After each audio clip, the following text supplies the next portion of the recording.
Welcome back to part 2 of my 1,000-day series, where in the last one we made this beautiful city and town that you see here, and in this mega episode we are expanding it like crazy. We are building a brand new riverside expansion to the town, an insane clock tower that looms over the whole thing, and we are working on connecting up our train station to the rest of the SMP members' bases, which is a 5,000 block distance in total.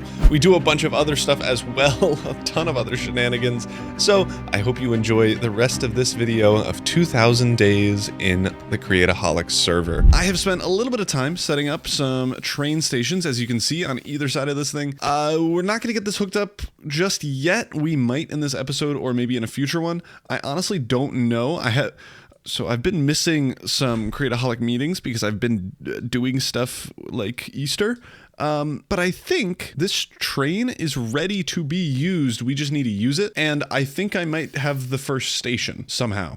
We're on episode 18 and I'm the first station. Really? So maybe we need to wait for other people to be better at the game. Oh shoot, this is backwards. No, it's not. Sorry, I was thinking that car drive this way. Car also drive this way, because we're in America. We're not in, I think Ross is Dutch or Netherlandish. That's a real place, right? I also mixed up this little track here. We're going to deal with this later because I don't want to do it right now. In the last episode, we needed about 20,000 blocks to build this whole massive thing. And it still looks ugly from the outside. We're fixing that eventually. I'm not being bothered with that today, but we needed 20,000 blocks. And we do have a limestone farm, which is the main block that we used in this base, but we don't have granite. We do have copper and more granite. We don't have glass for sand. Wait, sand for glass. We don't have, there's more limestone. We don't have diorite. We don't have stone. We don't have, I made a list. This is my ideal idea balcony, where I have all my farm ideas that I need to make in this episode. Maybe not these 3 because I can't be bothered, or this one because I can't be bothered, but these we can do, the ones in the middle. We need andesite, diorite, and granite because, I mean, we don't need diorite, but it's in the middle, so why not? And then we also need stone, cobblestone, gravel, and sand because the amount of times I actually have to go mine stone is mind-boggling. Not anymore because we dug out half a mountain, but before that, it was mind-boggling. My mind was boggled. Where did all my glowberry bushes go? Did someone take them? I don't know. Anyway, we are doing at least these 7 items today in a little farm, and there's actually plenty of room underneath this little area here where we can get this put in. Look at how big this thing is. We have so much space, and I already have a farm that I made back in ye old times. I think, like, honestly, a year ago at this point. I can check, but I'm not gonna. Where we can make all 3 of these, and separately all 3 of these, but I actually don't know what I want to do. How do you make granite? It's just diorite and nether quartz. Okay, well, I have an andesite and diorite farm. I can easily tack on the granite bit to it. My fear is that it's not going to be able to fit in this area here, so maybe we set up our stone, cobblestone, sand, and gravel farm in this little area, and then we pray and hope that I can figure out something to do with the andesite, diorite, and granite. All right, I have the andesite farm as a schematic, and as I'm looking at this thing, ooh, it's gonna be a squeeze. That is going to be tight, but it does technically fit. It does fit. We could do it. Oh, that's tempting. That's really tempting. Okay, we're looking at that one. What about this one? It just barely doesn't fit width-wise. Oh, we can fix this cobblestone generator to be faster. Okay, yeah, so this is a little outdated in terms of my total schematics. I think we can shrink this quite a bit to something that'll actually work better for our needs. But this andesite farm fits so perfectly. Like, it feels like it's on purpose that I left the space here, which I did. So maybe we just do this, because then we can create andesite, diorite, and granite without needing an infinite lava source, even though we have one and it's easy to get. We don't need it. And then we could just route this back to the main base. I don't see a problem with this, and I think it's worth doing. Yeah, we're going to do the andesite farm in here. For the other one, depending on how much space we have over in here, the stone farm is actually way smaller than I thought it would be. Okay, it's not this small though. Yeah, no, that's too big. We can fit this somewhere else for sure. We're gonna have to figure where else, somewhere else, but we'll be able to do it. I kind of want to just get in the andesite farm because it is bigger. It's harder to fit somewhere. And maybe we just build another small little... No! Oh, no. Oh, no. Oh, no. Oh, no. Change of plans. How do you make a weakness potion? Spider eye. This is a mess. This is a mess. This is a mess. I have torches. Like, I have the big torches. There shouldn't be an ability for them to spawn. Also, why is there only 3 of the rows? Surely if a zombie were to come, they would have gotten all of them. I don't know. Okay. How do you make a weakness potion? Okay. You guys gotta chill. I'm making your food now. Okay, we have weakness. Okay, this isn't going horribly yet. I'm hoping they keep their trades and their workstations. It's so loud. Uh-oh. That is bad news. Why can't I pick you up? Because you're still evil.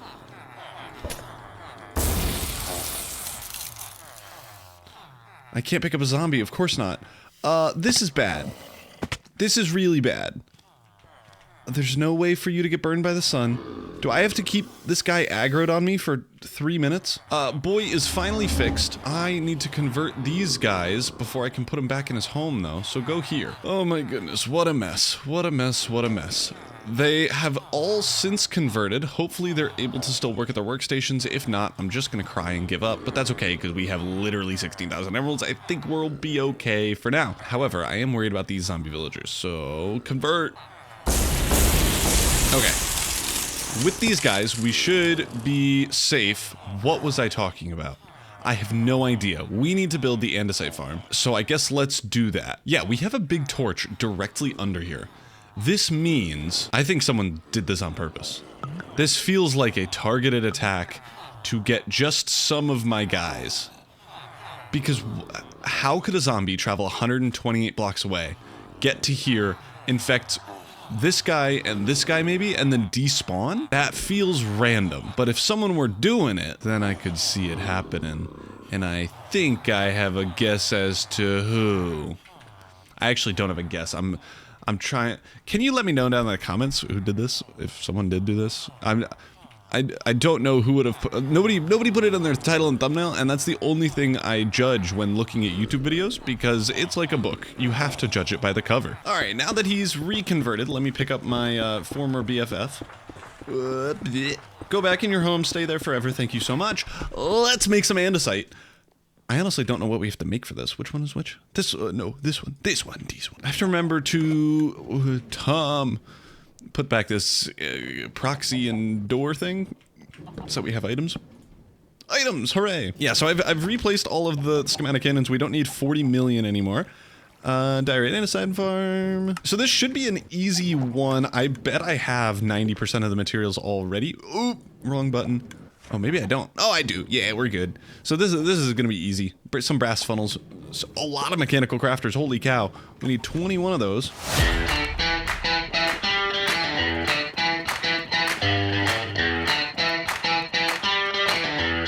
And with that, our job is done. I'm just gonna start this up. We don't need a time lapse it. The world doesn't care. It's just an itty bitty farm. I'm gonna head over there and make sure that nothing is breaking though while I do this because it's probably breaking. I don't know. I just feel like no matter what, a little contraption being put inside of a build that I didn't immediately prep it for is going to break. But maybe it's not. Maybe it's going to be fine. I just don't believe it. We are going to power it from underneath here. So I'm going to go down. Where's power? Nowhere. Oh, right here. Perfect. All right. And then I should be able to, if I'm capable, throw in a little gearbox, a little shaft, one of these, and then just go all the way along. There we go. That is now hooked up and I'm stuck. This way? There we go. How do I get up? Let me. Are we done? Not yet. But we basically are. I do need to grab some water and some other stuff. I need a lever. Okay. I'm hoping that if I turn this on, it'll move back and forth. Perfect, that's what we care about. That's the hardest part.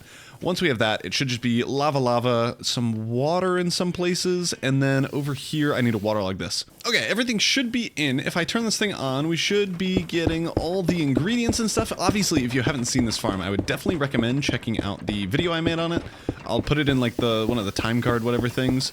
But we should see, yep, everything's going the right way. This is all going around.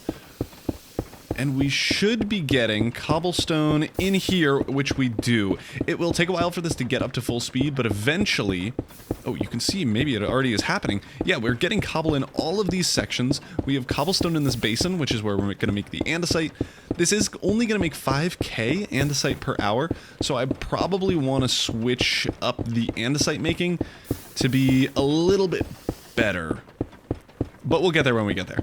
As for the other things, these should be crushing cobblestone into gravel, gravel into sand, sand into all the way over here, sand, soul sand, and then soul sand should get washed into quartz. Quartz is going to go on that far belt over there, and then we should start seeing stuff actually happen. I'm going to go into free cam just so we can get a better view of this thing. Yeah, so we're going to see soul sand drop, or quartz drop out onto this belt, hopefully. Yep, we just saw it. And, yeah, we're already getting andesite. I bet we already have diorite in there. We have 4 andesite in here. Okay, that's because all of the diorite is getting picked up at the moment. But now we have 15, 20 diorite, 23, 27, plenty of diorite. Now I think it's worth modifying this slightly so that we can get granite if we want, or we can get diorite if we want, or we can get andesite if we want. And I think that'll just be 3 levers. So depending on where it goes, this item vault is, I've decided, going to then either map to granite, andesite, or the diorite's just going to go into our main storage system, and that'll be a lever that we turn on so that if this overflows, nothing else will be annoying other than maybe the items will despawn. But other than that, that'll be fine. We're already 120 andesite, 200 and 300 diorite.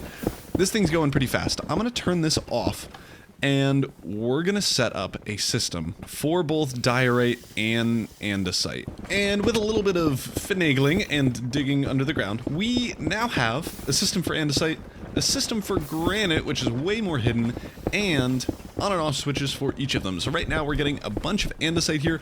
We are at 3,000. I think I've been AFKing for 15 minutes or so. We also still have some granite being made. I was thinking I'm gonna be building quite often with a bunch of granite.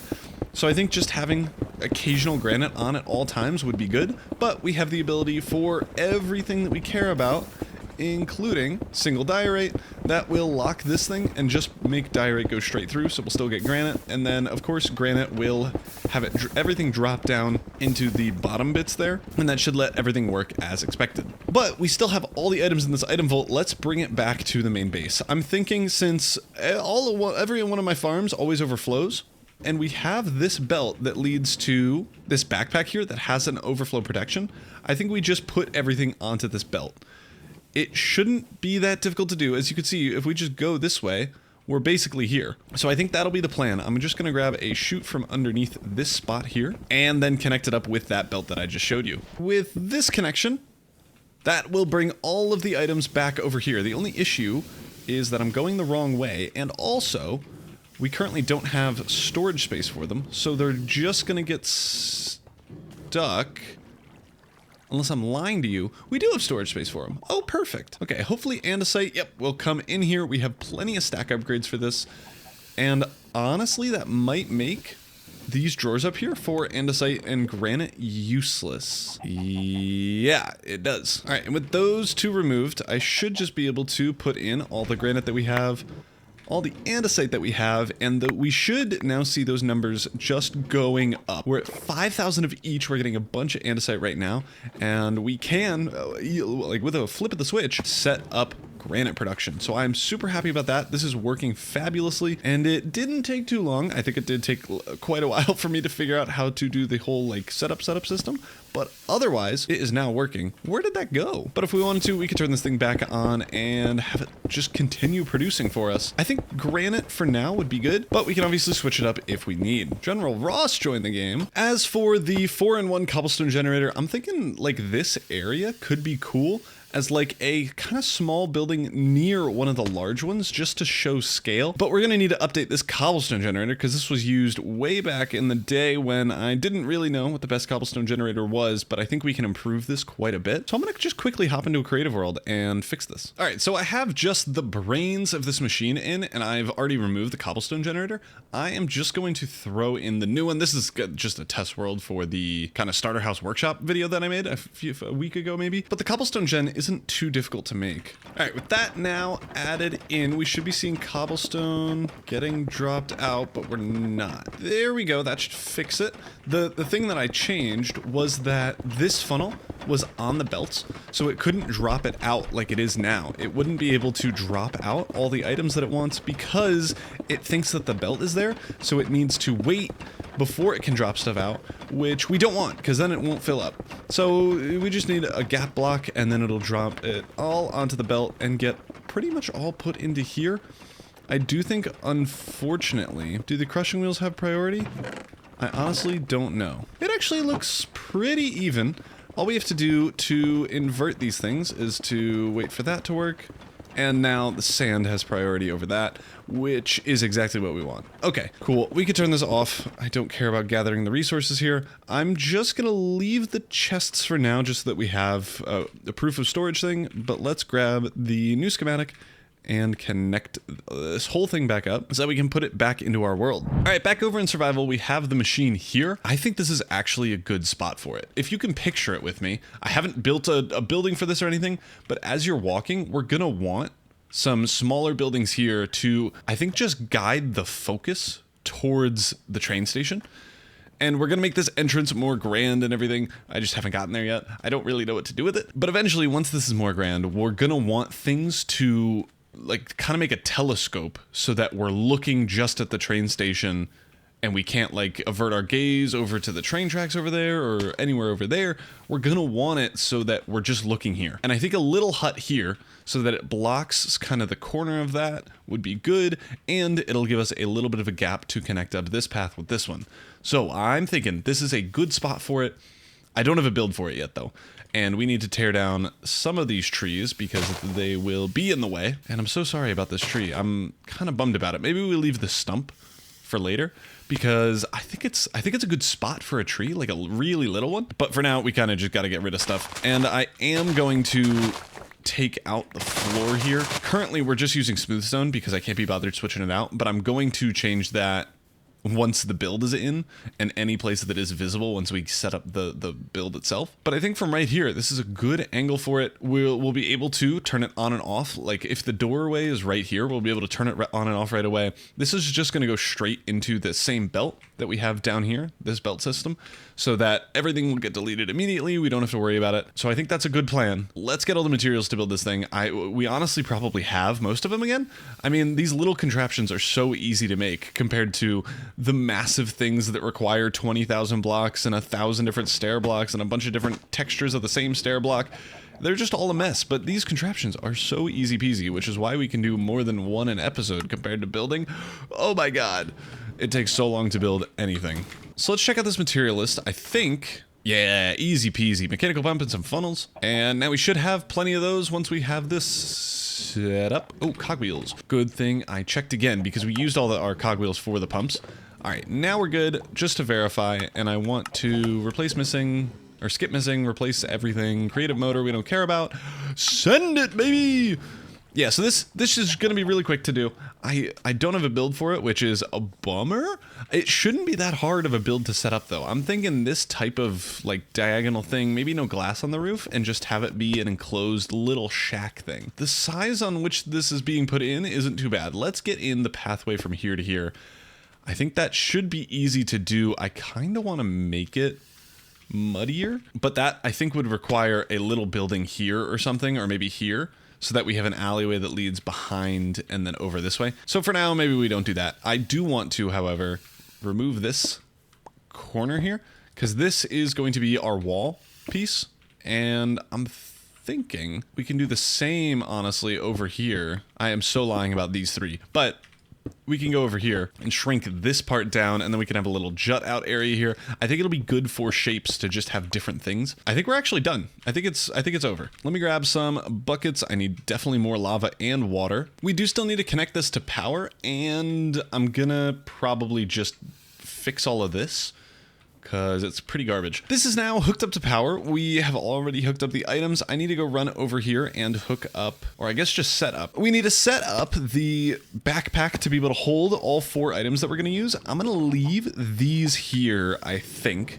just because if we're using Tom Simple storage to put away items, and these are filled up, and the item vault's filled up, I would like some drawers as a backup. So we have gravel. I need stone, cobblestone, and sand. So once we get some cobble and some sand, and I don't know what I want to replace. This knife can go for sure. And I'm getting rid of those bowls. All right. With that, we should be able to start this thing up, and we should also see all of our items going all the way back. The reason I'm no longer doing the Tom Simple storage thing, by the way, is because it doesn't recognize void upgrades.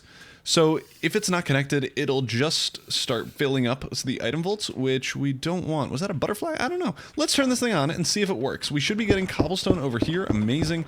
And that should be just be going into this vault to get crushed or dropped out and picked up. Again, everything's going backwards.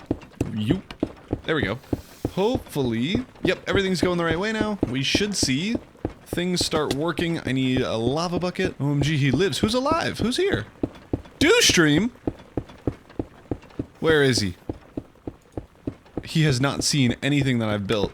Dewstream! Where are you? Also, it's like 4 a.m. for him. Why is he awake? Where is he? Is he on the map anywhere? That's a drown. Oh. Oh. Oh, hello? Hello?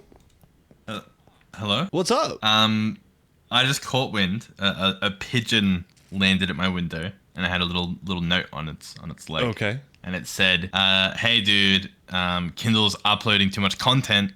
I need you to slow down the pace. So I'm here to ruin whatever plans you had." The plan's already built. I'm here to undo it.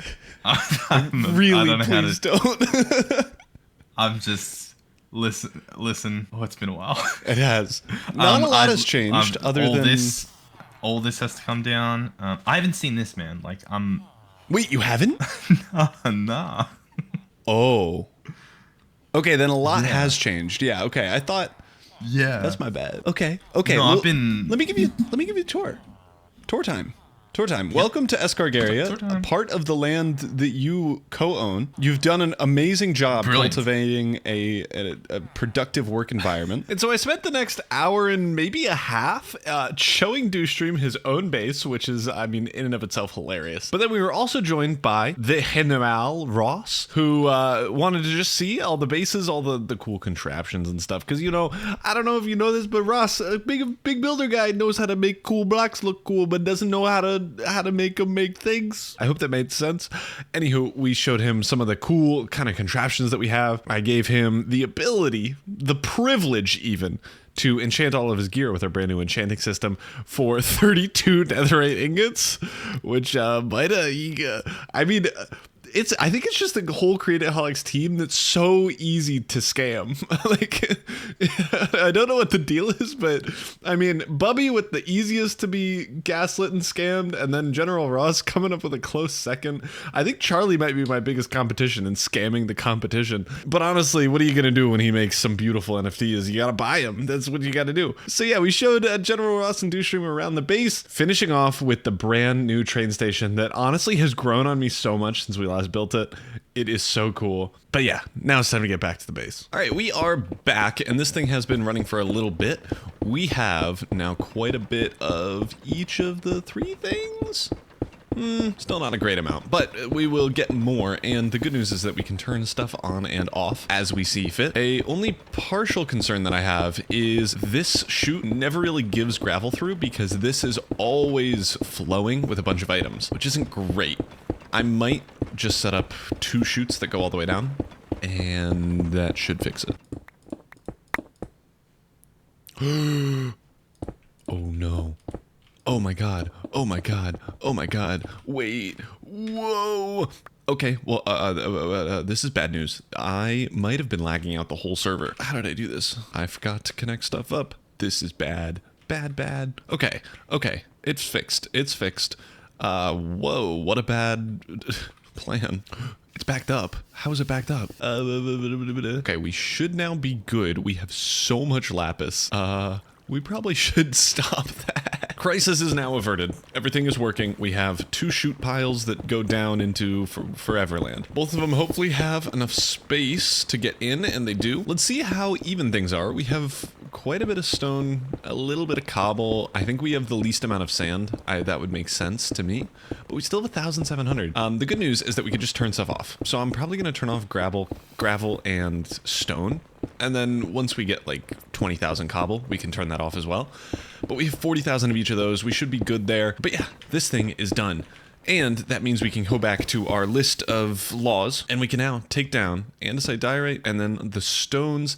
And now all we have are some plants and then some more plants. So I think we could do those in the next episode. We're also going to need to build a little building and maybe get to work on beautifying the outside of the train station, because right now there's a bunch of stones in the way and a tree, and we can't be having that. That would be horrible. So thank you all for tuning into this episode. If you liked it, be sure to leave a like. If you're new, consider subscribing, and I will see you all in the next video. Bye-bye! Welcome back to another Create-O-Holics episode. In the last one, we made 2 incredibly fast machines that generate 4 different items and 3 different items each. Both of those have been running for a little while. We have 33,000 granite, 20,000 andesite, only 3,000 diorite, but that's because I haven't been bothered turning it on. A bunch of sand, a bunch of stone, a bunch of gravel, a bunch of cobble. We just need to have an on and off switch for some of these things here, because we honestly don't need more cobble. I'm gonna be honest. I kind of just want sand right now because we have enough of everything else. All right, the most temporary system ever, but that means that we can just target sand.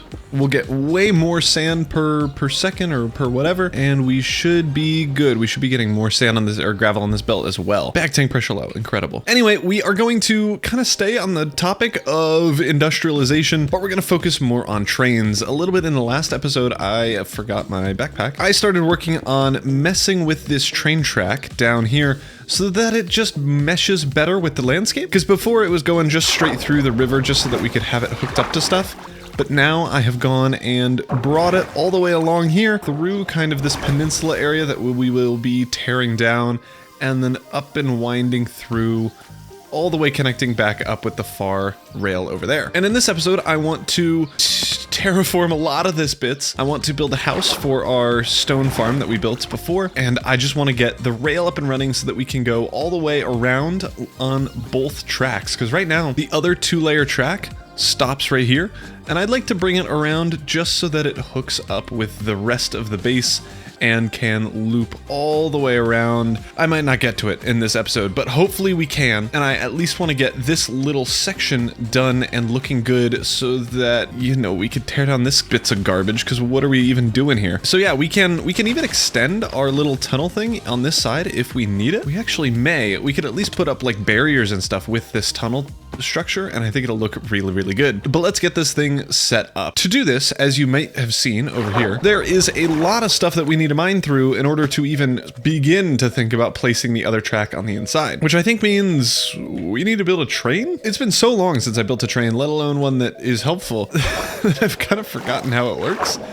We do have our train stations over here, and I'm thinking we build a tunnel bore-like system. We might, now that I'm thinking about it, need to build it not in here, because I need to be able to place blocks in this area here. So maybe we have just a temporary janky train station set up potentially out here, just so that we can get the dimensions and stuff. But like if we put it right here and start building our train like that, that might work. Train completed. No, we need a bunch of drills, and I honestly don't have that many. Let's just make a ton of these, and we're just going to plop it onto the front of this thing. I also want an item vault. I also want to grab some rollers, and these things are really, really useful because they will let you either change change or build some floor underneath the rails, but we need to get some crushing wheels for that, which means back to the mechanical crafters. All right, plenty of crushing wheels now, and we should be able to make these rollers. And these bad boys are just gonna go straight in front of this, I've decided. And they can break blocks, but I've seen it not work too well. So I am just going to also in drills in front of these bad boys. It should be fine, honestly, but I'd rather it just work. Okay, this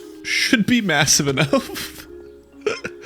Yeah, this might be a little overkill. That's okay. That's fine. That's okay. We don't even worry about it. Now to make up the little cockpit area, I'm thinking we're just gonna use some basic industrial iron blocks. Sure. This little area, we need our train controls and contraption controls. And now it's time to glue everything together. This is probably the ugliest looking tunnel bore you may have ever seen in your life, but it sure is gonna function. And that is the whole goal of my channel. Doesn't matter if it's ugly as long as it is gonna work. And hopefully it does. It should. I mean, it's not really that much science. We do, however, still need an item vault. So let's put that in, I'm thinking just right here. All right, and now if we were to assemble train, all aboard. First time I've done that in this series. Uh-oh, I didn't think about it. I forgot to actually glue everything. Okay, hold on, it's working. Disassemble. I forgot to glue the rest of the train to the drills.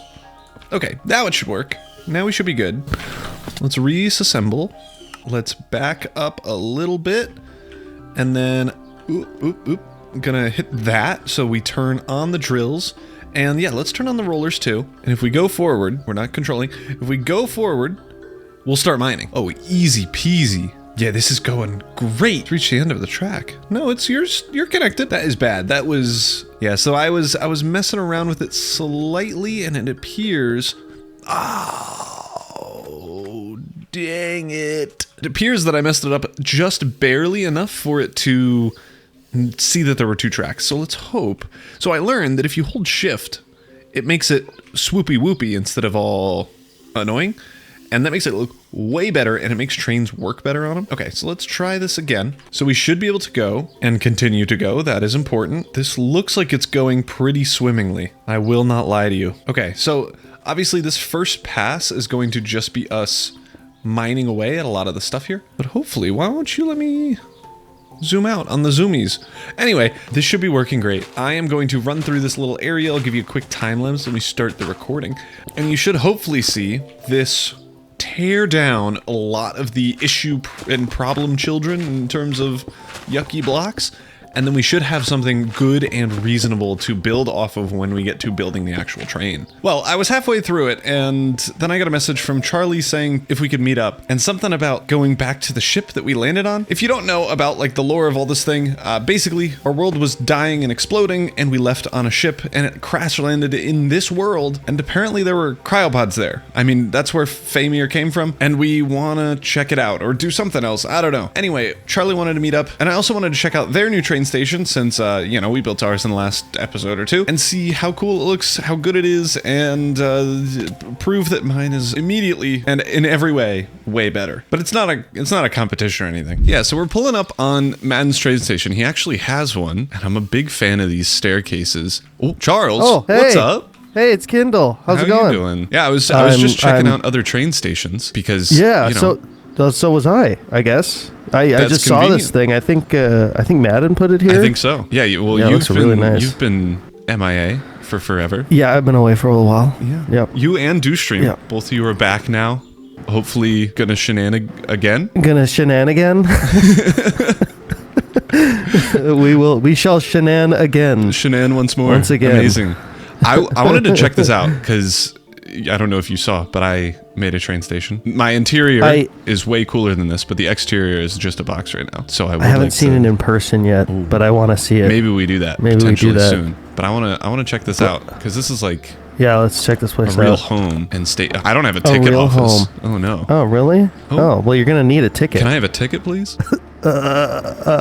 Here. Oh, it's eco-friendly. eco-friendly. Yeah. It's great. a green ticket. Yeah. Amazing. This is nice. This probably took way less time to build.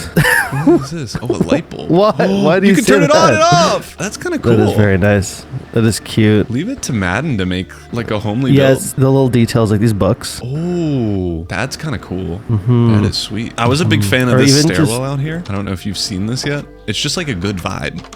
It's nothing fancy, but like it just. Oh, it the just overpass fits. thing. Yeah. The overpass staircase thing. Yeah. Yeah, this is nice. Yeah, it does feel. It feels very create mod.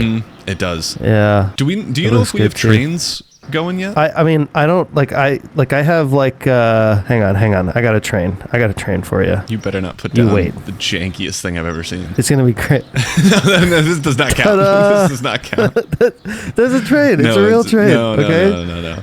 It's powered by me. You're the fuel. So no train yet? We got to figure that out. We're in episode. I have only episode made 20 almost. I made a combine harvester and a boat. I've I seen have those. yet to make a train, but they're train-esque. Oh, So wait, that's- what is that sword? It's a fire ruby sword. Oh, I'm not Yeah, that it's fancy. You want to see it? You want to see how much damage it does? Am I allowed to hit you? Not. No, you just look at the number on it. Oh, I didn't know. 13. Whoa. Yeah. Could you imagine if that had sharpness 6 on it and mending? That would be So crazy. I know we have sharpness 6, right? Yeah. How do you do that? How do you get it? Well, this was a new business pitch. Do I have the plan Bobby, for you? are you there? Oh, Over. we're getting interrupted. Get that out of here. New business pitch. Picture this. Do you want this pen? Bobby, did I Sorry. just... Do you want efficiency 6? What about a breaking 4? Soulbound? If you die, it stays. On breaking 4. By the way, if you have your backpack, you can put the radio in your backpack. Oh, does it work? You got to the spaceship. Yeah. That's kind of huge. Do you want to swim at literally 1,000 blocks every 30 seconds? With Kinda, Depth Strider yeah. 4? I'll just. This is my pitch, and then just Okay, go let's see for a this. swim. Let's see this. He's going. Speed.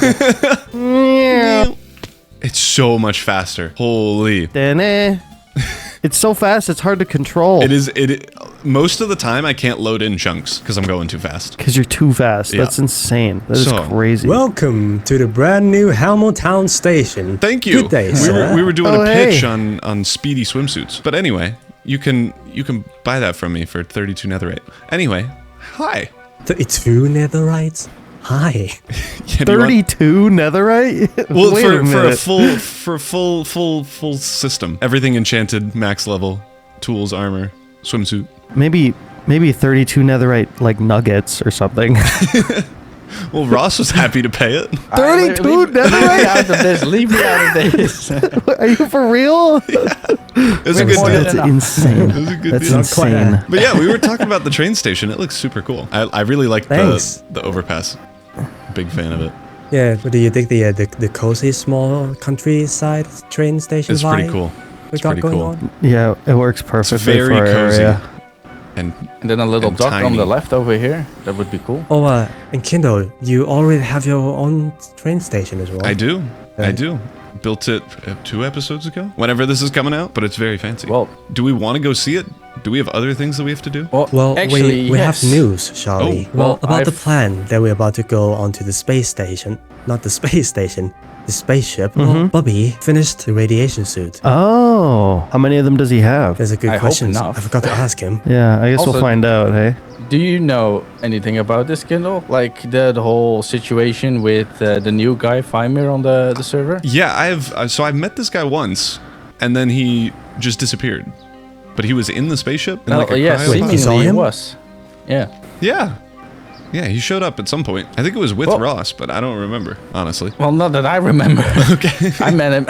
I met him with Maiden because Maiden told me that he is a survivor of the crashed spaceship. In other words, there are more survivors out there, and he said that he came out of a cryopod, which I didn't know we actually had in the ship. Yeah, no. So that's why we have to go to the ship to get those cryopods out, because there are probably more people in the ship. Okay. Hopefully there are And- more yeah. people. Really? We don't know for sure, but at least we have to get those pods out before. Well, it's like pretty radioactive, so Yeah. yeah, before they die, basically. Gotcha. Alright, where should Okay, we that go? makes sense. Okay, yeah, we should go. Should we go to Bobby or should we go look at the Kindle's train station? Because I'm curious about that. Well, if we have a train that can be easily accessible? Because then we can. Yes, we do. That doesn't count. No. Why does Oh, that yeah. count? Let's Oh, do yes, we all have 4 of them. We'll try not to crash into each other. How do I drive? Yeah, I figured it out. Oh, I'm going. There we go. The jankiest train ever. can't hear Charlie at all, so if you can talk to him. It's probably. Oh! Oh, well, that's a shame. I guess. I killed Charlie! Oh no! Oh my goodness. I killed Charlie. He's dead. My boy. As I was about to say, make sure not to crash into each other. Yeah, that's apparently important. Yeah, so this is the ugly entrance, the ugly side. It's just a tunnel. I think gave Madden a pretty quick tour around the entirety of the station. who do you think you are, Mister? Who do you think you are? I am. You are. There's a speed limit, you know. Yeah, apparently the speed limit is 0 because you weren't moving. Yeah, well, the track ended. I couldn't help it. Well, you know, so this is a perfect opportunity to talk to you about the Soulbound enchantment. Do we want to go to Bubby's base? Let's. Hello? Hello. How long were you waiting? How He's long been was here for it? 3 hours. 3 hours, Kendall. That is crazy. I got lost, but it seems like someone got lost much more than me. Yeah. Where's Ross? He's coming. Oh, he's coming from the He's from running the from west. over there. Oh, hi, Ross. Hello, I'm back finally. Here, Welcome. wait. I will give you your stack back. Oh, you actually keep them. It's fine. I just made like 3 stacks. You're fine. Oh, okay. Keep them. I figured since we're all gonna be going somewhere cool. here in a minute, it would be cool to ride in style. That is cool. Looks sick. Looks really cool. Thanks. Yeah, it looks really cool. But mine would be cooler. Wow. Looks like a big boy. Okay. That was an insult. It's definitely not Charlie, but Well, I don't know. I don't know anything about trains. Okay. How dare you? The doors are dare you really call it nice. that? Oh, thanks. Yeah. Yeah. Does anyone else lag when you open them? Oh yeah. Okay. Yeah, a little like. Oh yeah.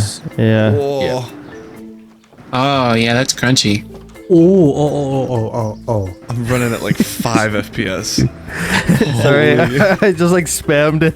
Yeah. Oh, Stop it, Bobby. Stop it.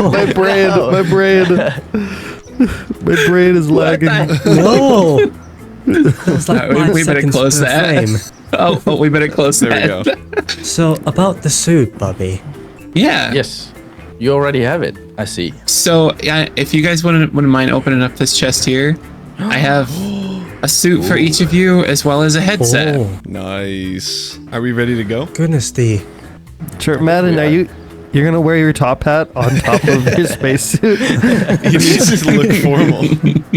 The suit looks really cool. Yeah, I think I'll keep the hat. All right, are we ready? I think so. I think we are.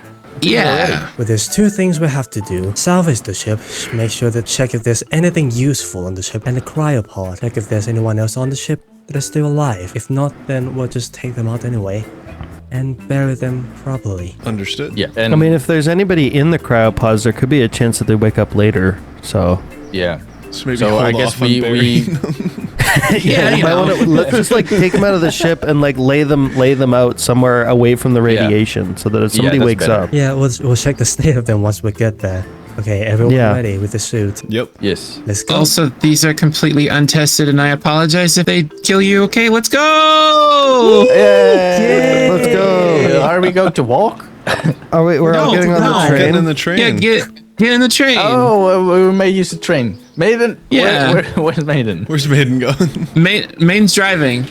Oh, okay, is he? okay. Then we'll Oh, I'm stay driving? here. Okay. Oh yeah, okay. So if he's driving, I'm getting in the passenger car.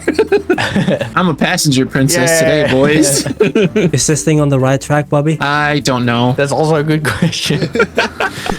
And it's done. Oh, Guess everybody out. I'm not crashing. Okay, good. It appears to not be on the right track. Oh, there's after two. all. I mean, Oh, sorry. great that we got a little bit of a swim Yeah. when we got out of the. Well, this is our campfire. And a schematic Where it table. all began.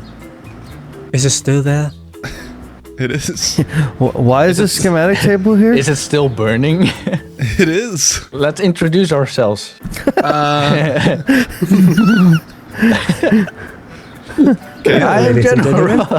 General. My name is Charlie. I'm the reason this has all gone bad, apparently. Remember last time?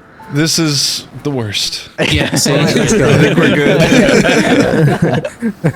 Wait, there's a bear? it's probably a mutated bear. Just be careful. Just be careful. Oh, The that's bear might be irradiated. Yeah. Yeah. Check your Seems to be Geiger fine. counters, everybody. Check your Ooh. Geiger counters. Mine Ooh, is yeah. loud. Mine is going off. Yeah, for sure. You guys brought Geiger counters? This is a hostile I came place. prepared. I Wow. just showed up. You guys prepared. Same. Holy. Seems like You guys it's getting running paid? on. Ross, you know the ship more than I do. What the hell is happening? There seems to be some power left. Yeah, I mean, yeah, there are some stuff on, but to be honest, when we crashed, we kind of just walked out like dizzy, you know, like we got a good hit. So I didn't really look at the ship that much, but yeah, it's not looking great. Yet it Hey. does have power. It does, Firepod. yeah. Yeah. Are there cryopods? Oh, I see people There are in there. doors. Wait, really? Doors work. Do we have to look at? Oh. They work. Ooh. Oh, whoa. The panel is almost And- up. I have no idea what's going on. This was was open. here? Primer What do you was.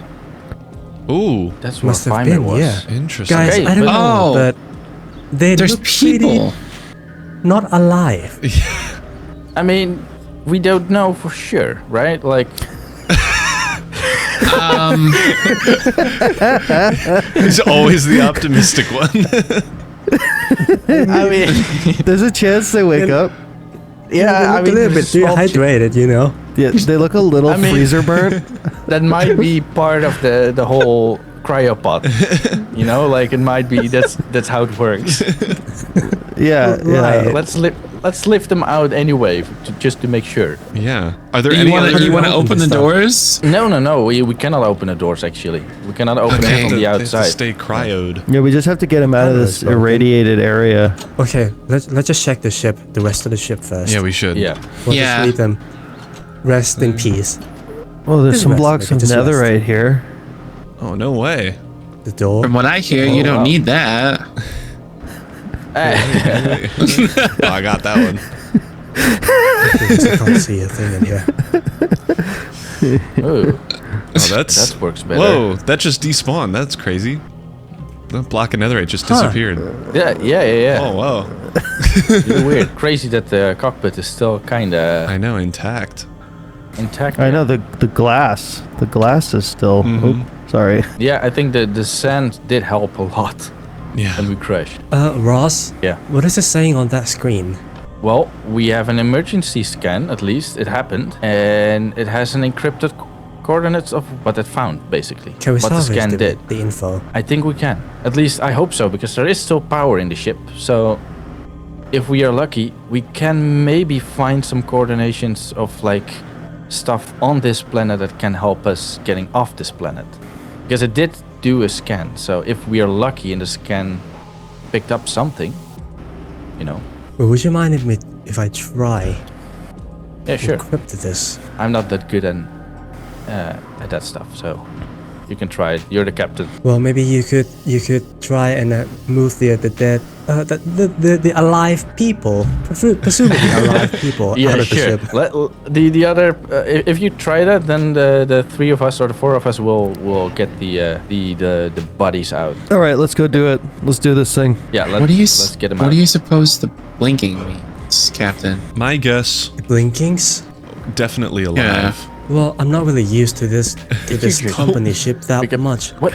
But if I were to guess, I would say it is Get back. Help me, please. pretty busy over there.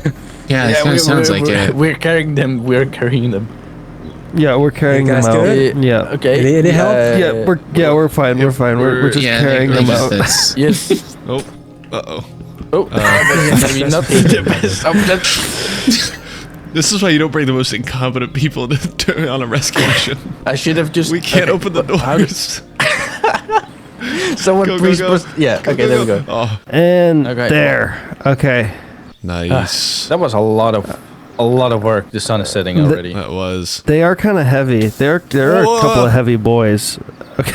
I'm fine.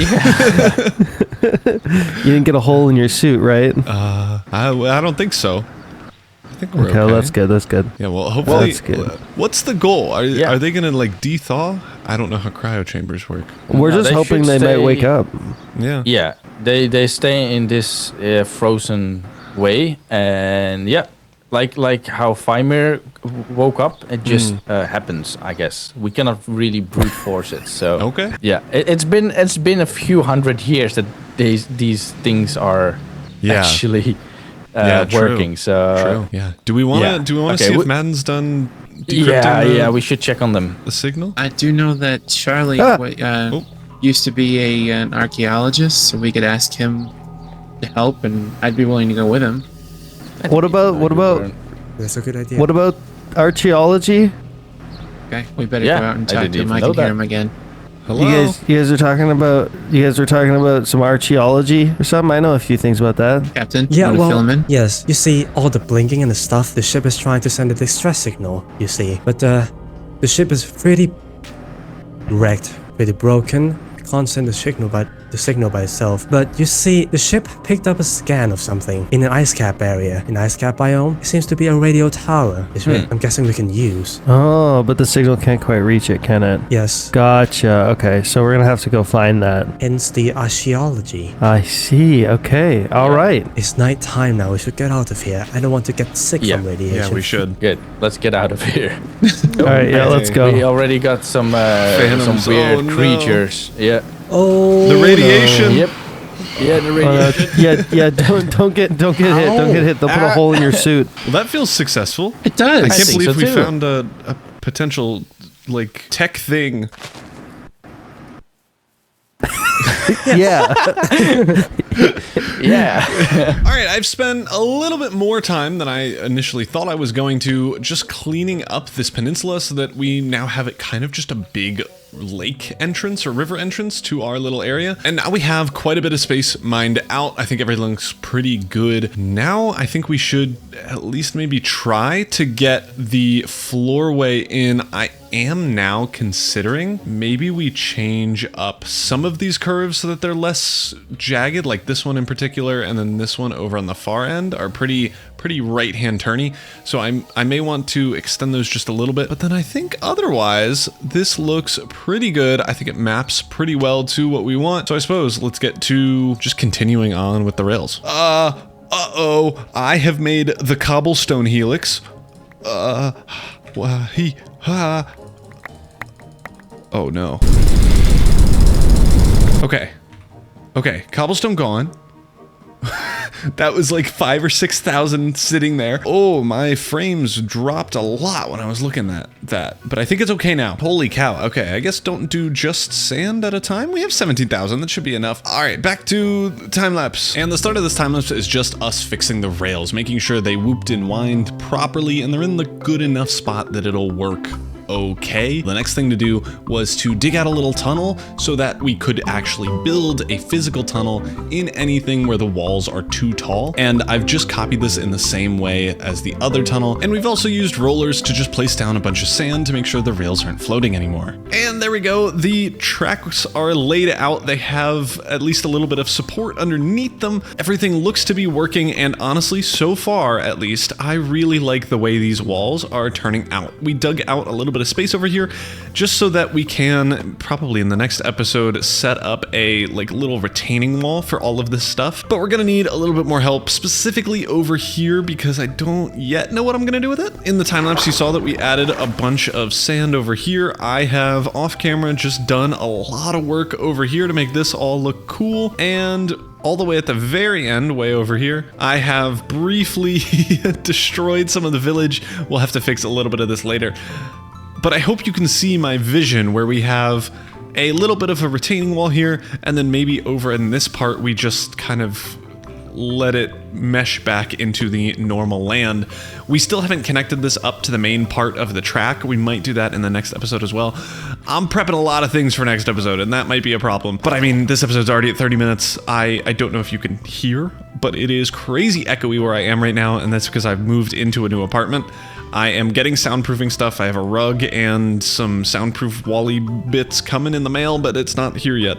And I need this video out, so so you're gonna have to suck it up. But we have made a ton of landscaping progress, pretty much automated with a bit of help from seagrass and bone meal. In the next episode, we are going to be making this look beautiful, and I've also done some work on the other side of the STARGAZE station, because as you may or may not know, we have train tracks going this way as well, and I have dug out and set up a tunnel so that we can prettyify it in the next episode. This should not take too long with a schematic cannon, but we have laid out a bunch of stuff here. We'll need to prettyify it and mob proof it, of course, but that'll be happening next episode. So we have a lot of stuff rail wise to do, track wise to do, so stay tuned for that. I hope you're excited for it as much as I am, and thank you all so much for watching. If you like this episode, be sure to like. The next one will be coming out soon. Unlike the previous billion episodes, there have been breaks and breaks and breaks in between them. I've been moving. You gotta cut me some slack. But that'll be it for this episode. Thank you all again so much for watching. Like and subscribe as per usual, and I will see you on the next one. Peace. Welcome back to another episode on the Create-O-Holics server. In the last one, we made the rail bit system. I don't know what it's called. The tracks coming out of or into, I guess, depending on the direction that you're going, our little base area here, and it is looping all the way around, and it looks super, super good. Is what I would say if it looked good. It doesn't. The water looks okay.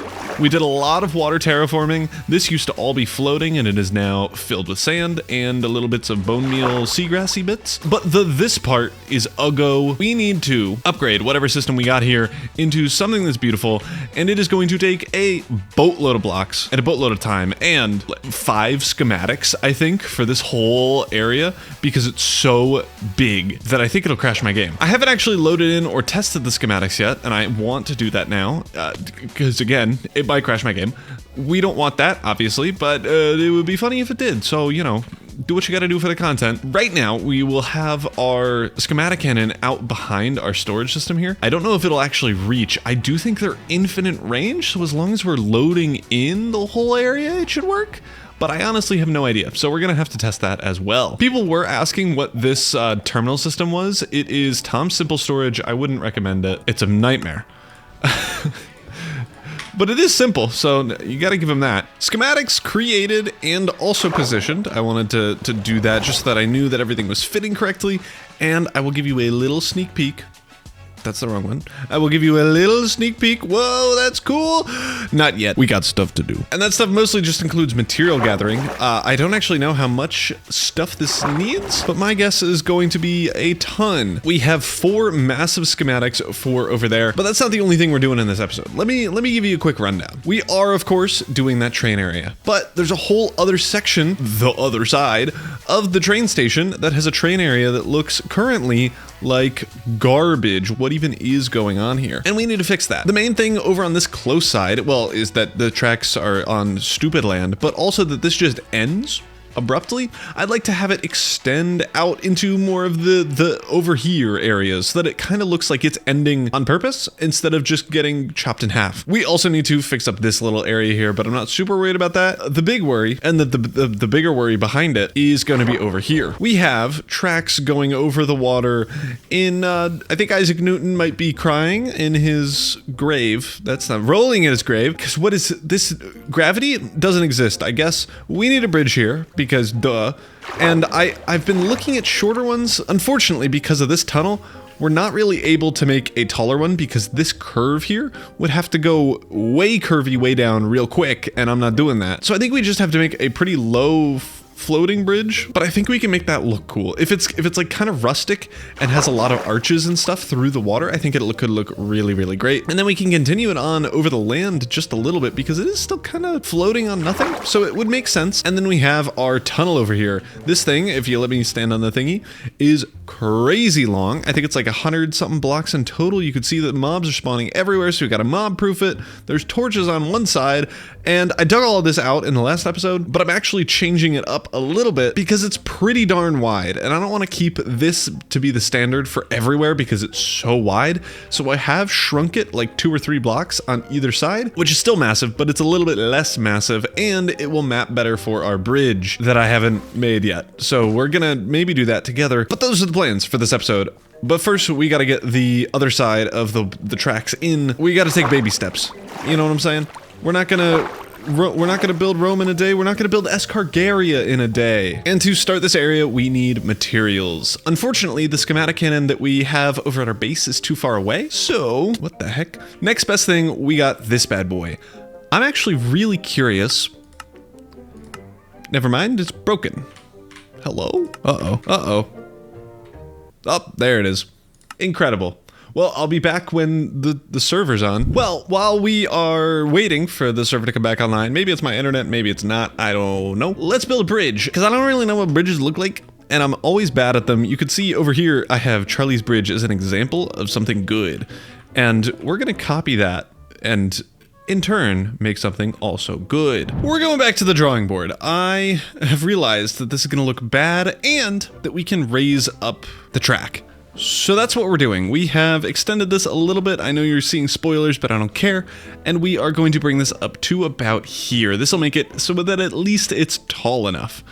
I am going to be kind of copying the Roman bridges where they're old looking, and this style isn't really gonna cut it. So I'm gonna switch over to more of a circle vibe. This is a 12 block circle, so let me just grab this. And at least vibes wise, these are basically the full width of how wide we want the bridge to be. And then the underneath part of the bridge is a circle. Obviously, we don't want the full circle, so let's take this out of the way. And there we go, now it's just a semicircle. The bridge bit is going to go on top like so, and then this will be the stone or whatever else we want to put here. These blocks are usually like the brick types that hold it together, and then we're gonna have another pillar here. And the same is going to just happen across the rest of the bridge. And the beautiful thing about this is that we can raise and lower this 1 or 2 blocks if we so desire. But then another thing about these bridges is that they are wider as soon as they enter the water. I'm not actually sure why this is. It's probably because when they built it, it was easier to have it wider just to remove all the water first, and then they just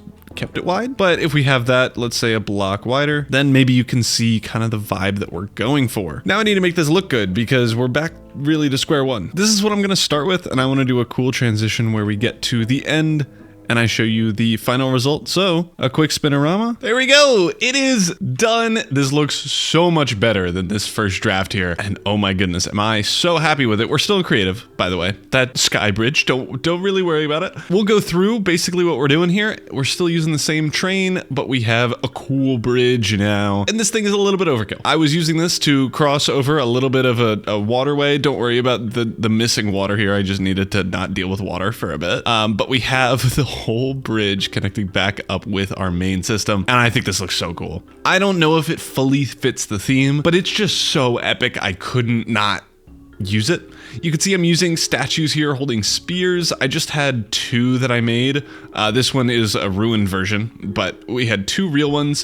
One that's holding a spear, and then the other one that's using both hands to hold the spear here. And I think it turned out really well. We're using ruined ones just to show that it's a little bit old and to give a little bit of variety, but I think it looks so good. And we have the finished and painted version up here to get into our world. I've already made schematics of it. Why do I have a name tag? But also, let's get back onto the server so that we can actually build this thing. Back on the server now, and we have, again, a ton of stuff to do. We have a ton of material gathering that, honestly, we just have to get started on. I am going to turn on our limestone farm because I don't know the exact numbers. I'll get those in a second, but we are going to need probably, I'm guessing here, I'm guessing 60,000 limestone total. Where's my limestone? It's right here. We have 13,000 at the moment. We thankfully have an infinite amount of emeralds, so I'm not worried about that, but we're gonna need way more than 13,000. So let's turn on our limestone farm and at a minimum get to AFK in this bad boy. I honestly forget which one is which. Ooh, that one says limestone on it. Now it's time to get all of the materials that we need for the 3 things that we're building in this episode. And it's just one big thing, but we are upgrading this path. It's been so long since I've seen this. This looks so bad. This is gonna look so good by the end of this episode. The tunnel, I can't zoom in, over here, and this entire curving area. It goes past my render distance of 32 whatever blocks since I'm using Bobby Mod. 28 blocks. 28 chunks, 28 times 16. It's further than that. We have so much resource gathering to do. I guess let's get all of them set up. All right, I have the numbers right in front of me here. You can see this notepad document. It's not as many as 60,000, thank goodness. It is slightly more than 13,000 because we need about 8,000 limestone, 5,000 limestone asphalt, 5,000 cut limestone bricks, 3,000 cut weathered limestone, and then 1,000 more of a billion other things, which means we have a lot of stuff to do. I bet you knew that already, but in case you didn't, we have a lot of stuff to do, and I gotta fill this up. And while I'm doing this, I'm just gonna skip the material gathering because that is pretty lame in the Create mod. It's basically just like AFKing and grafting. So instead, let us get straight to building this. Whoop, I don't have flying abilities. That area, the windy tracks that go all the way around. Let's get straight into building it. I have some bad news though. Most of the time-lapse got corrupted, so that's not great. So instead, I suppose, watch the little bit of the time-lapse that didn't get corrupted. Hooray! And yeah, this is a little bit of a bummer that you've already now seen pretty much the whole build, but we were gonna go over it anyway. But I think it turned out really well, and here we are just wrapping up the rest of it. But let's get back to the world. And here we are, the first kind of section, I guess, that we're doing today is all done and dusted. I've been watching a lot of mumbo jumbo. I don't know if you could tell, but we can officially call this thing done. We have a curvy, wervy boy going all the way around with some good retaining walls that I think are super, super cool. I may miss a block here, but I wanted to kind of transition this from our actual build way over here into maybe some actually laid walls, and then maybe we have some retaining walls made of limestone, and then those slowly morph into potentially not even retaining walls and just retaining cave things that were built into the land itself. You could see here that we have, and I actually missed a block here, so whoopsies. I think I missed one more, yup. But like, we carved out of the limestone a retaining wall type system that will just hold up the stone on top of it. And I think it looks so, so cool from this perspective.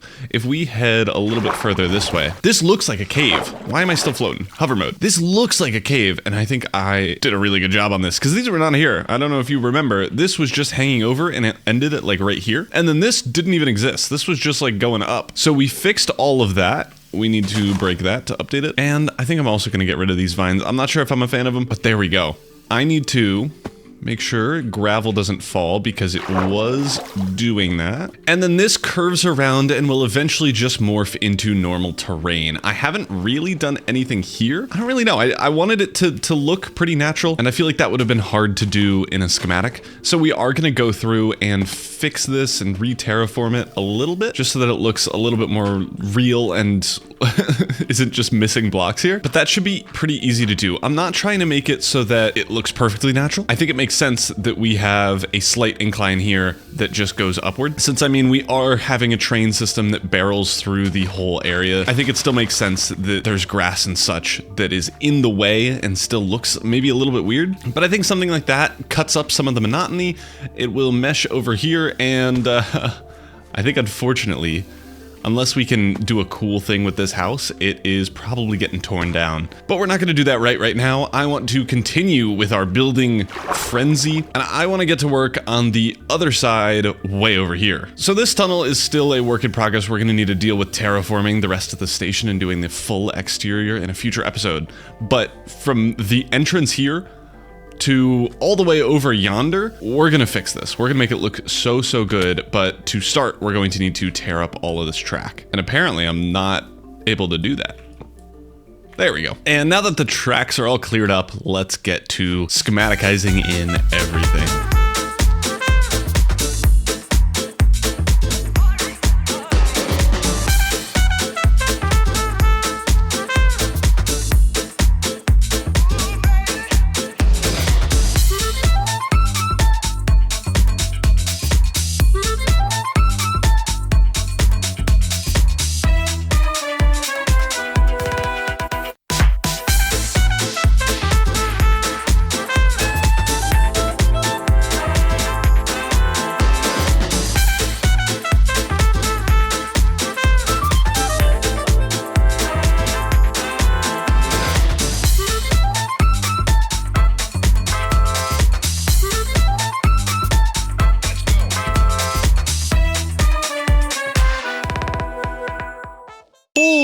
cow, this thing is finally built into the War Survivor world. I know I showed you this briefly in creative when we built it, but I don't know. It just looks better when it's in survival. I don't know what the vibe is here, but it looks so good. We have an actual ending to our tunnel here that pitters out, and then we're on to the bridge section. This thing honestly took quite a while to design and like build and set up and all that stuff, but getting it into the world didn't take too long at all. I think it looks so good. I have started already getting some terraforming in just by like making a little river thing here that pokes out. I think it looks pretty okay, I'm gonna be honest. I forgot the heads of these guys. We'll fix that soon. But I wanted to let you know of some of the inspiration I used for this. I used like the old Roman bridges that like just have arches. I think I talked about this briefly, but one specifically caught my eye, and it was the Sant'Angelo Bridge. I think it's Sant'Angelo, but Italian language. Where they have like the little circle things and then statues of maybe angels or something, or saints probably, on all of these pillars. And I thought I could do that in Minecraft, easy peasy, and I did. So there we go. And I think it looks so good. In my single player series, I had problems with meshing stuff and meshing builds specifically together to be one kind of fluid build instead of just a bunch of little ones. And I think I've done a little bit better of a job over in our main area. And I mean, maybe I did a good job here. I'm looking at it now, and I don't think it stands too far out, but I was worried about it since it's more of an archaic kind of Roman style compared to our normal solar punk style over here. But I think it fits. I think it makes a little bit of sense that maybe we're reusing a bridge that was built forever ago compared to the actual new and kind of tech-savvy town of Escargaria, and maybe we're just reusing one of the older bridges, which is why some of the things are ruined. All right, and after I put the eyeballs on these guys, we should hopefully be good, and we are. I think everywhere else has a head, unless it's ruins, then it doesn't. But overall, I think I did a great job, and you can let me know how great of a job I did down in the comments. But we're not done yet. We are somehow not super far into this video. That might have been a mistake on my part. But we also have a whole giga tunnel left to do. Oh no! Okay.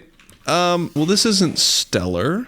A trident guy? Oh, no trident. Anyway, we need to continue building up this tunnel so that it looks good and we can actually exist in it without a bunch of mobs spawning. So, they've actually calmed down and gotten a little bit quieter.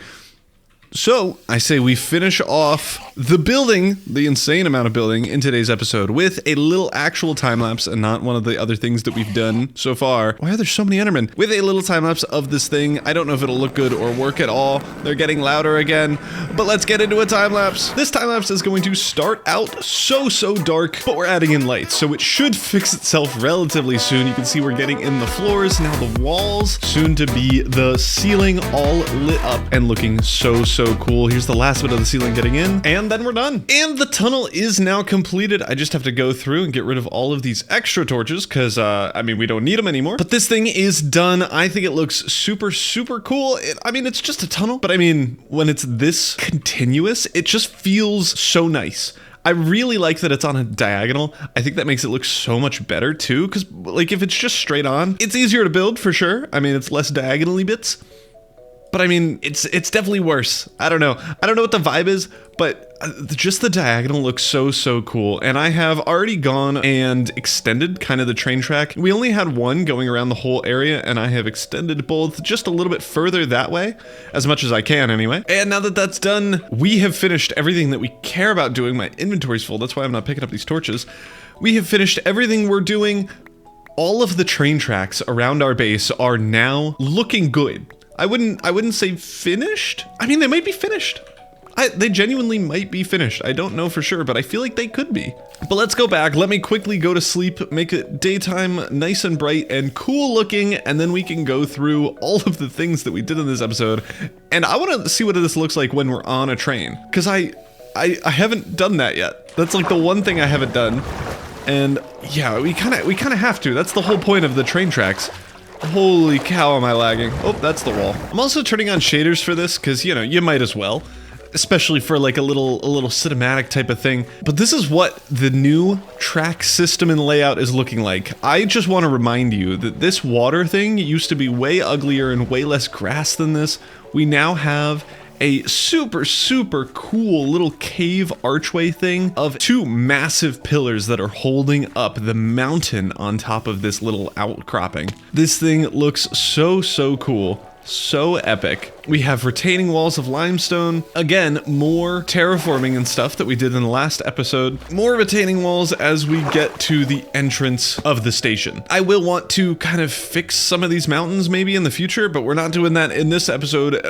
Too many buildings, too much building so far, and we're not doing that.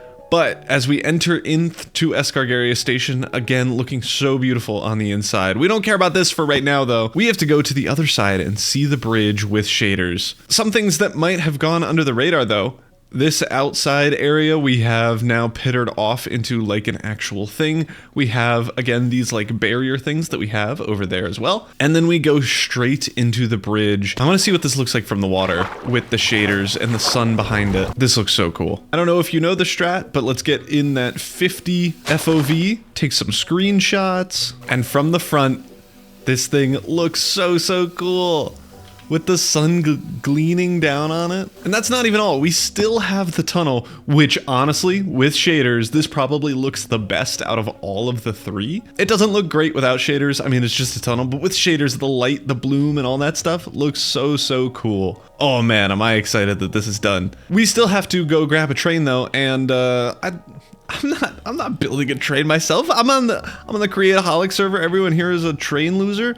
We can someone's got a train for us to borrow potentially.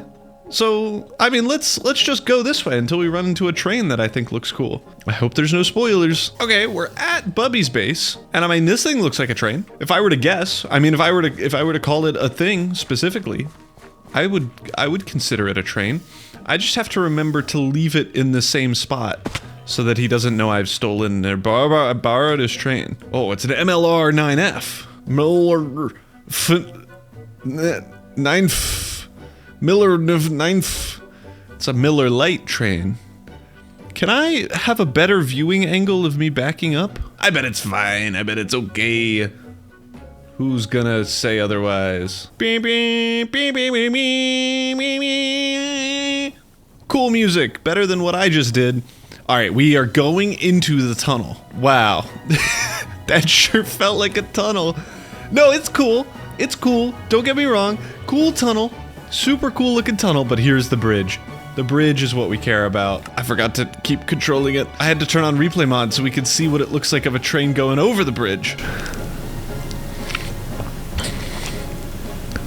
Am I gonna hit this train? I hope not. Okay, we're good.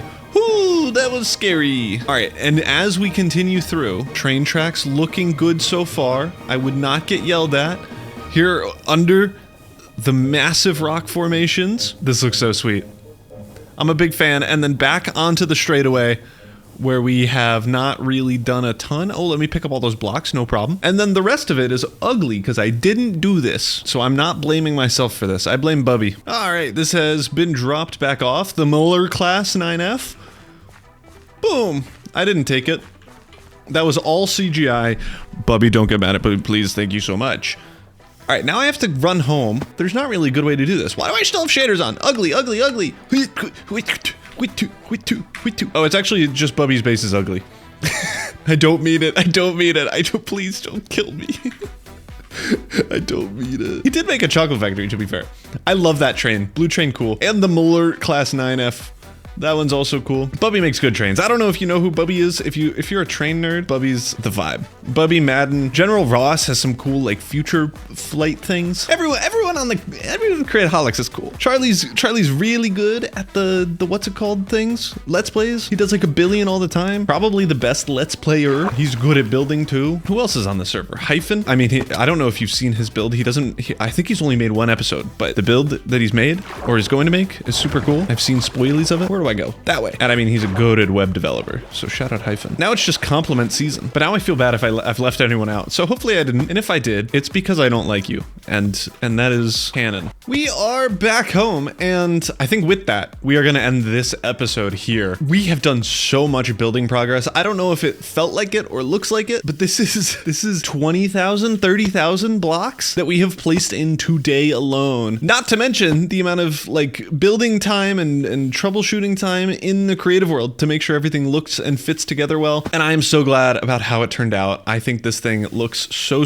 cool. And I mean, obviously the bridge is my favorite. The bridge looks so good, but everything I think meshes pretty well and looks pretty good. And we are getting Escargaria Station set up to be the prettiest, just in general, thing that we've ever built. You can ignore that. In the next episode, we are going to make the outside of this thing look actually good and not just a box with a bunch of stuff on the side. I don't know how I'm going to do that just yet, but we are making a courtyard thing in here. I'm getting trees. We're getting plants. We're getting maybe some other stuff. We're building a building around that officially this time, for real this time. And this whole place is going to look so good. I'm getting rid of this mountain. Stuff is happening, and you better subscribe if you want to see it. So thank you all so much for watching. Like, subscribe, as I said, and I will see you all in the next video. You know you're playing too much Minecraft when you hit escape options and can immediately know where the normal FOV and 50 FOV are on the screen. I can't believe I just nailed that first try. I play this game too much, I think, now. Hello and welcome back to another episode on the Create-O-Holics server. It is so loud, let me just escape. Welcome back.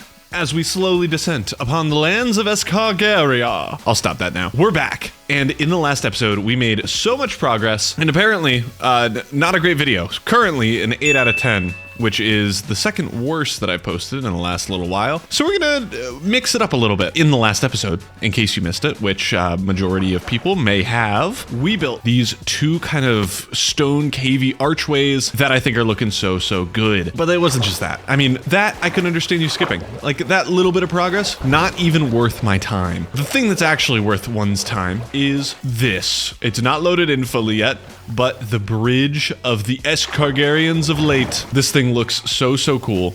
We spent so much time designing and building this in the last episode, and I think it turned out fantastically. This kind of entranceway, except for the floating massive azalea tree, is done at least in terms of train track, train station, and vibes. Terraforming still needs quite a bit of work. We have a cut in half tree, but otherwise, it's looking super sweet. And we also built a diagonal tunnel that spans 100, 200 blocks that goes straight through this massive mountain here. Let me run over there and show you. Holy, this bad boy is gigantic. The tree in there looks kind of cool. But anyway, we made a boatload of progress. And I think the thing that I maybe forgot about or missed is that showing off the end result isn't really the point of this, I don't think. At least in my perspective, I would rather see the process of doing stuff, whether it's designing a machine or designing a build. And I did that a little bit with the bridge, but I think I could do it more in this episode. And it's, don't worry, it's still gonna be entertaining, so please don't click off. But when we get to the end of this video, if you like this style, definitely leave a like. It is trying something slightly new. We're still making a bunch of progress, but I'm hopefully going to show you every step of the way so that you can see what I'm doing. And today we are focusing on this picture here. I am going to take a screenshot for the before. What? Oh, I hit F3. A screenshot for the before, and we're gonna do 2 here. And then we'll do one at the end so that we can see the transformation. But currently, this looks absolutely abysmal. First and foremost, we got trees in the middle of nowhere. We have this empty stump. We have a machine here that isn't surrounded by any building. We have a mountain in the way, another one that doesn't look as horrible, and then a box that has no detailing on it other than some plants on some dirt. So we gotta fix all of this. And I think we start with the building to our right here. This thing is going to be a pretty small shack looking thing, and I'm gonna build it in survival. I am not doing anything in creative. This will be a mistake. I will see you all in 8 to 12 business days. For those of you that don't know, everything else here was built in creative first, and I mean that includes this big box that is useless. To be fair, the inside's gorgeous, but big outside box uggo. We're gonna build this all in survival. I am going to try to, I'm thinking, copy the silos in terms of gradient and style. We have a granite roof. We're throwing in a quick little gradient going upward. I'm probably just going to do limestone into stone, and we're just gonna see how it goes. But that means we need to tear this down and we need to move a couple of these levers and stuff. So I'm just gonna turn the machine off so that nothing tears itself apart. So to do this, I am going to get just an initial set of limestone blocks. Thankfully, we have about a bajillion in this backpack right here from the last time we were doing stuff. We have 13,000 cut limestone, so we have a bunch. We'll be able to use it all. We just gotta actually get going with it. So the gradient I normally go for is limestone asphalt, cut limestone bricks, limestone, cut limestone, and then, polished limestone in between, like here. And then I think we're good. We're gonna go later up top, and then up at the very top, as you can see here, we're doing stone. The stone is gonna act as a shadow to the roof. The roof, we're gonna probably do a similar style with the fence gates and fences of jungle flavor, and we are going to put that on. But we're getting too far ahead of ourselves. Let's start with just the floor. So to get started, I am going to want the entrance, I'm thinking right here. I want this on a slight diagonal, and I hate myself for it. Building on a diagonal is the most impossible thing that's ever been done, and I just love causing pain to myself. Not others though, that's not nice. And let's just get going. I have been having issues with my replay mod as well, so maybe this will show up, who knows. Let's just get to building. And I actually can't believe that replay mod is working. Thank goodness. It was lagging like crazy whenever I was doing it, but it rendered okay, so thank goodness. In this first little bit, we are getting all of the walls in, and you can see my strategy potentially where I'm getting blobs of each of the blocks. You can see the limestone bricks and the polished limestone are in like little sections, and then the cut limestone is in its own other section. We're doing the same kind of style for the roof where we have each thing in its own section, but of course we're doing granite and reds and jungle wood and copper and all that. And I think it's turning out pretty okay. At least the shape is really, really good. After that, as I mentioned, we're getting in the shading underneath the roof that I talked about for the silos. I think it adds so much to the silos. That's the right word. And I wanted to match that here.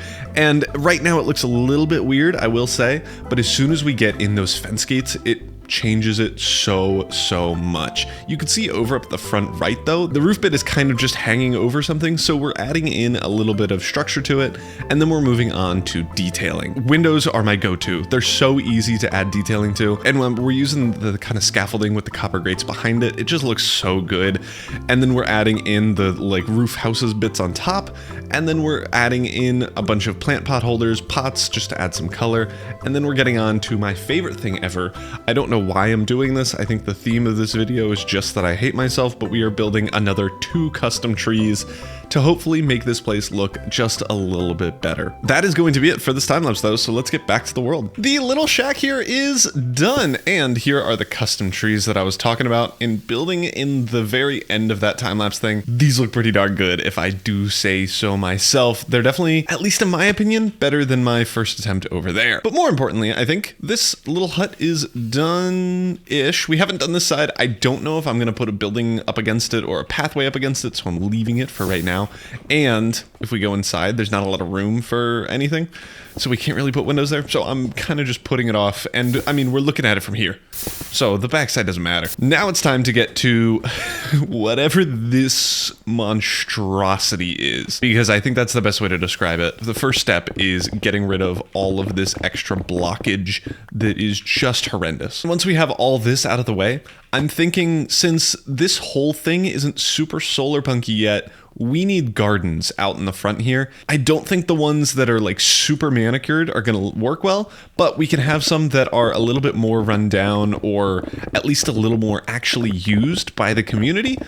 And I think it'll still look pretty good. So let me get this out of the way, and then we can get started on what even a garden could look like. All right, the mountain area is now cleared out, and can I just say, the amount this has made this thing look actually good is insane. I haven't even done anything yet, and it looks so much better. Now for what the garden is going to do. A solar punky garden is a combination of something sustainable, something with native plants and whatever, and then also something that includes tech, at least a little bit. And when I was looking this up, I actually forgot some of these blocks, but when I was looking this up, I saw some kind of cool ideas of trees in the middle and then rings of different types of plants around it, kind of taking in the different nutrients that a tree with very large roots would be giving off. I also saw things of like little garden pathways with, I suppose, engineered pathways and such.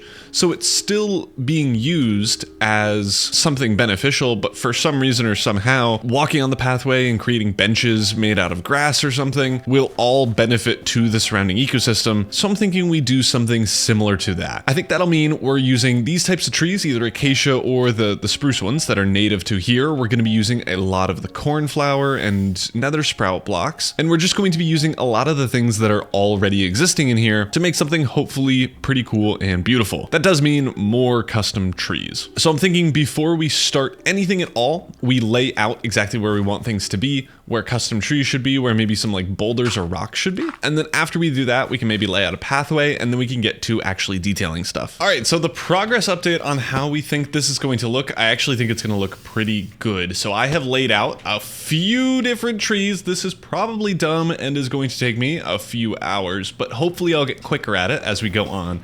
But we have what, 1, 2, 3, 4, 5, 6, 12 trees in total in this area here. I think it'll make it look pretty over the toppy. I need to make sure, I think this one has too many leaves and this one is too tall at the top. I want it to be less wide for most of these so that there's still some sun coverage and it's still bright enough, but I do want it to be covered in like kind of forest-like, but I don't want like each of the leaves of each tree touching one another. We also have our little gardens here around each of the trees, which I think actually looks pretty good, and then I've thrown in some stones around the place, and maybe we make a seating thing out of it too. I think that could be fun.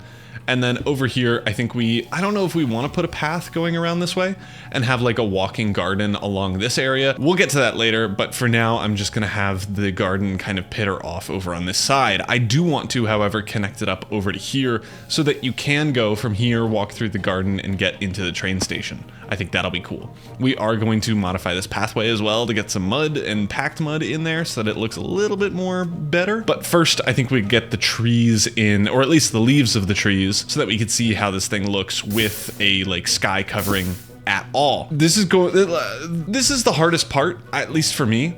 I can make buildings look okay next to each other. It is really difficult for me to be able to make a forest type of thing look good and feel like it makes sense. I'm hoping that with the introduction of some shorter trees on the outskirts, that this area can still be kind of tree-like instead of the kind of concrete landscape that we have over here. And maybe we throw in some more trees over in these areas once we get these looking good. I think this will be a good first step. So I say we get into another time lapse and just get to tree building and placing in a bunch of stuff here. So let's go. And in this little tree building time lapse, I wanted to talk briefly about how my thought process was for actually building these trees.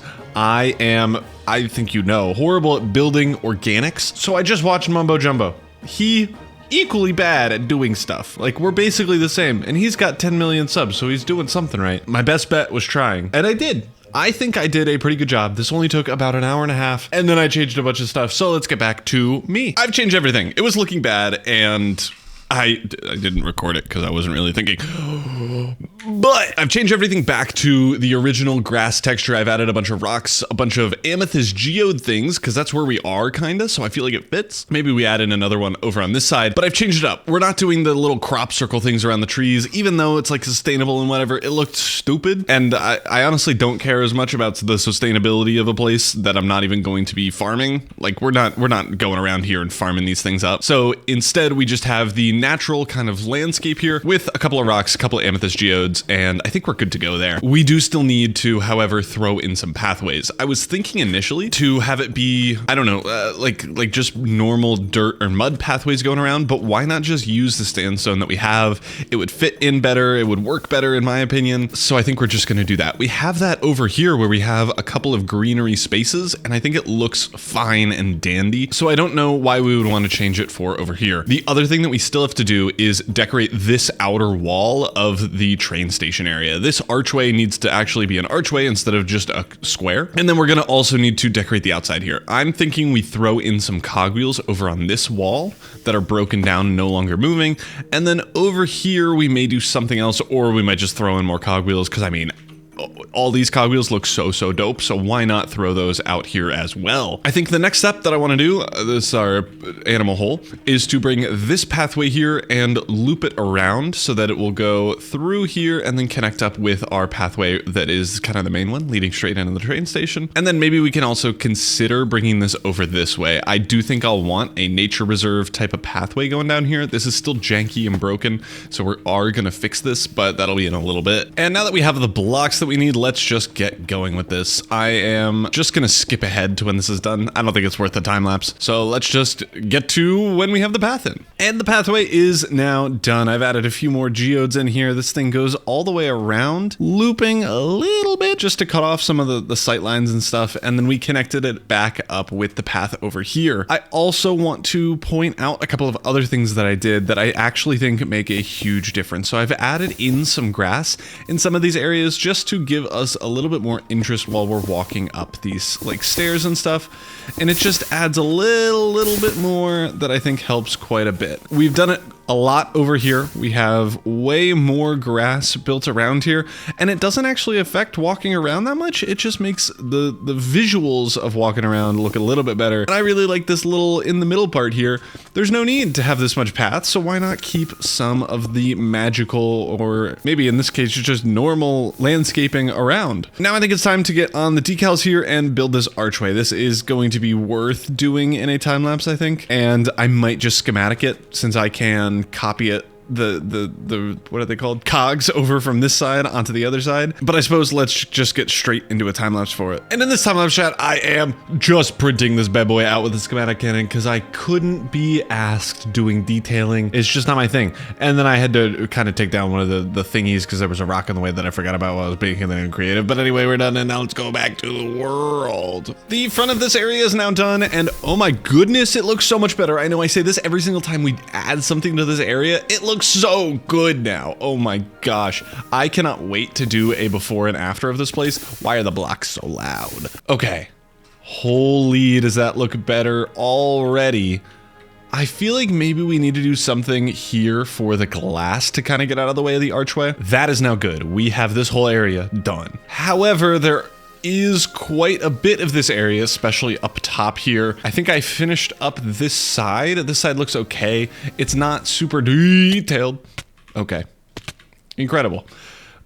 Let me charge up my backpack and then we can get to doing stuff. Okay, backpack reacquired. As I mentioned, we need to do a little bit of this up top area, terraform it a little bit. I mean, this is kind of horrific. But more importantly, this area still needs to be done. We have a hole in the floor, a mountain that just ends abruptly. Over here, for some reason, we have a tunnel that wouldn't be useful except for maybe if we wanted to add some of this mountain to kind of taper off over the thing, which we may not even do, honestly. I just need to make a plan, and I am just going to terraform this whole area until it looks good. We're gonna time-lapse the whole thing, and we're just gonna clean it up. We're gonna clean it up. We may add a couple more cogs over on the sides that are barren. We'll do that at the very end if we think we need to. But for now, we're cleaning up the terraforming. We are... What in the world is going on with this tree, big dog? Yeah, this terraforming needs to get fixed. We need to just do stuff to make it work. This is gonna be just a grind, so let's, again, one more time-lapse time.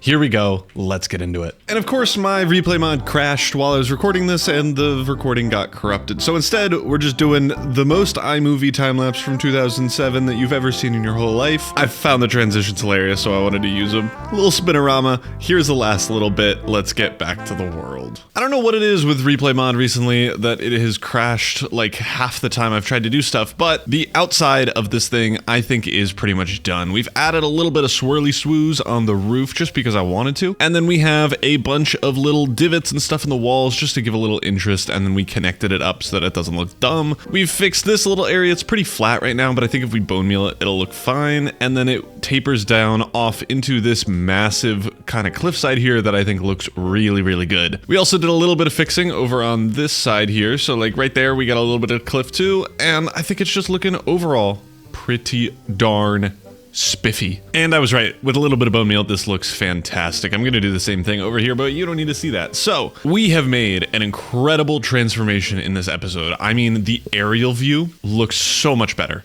This area looks incredible. This little pathway, kind of botanical garden type of place with our amethyst geode clumps and everything looks so, so cool. I did have to harvest geodes from where? Down here. I was digging out a bunch of them and they're all fully grown already again. But we had a lot of digging to do. We made a bunch of these little kind of outcroppings of just more plants, more things to be interested in while we're walking around. And I think maybe in the middle here, I'm going to change up a little bit of stuff. We still need to do a little bit of perfecting, but overall, I think it's pretty darn cool. And this place is finally coming together. We need more buildings over on this edge probably, but that'll come in future episodes when we make more farms, more machines, more places for things to go. But that's going to be in a future episode. It's taken like 2 weeks for this video to be made because I have been MIA. I haven't been at my house. I've been traveling for work and stuff, but we're back. We were able to finish this off. I hope you enjoyed it. I hope you like this different style. Again, if you do, leave a comment down below letting me know. Like the video to let me know. But if you prefer the old style, also let me know that. I think overall, it's relatively similar, but I just gave you a little bit more of my thought process and walked you through more of what was going on. One thing I totally forgot to do while we were going around was actually taking the screenshots that we took at the beginning of the episode before we built any of this and showing what the difference is. So I suppose I have the commands up here right now. I'm overlaying on the screen right now what it used to look like, and this is it now. That's number 1. Number 2, it's like I'm at the eye doctor. Can you read the bottom line? If not, you need cataracts. Wait, you have cataracts and you need to give me money. Thank you. Okay, final one. This is what it used to look like. This is what it is now. 1, 2, 1. It's people with glasses get it. Okay, that's all. Thank you all so much for watching. I'm in a creative test world. That's why I'm floating. Thank you all so much for watching. If you liked it, leave a like. Consider subscribing. I love you all so much. Have a fantastic rest of your day. Peace. Welcome back to another Create-O-Holics episode. In the last one, we revolutionized what it is to be an Escargarian, and that means blue and purple. We built this whole kind of foresty area, including 12 custom trees, as well as a beautiful nature reserve pathway, walkway, all the way through everything. We also did a bunch of terraforming around the outside of this train station because it desperately needed it, and it looks so much better. In this episode, though, we are not doing building. Maybe a little, but not really. Instead, I want to start on the most ambitious project ever. Let me tell you about this project. So we have a mod called Create Dreams and Desires. And in that mod, they have a bunch of new blocks, a bunch of new things, including a thing called the STARGAZE Singularity. This is used if you place it on a block, it'll turn it into an infinite source of that block. So you can do it for red sand, for tough, for normal sand, and so on. And you might be rightfully thinking, what the heck, that is so broken. And I would think you're right. Let me sleep. I think you're right. However, they're not like super important blocks, so I guess it's fine. And it's so difficult to make. If we look at the recipe for this thing, you can see that we need to do a mysterious conversion, I don't even know what this is, from an item called the Fallen STARGAZE Singularity. This Fallen STARGAZE Singularity is made of 7 different things, including shimmer bucket, every single milkshake, and a bunch of experience. So, we have a lot of work to do if we want to automate this thing, and that is exactly what I plan on doing. As you may or may not know, DoStream eons ago made a milkshake factory over here. This thing does not make every single milkshake, it makes 4 of them, and we need 8 different ones to make this bucket of shimmer. That isn't the hardest thing in the world to do. The hardest things is everything else. Just for the compound base, which is the thing that you use to deploy everything onto, you need a chromatic compound, which is used from all of these 3 things under a superheated blaze. So we need blaze cakes, we need polished spectral ruby, which is this, and so on. So I suspect this is going to take up an insane amount of space, and I hope that I can automate it. I bet we could do it fully. My fear, though, to automate something that creates infinite items all the time is that's probably not very solar punky. So we may have to figure out something to do with that later. Well, now that you know my plan, I think it's time to get into a creative world and start automating this thing. And we'll jump back into the survival world for little bits at a time, just so we can get our bearings and potentially do a little bit more to the base over here. Over in the single player world, we have set up here a thing that'll automate polished rose quartz and our polished spectral ruby. We already have an infinite source of both quartz and redstone from all of the mining machines that we have in the base, but we will need something for amethyst shards and glowstone, both of which are farmable. And as I mentioned, both of those things are required to make our compound base that'll eventually be used. The next thing we need is our powdered obsidian, and then we can get to working on this. What is mithril used for?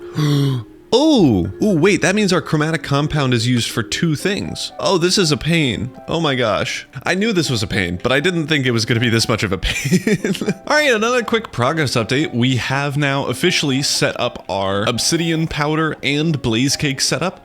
We're just using a bucket of chickens, and we have literally infinite cinder flour and infinite sugar. And then I've also set up, as you can see way over here, our amethyst setup. We are able to transport these with minecarts and stuff, so we can set them up in any way we want. We have a little drill system here, and then a clock that waits the exact amount of time, 2 hours and 20 minutes, for this to go back and forth. All of those items will be dropped in here.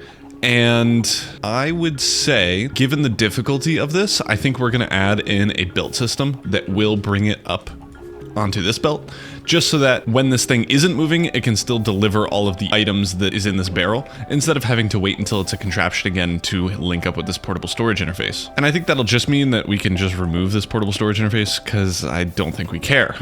That little system is set up, so we have that all built, and we have a ton of chromatic compounds. Obviously, it's not going to be as fast as it is, because we need to wait 2.5 hours for all of this amethyst to grow every time. But when we harvest it, we do get 3 per large bud, and we have like 30 or so here, so we can make 64 every 2 hours, which is pretty good. And we can obviously just expand this to however long we want it to be. So if we want like 1,000 an hour, we can do that. I don't know why we would need that, but we could do it. So now that we have the chromatic compounds, let's look at the Stargaze Singularity and see what we need. This comes from the chromatic compound. A refined radiance also does. Okay, this is a mysterious conversion. We'll have to look up what all of the mysterious conversions are. Shadow steel, again, chromatic compound. So that's 2 or 3 of the 7 things. Blaze, also chromatic. Mithril is a difficult crafting recipe. I don't want to do that. Massive experience is just experience. We have... Oh, frozen. This is just freezing some experience. That's easy. And then shimmer, as we already mentioned, is all of the milkshakes surrounding a massive experience, which is something that we can maybe craft soon. Okay, let's figure out what all of these conversions are. So we need refined radiance, shadow steel, and blaze brass. So for the refined radiance, allegedly, if we throw this into a beacon... Whoa! Okay, cool. So from what it said, we need this beam surrounded by frog lights for it to actually work. But I think it just needs to be a beacon beam, and it totally does. Okay, so what happens if we, let's just do a funnel for now. A funnel works, and then it goes straight up. We can use that, because what if we do a funnel above it, picking up the item? Oh, it just works, baby. Oh, man. Oh, light work. Okay, that's the refined radiance out of the way. For the shadow steel, we allegedly need to throw it into the void, and then it will come back up. Huh. I bet we can do the same thing here with a hole all the way to the void. And if we... let's just put in 8, and we'll see how quickly it flies back up. Oh. Oh, they're zooming. Oh man, this is gonna be easy.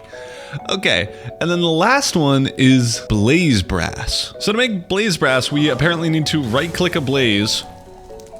Ooh, but it takes its body, and we can't do a blaze spawner. It needs to be a blaze. This one is a little bit more challenging. All right, I have gone along and made a big cube for a bunch of blazes to spawn in. If we wanted to, we could change this out for tinted glass, and that is exactly what I did. And there we go, now I made it connected, so it now actually looks good. And we have all of the blazes going straight to here. All right, so we should hopefully see, when we put in a couple of chromatic compounds, that this starts converting them into people. Oh no, is that not how it works? Oh, the deployer picks up the item. Okay, I thought the item was gonna pop out into the sky, but that is not the case. Perfect. Okay, so in the grand scheme of things, this isn't super challenging. And we now have our blazy things that are flying.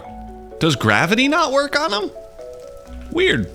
Anyway, we have our blazy boys. And this is looking like a pretty menacing contraption factory thing so far. All right, another pretty big progress update. We have a lot of these STARGAZE singularities figured out and lined up here. They are in the wrong order, because if we look at how this thing's made, we need refined radiance, then shadow steel, then blaze, which it's not in that order right now. I don't know if I want to change it just yet, but we'll see. It won't be impossible to change, since it'll just be rerouting stuff, but I might just leave it like this and then reroute it over in this area. I don't know yet. I am getting started on the experience one, the massive experience, this thing. So we need our frozen nuggets and normal nuggets, both of which I have kind of set up here. I just need to bring power to this thing and then we'll be good. And then we have that going into a crafting grid, which then goes into the second crafting grid so that we can craft this section of it, and then we'll make this. And that's step 5 of the whole process. I also looked into a little bit into shimmer, and we actually have all the milkshakes that we need. We do need the chromatic waste, which is this thing. When we drain the chromatic compound in an item drain, we get the compound base, which is what we need to actually make this thing. That's this thing down here, as well as some of the chromatic waste. We need sap, which is if you just put a tree over an item drain. We need hot chocolate, which is easy. We pretty much have that already. And then everything else is just milkshakes that we have. So we'll need to automate it a little bit more. What DoStream has, where is it? Way over there. But we should be good. Why are there so many boys? But now we kind of have to get into making mithril. Mithril, again, a chromatic compound, but then we need bronze, steel, a glowberry milkshake, which we already have, and nugget of experience, which we also already have coming from over here. And with that plan ready to go, I thought let's get into a time lapse. I didn't want to just do another jump cut. So here is me setting up the entirety of the mithril creation. You can see that we're setting up our copper, tin, and zinc for the bronze creation. We're also setting up our steel on the left-hand side there, and then we're hooking up our XP. I'm then pulling the compound over from the other side of the farm and connecting it up so we can actually craft the mithril. With all those components, we just throw it in a basin with some glowberry juice, and then we're making it. And there we go, we have our mithril set up here, going along this belt all the way up to our staging area, I suppose is what I'm calling it, where we have everything that we need so far. The last thing on the list is shimmer. And I did move these around. I decided that instead of doing them all in one long line, let's do a little loop around. So we're gonna have all of these go up this way, with obviously this being our compound base. We're gonna go here, get this clicked on it, then this clicked on it, then this clicked on it, 180. And then over here, just because it's going to be on top anyway, so I might as well keep it on top, we got the mithril pressing down on us, and then the massive experience right there. And then all we need is a spout of shimmer, and we are good. We've talked a lot about shimmer, so there's not much else to say other than we need DoStream setup. It's never that way. We need DoStream setup over here to get everything sorted, and I'm thinking we build it in the cave itself so that we can actually make this side of the island a little bit more beautiful, mostly so that the church can have something to look at other than some on-fire trees. Because even though that maybe fits the theme, I'm not as big of a fan. And it'll give us the opportunity to fix up DoStream's little hut here to make it look a little bit better. It's not great. What are you gonna say? It's not. He definitely put more effort on the interior. This is actually so bonkers. This is the interior. This is insane, by the way. Like, this is an insane amount of engineering. He did a great job. But we do need to fix up the front of this. So let's get the remaining bits of shimmer in. Let me move it over here so that it all connects up and looks pretty okay. And we can hopefully route all of the milk buckets and stuff over to the shimmer area that might just be right here or so. And then hopefully we'll be good. And instead of doing this all in creative, I thought let's just get it into survival. We have to do a lot of prep work, a lot of connecting to all of the different farms together. I needed to make an automatic berry farm, a glowberry farm, a cocoa farm, just to get all of the items into the milkshakes for themselves. And then we hooked up all of the milkshakes to the shimmer farm, which I will show you right now. I wonder why that's in there. Anyway, we have put this whole thing into our survival world. We obviously don't have our amethyst in there yet. That's going to take a little bit of time to do. We need to get our blaze spawner in here, and we need to hook this thing up to power still and do a bunch of tests and make everything work. But the main thing we were doing was setting up this. So let's go through what Shimmer needs. It needs, I missed this platform. It needs, I think, 4 or 5 of the milkshakes. We have all of those getting pumped over from back here. We have chocolate milkshake, chocolate, strawberry, normal, vanilla, glowberry, and one other, somewhere, that will all get piped up here. Once these are on, they'll fill up all of these spouts.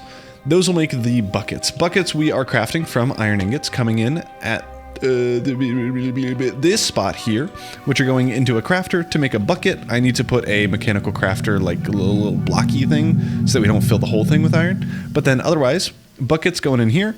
They're going along this, getting spouted, and then we have buckets of each of the things that we need lying down here. These mechanical arms will then grab all those buckets, put them in this crafting table that then drop out onto here. This includes 1 bucket of shimmer and then 8 buckets that are empty. The bucket of shimmer gets drained here and then all thrown into lava that will eventually be in this cauldron, because honestly, we have 90,000 iron ingots and can create more, so I'm not worried about it. That shimmer then continues all the way around to this spout. We also have figured out the smart chutes and all of the things so that the deployers will all work, and we have this. And you might be wondering, what in the world is this used for? It's a whole thing. We'll get there at the end of the video, so stay tuned. It'll eventually go way up there. But let's go through the changes that I made to DoStream setup. First and foremost, you can see that I have deleted all of the walls on this side here because I honestly think it looks so much better when you can see all of the engineering that he did.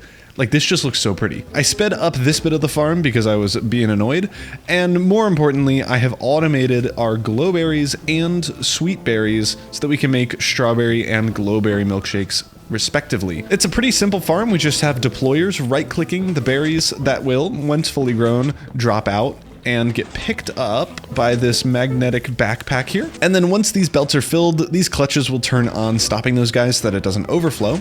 And then I think the cooler one out of the two is our cocoa seeds. Since unlike glowberries and sweet berries, you can't just keep right-clicking it and it'll keep growing.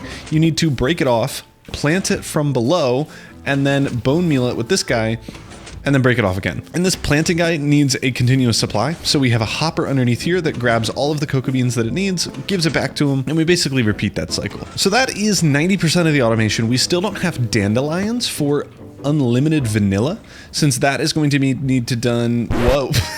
That is going to be need to done. Insane. That is going to need to be done over here, probably in a river biome, since bone mealing in a normal terralith biome, which is what we're in right now, will not spawn any flowers, which sucks butt. Now I think it's time to get some steam engines into here, and maybe just one. This thing requires 90,000 stress units, which, I mean, I might be biased. I don't think is too bad for this much tech in one spot.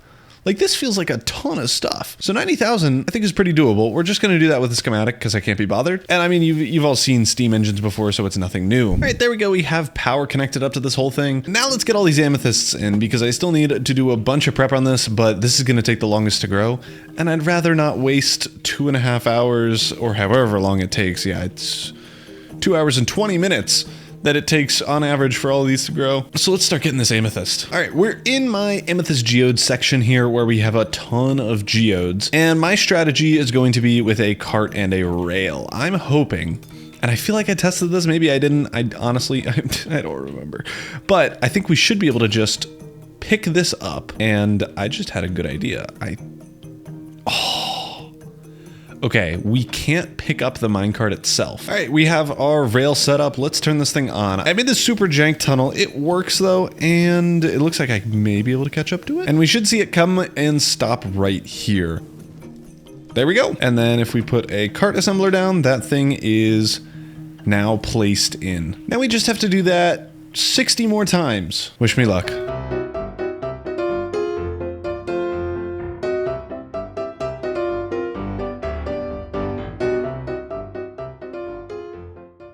And with that, all of our amethyst is in. That is 7 by 9, so 63 amethyst, whatever these things are called, in total, which should give us enough amethyst clusters every 2.5 hours, which is a lot of time. Sorry, I keep floating away. Every 2.5 hours, which is a lot of time, but it should be enough to power this whole thing. While that is generating though, let's get to other things. First of all, let me remove this pipe from in here, and then let's go and put in the blaze spawner right in that spot there. And I'm honestly so grateful for the carry-on mod. or whatever it's called. Okay, good. I thought I couldn't pick it up because we can just pick up our spawner. It makes us slower, but since we got the backpack, it doesn't affect us at all. And we should just be able to put this boy here, and they immediately start spawning, run away. Okay, we know it works. At least one spawned, which is good enough for me. I may want to, underneath here, put a bunch of blocks so that it's less bright. Oh, this should not be separated because you can see through it, and I don't know if that'll affect the rates, so I may just do that. But then otherwise, blaze spawning is good. We also need to get in all of the filters for all of these different items. And let's start over here. This one is going to be iron ingots. So as soon as we do that, we should be getting iron into here unless I forgot to connect it. Okay, this may have been the issue. Oh, yep, there we go. We got a little bit of iron. I saw it for a second. There we go. Okay, yes, we're getting iron. That is good. And I don't think the order matters here, but I'm going to just do copper, zinc, and tin. All three of these are needed for bronze making. Once we get to it, we do need a superheated blaze underneath this thing, so this won't make anything just yet, but it will eventually. Over here, we need the things for making the blaze cakes, which is sugar and cinder flour. I'm also pretty confident that nothing, or the order here doesn't matter, so I'm just gonna do you, and then over at the end here is gonna be our blocks of experience. This was made way over by our XP section here, where I have converted, that's not this building, where I have converted pretty much all of our XP blocks into XP, and we have now, what, 24,000 blocks of experience. And we should see, yep, immediately those are going in, getting converted into XP, and frozen XP, which is exactly what we need. Over here, we're gonna need quartz and redstone. Again, the order here doesn't really matter, so I'm just doing those two. We have amethyst already coming in. I need glowstone up on this top thing to get crushed. And then honestly, I think that's everything that we need, except for over here, we need some more blaze cake craftables. And again, I don't think it matters what order this is in, but this isn't powered by anything. I think I might've broken something. All right, that's powered. I need to do our lava system here. There we go. We're getting obsidian crushed into obsidian powder, or powdered obsidian, and that'll make our compound boys. We do, however, need to power this thing because it's not getting powered. Where? Bro, all my gearboxes disappeared. I don't know what happened. We will have to check to make sure everything is working because so far I think I've lost 5 or 6 gearboxes. I don't know why. Okay, but I think for the most part this is working. I need chickens. Good thing we have 1,000 eggs. Alrighty. Chickens are now installed. We just have to wait for their eggs to craft. Oh, this isn't moving. Why? What the heck are you doing here? Why do you not have bucket? Oh no! Oh no! Oh, I said I needed to do this. Okay.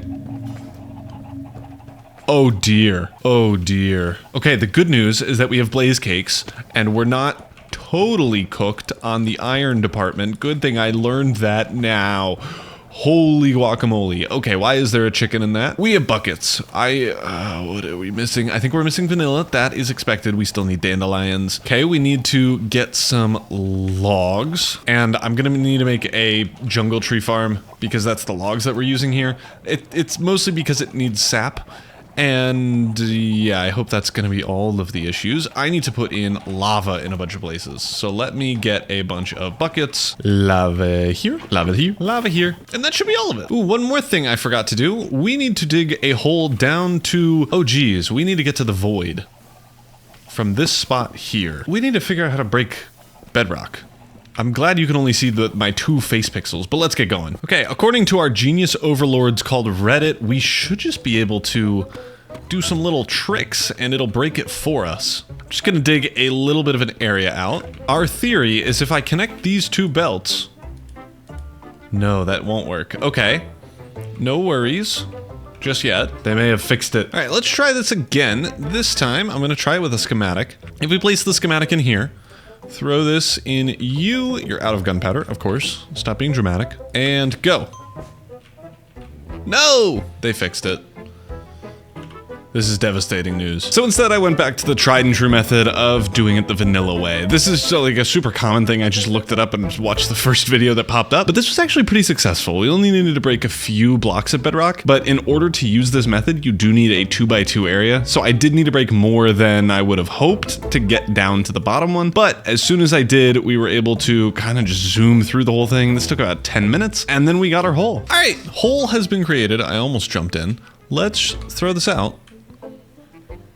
There we go. Okay. All right, now that hole should be good. That is, I think, the hardest one. I mean, I had to break, what, 5 pieces of bedrock, which wasn't too bad. In the grand scheme of things, it's better than what it could have been. This looks almost ready to harvest. And now that that's done, let's build a wood farm. All right, that is hooked up. It's so jank, so ugly, but it's in a cave, so it doesn't count as a real build. And now that that is hooked up, let's go build a dandelion farm. I think I'm gonna do this over here. I'm picturing, and you can hear me out, I'm picturing a beautiful little hut thing on the top of this hill that's like someone who lived out in the open as this kind of city or town started being built up around them, and they've lived here for forever. Creepers, let me go and sleep. But I'm thinking an old guy built his cabin up here, hates the locals, hates everything other than his little flowers, and from the looks of it, looks like there are plenty of dandelions here. We first do want to confirm that this is actually gonna work though, so let me break a couple of these and get to bone mealing. Yeah. You can see there that we grew some flowers, so this area will work. And there we go, this little flower farm is done. It is so loud, and I'm so sorry about that. There we go. That is done, a little bit quieter now, and I've just hooked it up to our main storage system with this little tubular here. This should now be connected, so if we look up dandelion, we should see this number increasing rapidly. This is a vanilla flower farm made by Ilmango. I've just installed a auto pickup thing that'll fit this whole area and pick up all the dandelions in the area and seeds, I suppose, but it'll trash the seeds. And it'll grab all of the dandelions that we need, which means we can head over, way back over to here and put in the dandelions into our vanilla system. So then we'll get unlimited vanilla. And if we hook this thing up, set the filter, and I suppose throw in some just bonus dandelions, we should see, or at least begin to see, us making... No. Hello. Oh, this guy isn't getting powered for whatever reason. There we go. And yes, now we are making vanilla. Ugh, I hope. Oh yeah, we are. Awesome. Are we out of sugar? No, we have 20,000. What's the deal? Eggs. Chicken. Why is it not all going all the way down? This is why I hate tunnels, dude. We're gonna change this up. I hate tunnels. It's not DoStream's fault. It's the Create mod's fault. But this is now working. This isn't spinning, which whoops. Now everything should be working. We should be getting in a second here. Yes, vanilla coming along, going up the tube into here, and we should get our first batch of shimmer in a second. I don't think it heard me. In a second. In. What's your deal? My guess is since this isn't full, it's not gonna prioritize that. So once this fills up, it should start working, and then we should be getting shimmer. As for all of the other things that we need, we are not yet making mithril, and I think that's just because we do not have enough blaze cakes just yet. That is in fact the case. I feel like we have 100 million chickens in here, so that should be good enough. I don't know. So it does look like we have every other item that we need, which is fantastic news. As soon as we get shimmer and mithril, we'll be good, which just means we need to wait on eggs for blaze cakes. That doesn't mean we're done though. As I mentioned way earlier in the episode, at least way earlier for me, it's been like 3 days, we need to do something with this. And this was like la creme de la creme, it's the thing we want to care about. It involves going up there. And I'll explain the reason for that in a jiffy once we get up there. I can't really even see it. Over there. Over yond. Tunnel officially created. This thing goes all the way down below into the core of the earth and then goes way this way. That way, this way it leads. You can see it from here. Up here. This is, whoa, high sensitivity. This is just a staging area that'll get removed. but that little tube thing is gonna have to stay there forever. The reason for this is because in order to get a Stargaze singularity from a fallen singularity, the fallen singularity, just as a reminder, is the thing that we're making with all of the pressing and the spouting and the whatever's down here. In order to get the actual Stargaze singularity, we need this big tower that we have in front of us. Oh dear, that's really bad. Please get up to the top. Okay, we need this up here. The reason is because in order to get a Stargaze singularity from a fallen singularity, we need to be above Y level 256, which is why we're at 258. And this is actually probably more important, we need to drop out that fallen singularity at exactly midnight or it won't do anything. And I bet your question is, how in the world do we know when it's midnight? Because a daylight sensor senses, believe it or not, if it's daylight or nighttime. That does not tell us what time of the night or time of the day it is, which is actually kind of a bummer. I kind of assumed that like the signal strength would tell. No, doesn't do it. Instead, we have to use a clock. And I think we build it and then I can show you what's going on because it is actually getting close to midnight. So while this is building, let's go through it. We are going to need a clock. And not just any clock, a clock that is set to 24-hour time. That'll mean that as soon as it hits vertical, straight up and down, it will be exactly midnight, or I guess the morning, but that doesn't super count. So let's hook this thing up, and you can see immediately, since it's close-ish to 9 or 10 p.m., it's right here, with only a little bit of time left until it gets to the middle. Thankfully, the game gives you a little bit of leeway, and it doesn't have to be exactly midnight, but it does have to be connected conveniently, maybe not conveniently, maybe it was on purpose. This redstone contact, when it connects up with this one, is the exact time where we can drop out the fallen Stargaze singularity to make a Stargaze singularity. And this transport thing is just for aesthetics. We could have done it over there, straight up, and that would have been fine. But I don't like Guido's base as much as I like General Ross's if he ever makes it base over there, and right here is where my base is, and I don't want to look at it. So I put it over near Guido's because he placed a bunch of torches in my area and I hate him. Okay, we made it down safe. Let me charge my jetpack, and then we have to figure out why this thing hasn't made any fallen Stargaze singularities before midnight, because I want this to be done, and midnight means not done yet. We are all charged up. Let's go check out what's going on. So we do have Shimmer, which is great. What don't we have? We don't have Mithril. Is this still because we don't have enough blaze cakes? Oh my goodness. Okay. Well, let me get 500 or so eggs and speed up this process slightly. All right, while that's going, I'm gonna do a little bit of potentially janky reordering for the moment, but this will make us get Mithril. Now it's time to wait for this to go through. Whoa. What? Oh, we're waiting for Shimmer. Why are we waiting for Shimmer? This has a bucket. Oh my goodness, this is... There we go. Now it's gonna work. Spout it up, baby, let's go. Oh my goodness, we officially have 2 singularities coming through. I needed to pick that up, that was an accident, don't worry about it. But we have 2 singularities more coming through. We actually have so many. Oh my gosh, we're making a ton. And we're gonna get 1 billion as soon as this harvests, because that's gonna be our first full harvest. And that just shows how long it's taken for me to troubleshoot and do everything. It's been 2.5 hours. Oh no. Wait, midnight already passed. We have to wait a full another day. Bleh. Ooh, it's almost midnight. I was building a tree. Don't worry about it. I think this is actually going to be going. Yep, it's powered. That means they have been dropped out, and they should be over here already. It doesn't look like it, but maybe they haven't loaded it. I don't know. I'm so excited. Singularity. Close. Okay. Yes! Oh my gosh. 14! How many of these do we need? Just out of curiosity? 3, 6, 9, 12, 15, 18, 18 plus 3, 21, 24 of these. I need 10 more and then I'm done. I never need any more ever. But we're not doing that just yet. Hold on 1 second. Hold on a hot smidgen of a second. Hold on a jiffy, if you will. We can automate every single block in the game that's on this list. Okay, we can automate 24 blocks with just having it. I don't know what this means though. I cannot believe we have 14 Stargaze singularities. This is the hardest. I mean, this video has taken me so long, so I think you understand how difficult this item is to get, but we have 14 of them. Bro, this is insane. Let's get our top favorite items. I mean, most of these things are not used for anything other than flexing. Bro, we could just make this if we wanted. Okay, never mind. Let's go here. What do we want the most? Tough, for sure. Ice, sure. Dirt, coarse dirt. All right, there we go. All 14 have been gathered. Now, we just place them on the thing and it'll... Huh!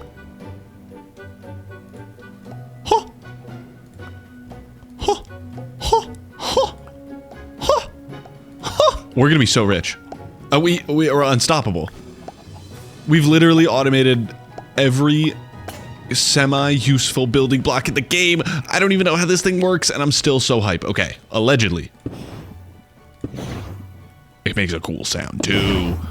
Oh my gosh. If you could see my face right now, I am going insane. First question, probably the most important one, honestly. If I give this to a deployer.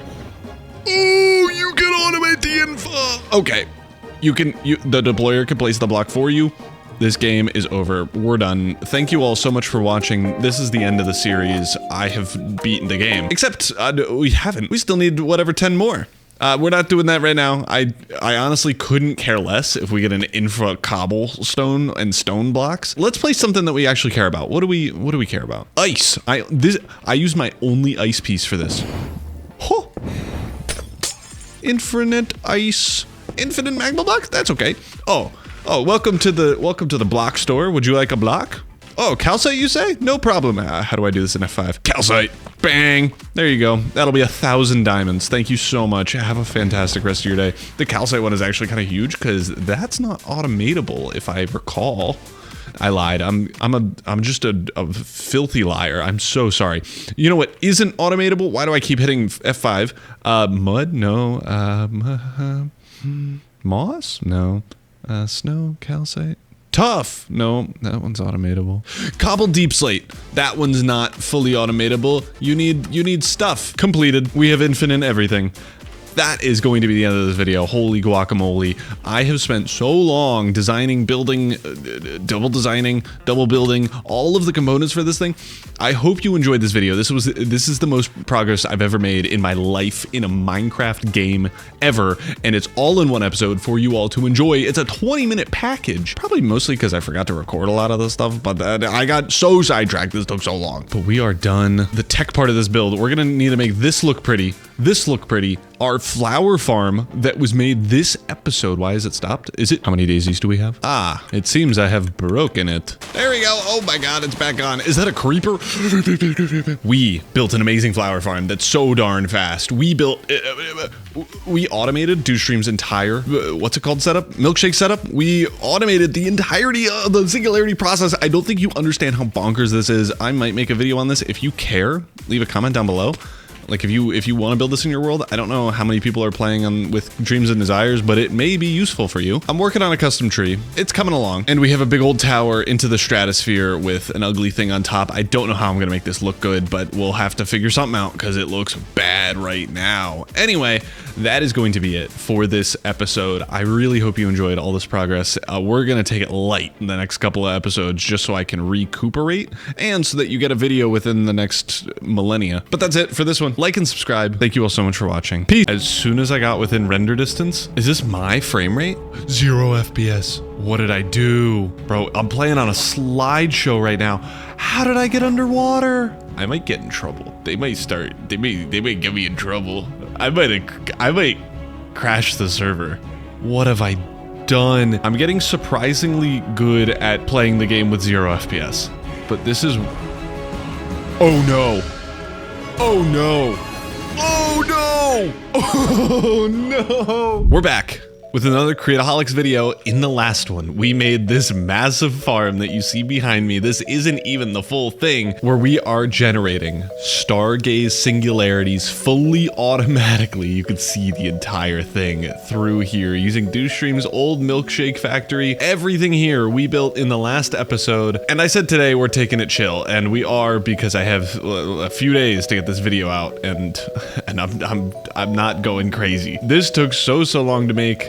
we're taking a chill day, but we're still getting a bunch of stuff done, so do not worry. There were some comments of the video that I think were actually pretty good ideas for ways to cover stuff up. The first one is that maybe we put a mystical tower covering up this ugly tower of chutes. And I think that's a really good idea, like a mystical clock tower, I think they said. And I think that's a great idea. I was initially just gonna do a huge amount of terraforming, but I think there's no way to make that look good. I think we could go terraforming a little bit of the way up and then the clock tower the rest of the way. But I'll look through it in a creative world and just choose the best idea, but that's really, really cool. And then for this, I'm still on the fence between a massive like factory design, kind of like what Mumbo has in Hermitcraft, where there's like the main town area and then across the way is a factory that's causing crazy amounts of pollution, or just have these be townhouses built into the walls slightly, just so that it keeps that vibe and then we can make a nice little path. And I know it won't fit the factory vibe, but I mean, every building in here, other than the train station, has a factory or machine in it. So it would still fit. I also, at the very end of the video, made this custom tree, and oh my god, I forgot, but I also made this custom tree in between videos, and I think they're both pretty good. I'm definitely getting better at custom trees, which I'm actually so happy about. Oh, and we also need to build this idiot's house, the cabin of the farms, the flower farms, which we will definitely get to, but maybe not today. Instead, as you could almost certainly tell from the title and thumbnail, I want to actually properly automate all of these blocks. And what all of these blocks do you may ask? Question? Stop, back tank pressure low, your face is low. But we got a ton of infinite blocks here that, while it is helpful to have, we need a lot of these for like crafting recipes of other things, especially soul sand and things like that. Like we can make cords from that or gold or whatever else. And I would like to have a pretty consistent stockpile of all of these blocks stored and automated in the base. And then maybe by that time we'll have, oh, I don't have my thing on and I jumped on the crops. I'm gonna die.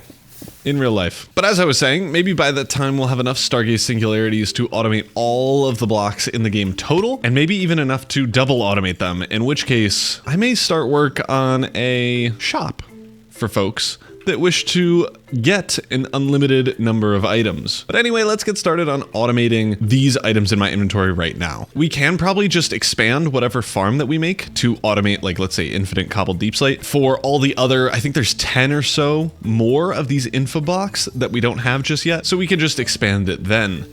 What I'm thinking though, is if we can make this tileable, which I honestly think that we can, and I honestly think it's going to be really easy and compact. I think it's about time we use this little area because there's literally nothing in it. And I've been working a little bit on a one wide tileable design that may or may not work. I actually have no idea. I'm trying this in survival because I don't know. But let's try it with calcite. So I'm thinking if we give the deployer this block, it will place it in this spot here. Okay, so the blocks flying all over the place isn't ideal, but it may be being caused because this belt is full. So I'm gonna hope that that is the case and this is working flawlessly with no flaws. All right, another little progress update. I'm starting from the bottom up, but basically all of the items that are mined up top here are going to get put into these item vaults. Once they reach a stack, they're gonna go get dropped out and go into our storage system. These chutes are getting split open so that both sides feed into the same sets of item vaults. And then we'll be able to create little walkways here for all of the, I guess, people to walk around. But I'm thinking, ooh, that actually looks so cool. And I'm hoping this looks good. Oh my god, it's going to. Oh yeah. Oh, cool. Oh no. This is gonna be so laggy. Let's set this up now so that we can turn that off. Because I just vibes-wise, my frames were dying already. We have all the deployers in now. Let me quickly get in the item vault over on this side, and then we'll have all of the item collection stuff set up. And you know, while I'm building this, I actually didn't fully test this out, so this is still gonna just be theory.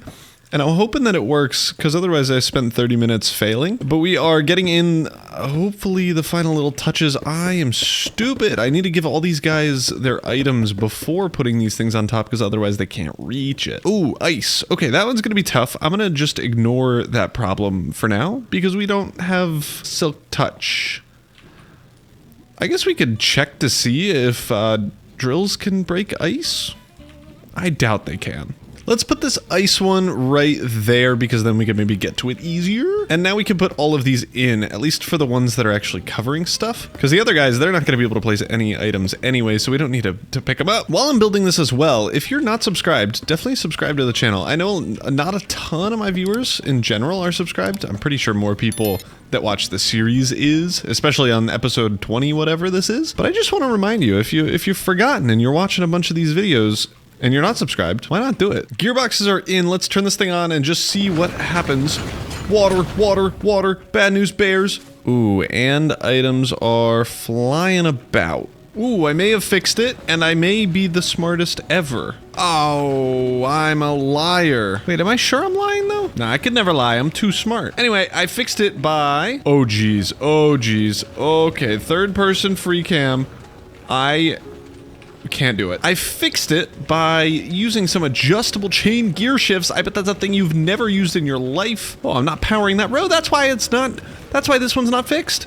That's why. Oh, that makes sense as to why also. Okay, I know I'm doing a bad job at explaining what's going on, but I promise I barely understand what's happening also. So we're using adjustable chain gear shifts, and if you don't know what the heck those are, and I don't blame you because what the heck, but basically, if we're getting power from right here, and it's going into a normal encased chain drive, and that encased chain drive goes all the way along across all of these other encased chain drives, whether they're, uh-oh, this is filling up, whether they're the adjustable chain gear shifts or the normal ones, it doesn't matter. They'll all get power. If the adjustable chain gear shift is not connected to the power source, so this one is the one connected to the power source, if it's not connected to the power source and it's powered, it halves the speed that it's going at. You can see that this is a lot slower rotation-wise than this is, and that's because it's going at literally half the speed. But the overflow is happening because the blocks were getting placed in too quickly after they were being broken by the mechanical drill so that the chutes couldn't pick them up, and then it just kept spiraling. So having the speed, it makes it so that the deployers place blocks half as fast, which lets them be able to be picked up. That also means now we need to go down to our storage thing and fix that because that's a big old issue. And all of my farm storage is now just going into this backpack because, I mean, the backpack is kind of fancy, but that also means I need to figure out everything in this backpack. Okay, we can remove that and this. Our storage is now set up, and I think that means we can run this thing at full speed. I was also having issues with this vault specifically because we were getting snowballs instead of the one of the snow blocks. I think it's this one. Yeah, that looks like snow blocks. That drops snowballs instead, and those only stack to 16. So I just set some filters. Anything but snowballs, just do 64, and the snowballs 16, and that seems to have fixed it. But now I gotta figure out how ice works. My initial thought is just to do a Silk Touch deployer with a Silk Touch pickaxe in its hand and call it a day. But in Create Dreams and Desires, there are some other drills, and I don't know what they do. And I'm hoping that this means Silk Touch. Okay, this is just the drill. What does this shadow drill do? You're not gonna tell me. Okay, I think we're gonna have to go into Creative World and place down all of these to see if any of them can break ice normally, because I'm assuming that at least one of them is a Silk Touch drill, because otherwise that wouldn't make any sense. And if that's the case, maybe we also replace the snow one just so that we can get the full snow blocks instead of snow pearls. All right, I set up a little test here. We have the shadow drill, a radiant drill, and the bronze drill in front of us. I'm gonna test the bronze drill first because I think that's the least likely to work, and I was right. I'm thinking the radiant drill could be it because this is the one that you have to throw in front of the beacon. So let's try the shadow. Oh, it's a shadow drill. Oh, nice. Okay. Bro, we don't even have a recipe to make it.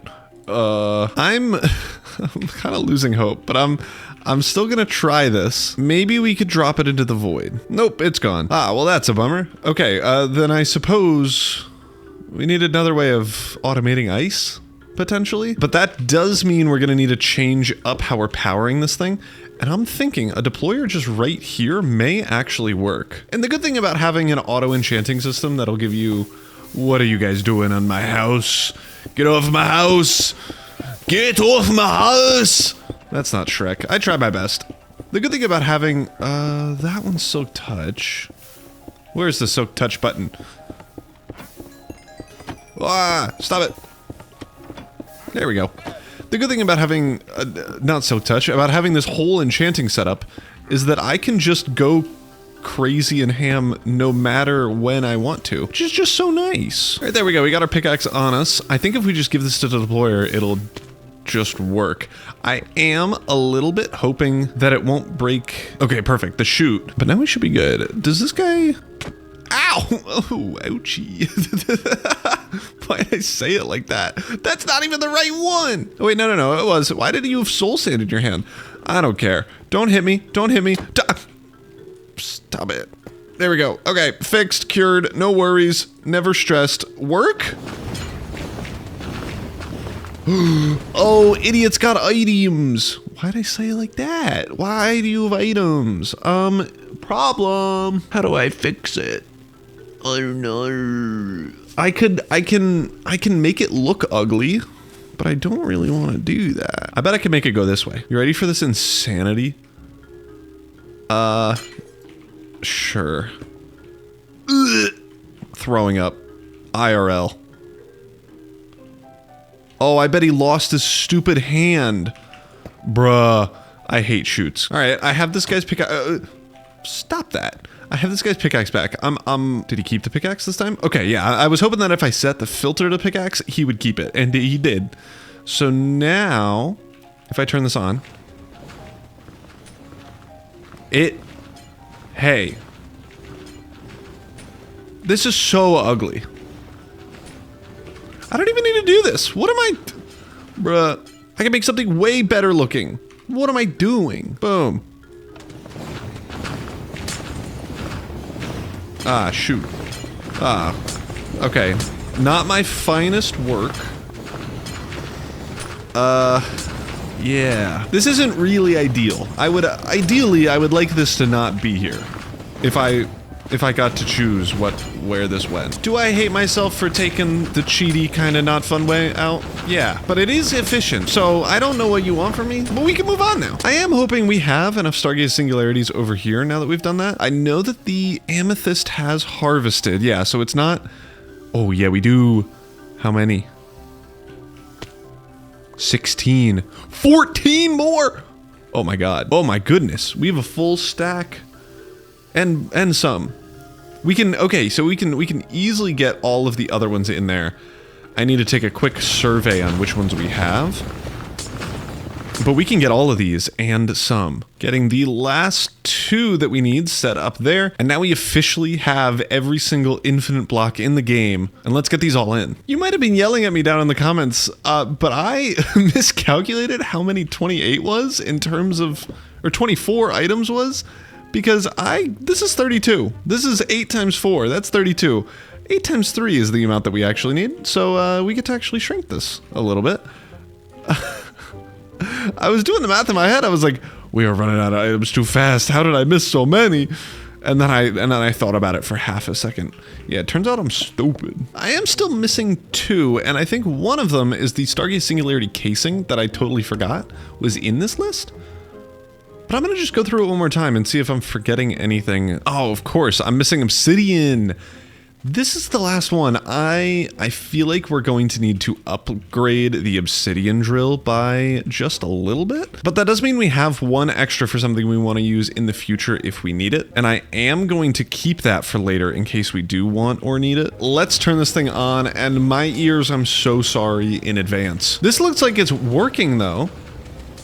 What the heck? Pebbles? Why is bro generating pebbles? Alright, this has been running for a little while now, and I fear that was because of some overflow things that I maybe will have fixed. Gravel, when you break it with a drill, sometimes breaks, and I have turned down block sounds like crazy. This thing is not going to be running all the time, and I may remove it eventually. It doesn't super fit the vibe, but at least it's here. It's taking up some space in this otherwise non-used room, so we take it. And it looks kind of cool. You can run through it, you can see all the blocks getting broken and stuff, and we have automated everything that we can with these things. So I think the next step is trying to figure out what to do with a shopping district or something. I don't know if we're ever going to get to it in this series, but we did have eventually plans over here to make a city where we have a shopping district and stuff. So I'm thinking we go over there, and maybe we also check out Famir's base. Famir's base? I don't know how to pronounce it, bro. It has an E in it, but there's an I, and I don't know. But let's head over this way and see if we can get to Famir's base and potentially the grounds of where this city may eventually be. Is that Famir's base? Famir? Oh, this feels like it. This is a cool little train track thing through the valley. This is super cool. I'm a huge fan of this. Someone's angry. Why is that here? Oh my gosh, that's so... Sorry, excuse me. Just scooching away from you, newbies. No problemo. You know, it probably would have been smart to bring a train or something. Where does this go?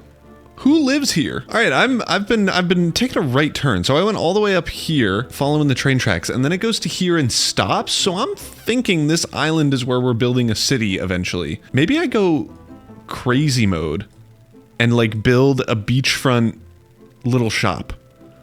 Like maybe on this beach over here, and I get the ground rolling. Cause we started this SMP thinking that we would have a massive, like, I forget what genre of build, but a massive city. Bro, where's the, oh, this is this little area here. Yeah, so I could build a little shop over here and just like call it something. Or maybe like some docks or something over here. Just a building on this, in this area, so that we have some groundwork going so that we could actually build stuff. And then we can probably just like make a shop for all of these Stargaze singularities and automated blocks. Like maybe we rent them out for, like, you could rent them for a week, rent them for 24 hours or something like that. Cause I don't think I can sell them. I feel like that would be too OP, but renting them I think would work. I'm gonna spend the next however many minutes making a little dockyard so that we can maybe get a boat system in here later. And then we could get maybe a little house in here so we could sell our stuff.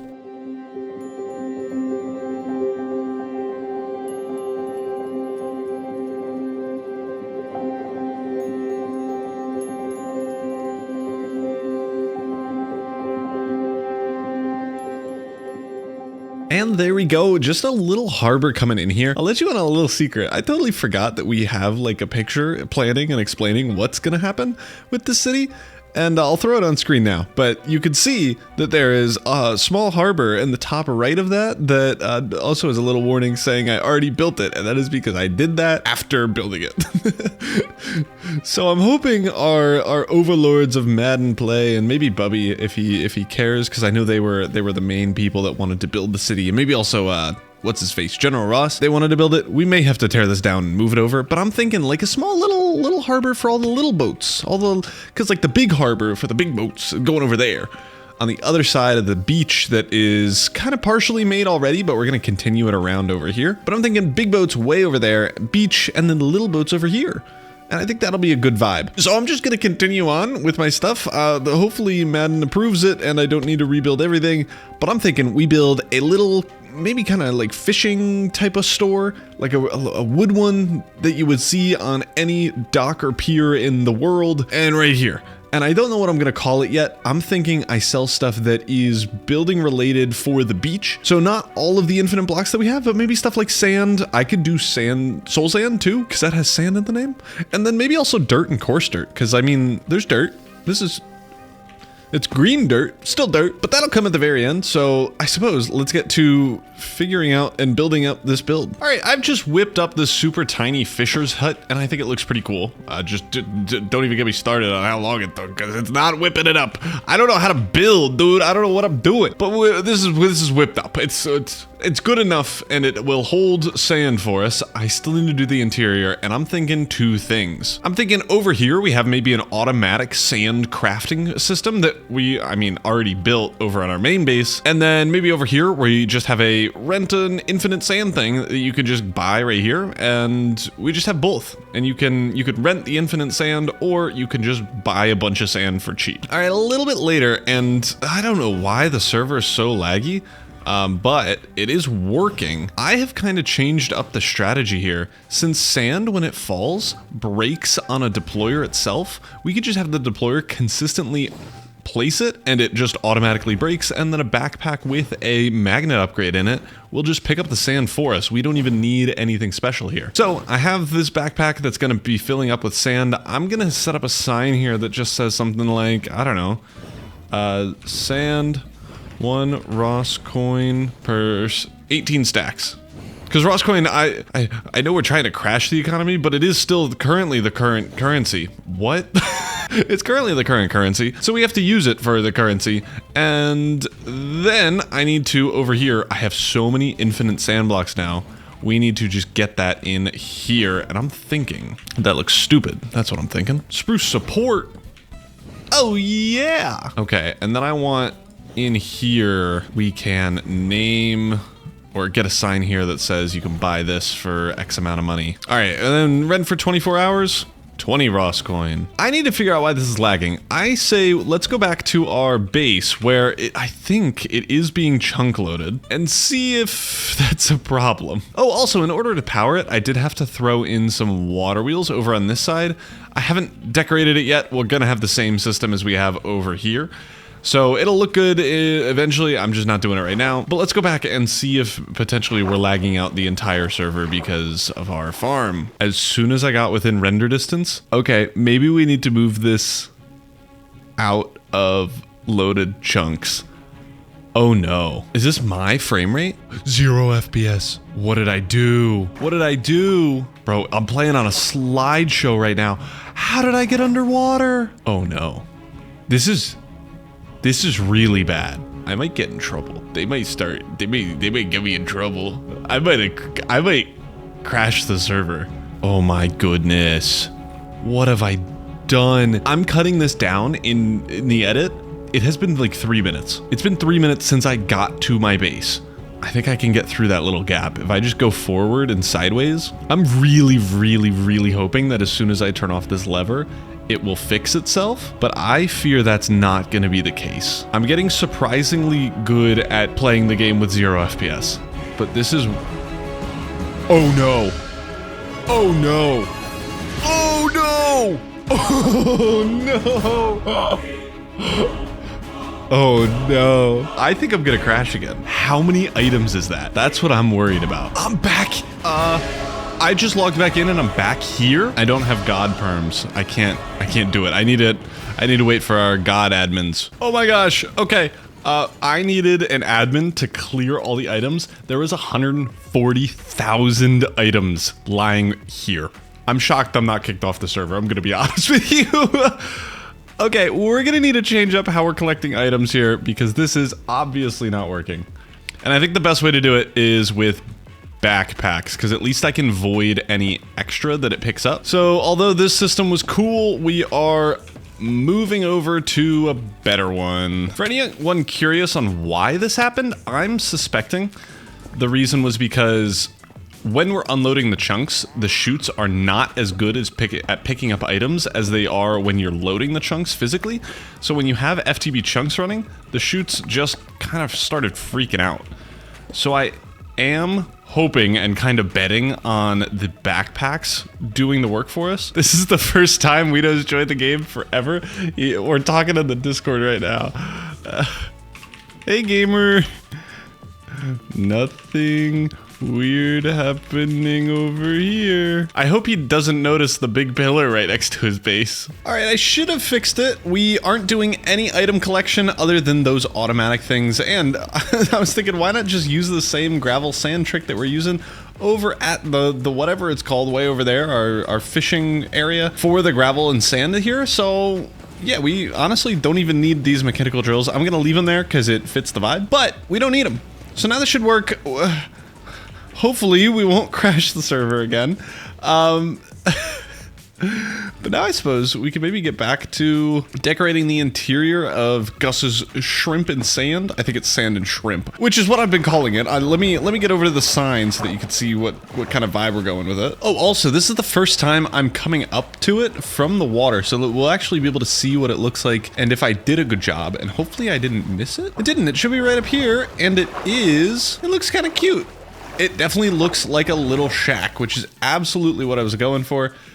So I suppose I did a good job. All right, and we already have 800 sand in that area. That's super awesome. So now let's decorate the interior here. Oh, let me talk to you about Gus's sand to shrimp. Gus's sand to shrimp. Gus's sand. We got signs. We got lights too, just to like make it safe at nighttime. But let's make this a little bit prettier. I've already done a little bit of work here, but we want to make the rest of this area looking at all good, honestly, because right now it's very bland. All right, there we go. Just little bits of things over here. and this looks at least a little bit better. And honestly, that's what we're gonna have to deal with because I am out of time. I said this was going to be a chill episode, and we went ahead and built a whole dock, pier, and a fishing hut for Gus's shrimp and sand and shrimp. And honestly, I think it looks pretty good for a rundown as I could make it little area. I think it's pretty cool. And I did forget to put in these fence gates, so that's what I'm doing now. And not only did we make Gus's shrimp and what's it called? We also made this fully automatic and now fixed farm for every single block in the game pretty much, including obsidian. I mean, we have ice, that's automatic. Everything here is automated, and we should actually be getting a bunch of it per hour if it... Oh, there's another stack. There we go. We're getting a ton of this, and it is all hooked up to our main storage system. So I feel like that was quite the successful journey. And in the next episode, I am committing to building up a whole beachfront, I don't know, riverfront property for probably just a bunch of townhouses. I think that's my favorite design choice that we're gonna go with. In the next episode, I think it's gonna be super, super cool, and it's gonna look so good, but that'll be in the next one. So thank you all so much for watching. If you like this video, be sure to like, consider subscribing, especially if you gotten to the end of it, and I will see you all in the next one. Peace. Dang. Everything is really more beautiful with shaders on, but you know what it's not more beautifuler than? It's not more beautifuler than you. Welcome back to another Create-O-Holics episode. In the last one, we made this little fisher's hut on the edge of this area here where we're going to be building our massive city in the coming episodes. And I am so excited for this community project. We haven't made a ton of progress up to date on this area. We obviously have the train track coming through here where we're going to, at some point, be building like a main station in this area. But I got the ground rolling, and I hopefully have convinced other people on the Create-O-Holics server to at least I incentivize them to maybe start working on this place. We should see a lot of good content coming hopefully pretty soon, and maybe even in this episode. But as I mentioned in the end of the last episode, I want to focus on making this monstrosity look just a little bit better. You all know that I am a engineer, whatever, the making of this thing by heart, but I do want to appreciate making things look good and making like just builds look good in general. And even though we're using some ugly blocks like granite and stuff, I think it's looking pretty good so far, and I want to move this over to the other side of the river here, where we can maybe like build a bridge and have like a cool walkway and some more homely houses that are hiding this just horrible monstrosity, but still some homely houses, and maybe even just a milkshake shop that as we enter in here, it's a little bit dark and dingy, but we can fix up the interior so that we can get some milkshakes and stuff. But I am really excited about building this today. We are going to do it in a similar style to everything else with the, you know, the granite and then the limestone and all that stuff. And I wanted to do something very, very different. I wanted to try to draw out like a picture vibe of what we're going to do here. Not well, but in just like MS Paint type vibes. So I'm going to take a screenshot of this and then bring it into MS Paint so that we can go through kind of my thought process and what I expect this to look like once we're done. All right, I'm using the essentials drawing thing because it's actually not horrible, and hopefully you can get kind of the idea of what I'm going for. So we're going to do a bunch of townhouses here. I'm switching between different colors, and we're not going to go exactly the same color section as here because that will get pretty monotonous along the way. But I'm thinking we do the same red that we have over in this area, like the same granite, copper, everything. And then we have hints of limestone that you could see over there. And then we mostly use different colored terracottas and stuff for the background. Part of my inspiration for this is my vanilla playthrough that I honestly haven't posted a video in a little bit at a time, but I am making one, so that's why I'm kind of thinking of this. But if we kind of copy this over, and I don't have a good way to copy and paste this, but if we copy this over here, and then we add in a pathway that like winds around here, and we have it like kind of a nature walk. We make that mud. Then we can get in some trees going around. These are going to be the custom ones, of course. And you could tell I'm very good at art. But you kind of get the gist. So we're going to have pathways walking around, some cute little houses, townhouses just for people to live. And I'm going to save that for the thumbnail. That ain't making the thumbnail, dog. Over in the creative world, I've drawn that up here with just a bunch of wool for a bunch of different like colors and things. So we're gonna have like a doorway here. Windows are outlined in yellow, and then we got some like beams and stuff here. I'm thinking actually we probably want to bring this out by 1, but we can decide that once we get into some of the finer details. Now I'm thinking we get in a couple other outlines of things, and then we can copy these around and change up the colors once we get to that stage. So let's get to outlining. And this process actually took so long because I decided I want to outline most of the houses here, which was probably a little bit stupid. I also started outlining the paths, a little cliff outcropping, I don't know what you call it. And yeah, as you can see, all of the houses here. This one was a curved kind of custom one that I think is going to turn out really nice once we get everything in. And then I just had to perfect it, add a couple more little support beams, roofs, a little more housing, and then we're good. Holy smokes, I have made so much work for myself. We officially have all the houses in here, at least the outer structures of them all, and I gave myself so many to do, including this like fully circular kind of bay windowed one that's gonna look so cool once we get that done. But yeah, this is going to be so much work. I'm hoping that once I get a rhythm, once I get a vibe, once I get a style, I'll be good to go. But just building the outlines of these has taken, what, an hour and a half? So we're in for the long haul here. But I think it's gonna look really good. Let me walk through what I've done. So you saw that I built this one right in front of the milkshake farm, factory, whatever thing, and that's gonna be probably the only one with a real interior. All the other ones are just gonna be facades. That's gonna make my life really easy. And you also saw that I was putting in the pathway here. I was doing it with the brown wool because I suspect we're going to do something with packed mud or something instead of the sandstone that we have over here. We also have a bridge going across because otherwise, I mean, I don't know how we're getting across this river. I did a little bit of terraforming with some dirty wool. And then, yeah, we're over to here where this just tapers off. For now, I don't know what I'm going to do with it. I may throw in some custom trees along here. It depends on the vibe. So we'll get that once all the details of the buildings and pathways are in. And then probably my favorite part, and the part I didn't know about or tell you about because I didn't know about it, this pathway up here, I'm in the wall. This pathway up here that leads to a couple of smaller houses up top here. So I was running into an issue where for these houses, I can kind of make it so that they go straight into the wall here and they look pretty okay from afar. The issue came up with these sorts of houses over here because I would have needed to go double the distance as these here, which were already looking pretty long. So I was like, I wonder if I can do like the mumbo jumbo style where we had houses below and then another level where houses were above. And I think that's going to work really well. I made a little pathway alleyway thing up here. This is going to be a really dingy alleyway, I hope, and it should look really good. And then we have the white wool as like a little balcony thing, and then a couple of houses up here just to fit the vibe, and I think it's gonna look really good. Now it comes time to getting in all of the blocks. So I'm gonna do limestone on most of these houses as the main block there, but I am gonna mix it up. I need to make a couple color palettes so that we know what looks good, what matches, and what fits the rest of the vibe. I'm thinking we have some green ones, some limestone ones, and some granite ones, with the outer bits being wood, maybe? I'm not too sure yet. We'll see, and I guess just play it by ear. But let me make some color palettes and let's get started with actually decorating this. A little extra info into my building process. I have never done this amount of outlining before in my life. Usually I do like a couple buildings just to get a vibe and shape of what I want, and then I just start building with details, with everything built in, because I kind of need to see the details before I get a general vibe. But I'm switching it up here.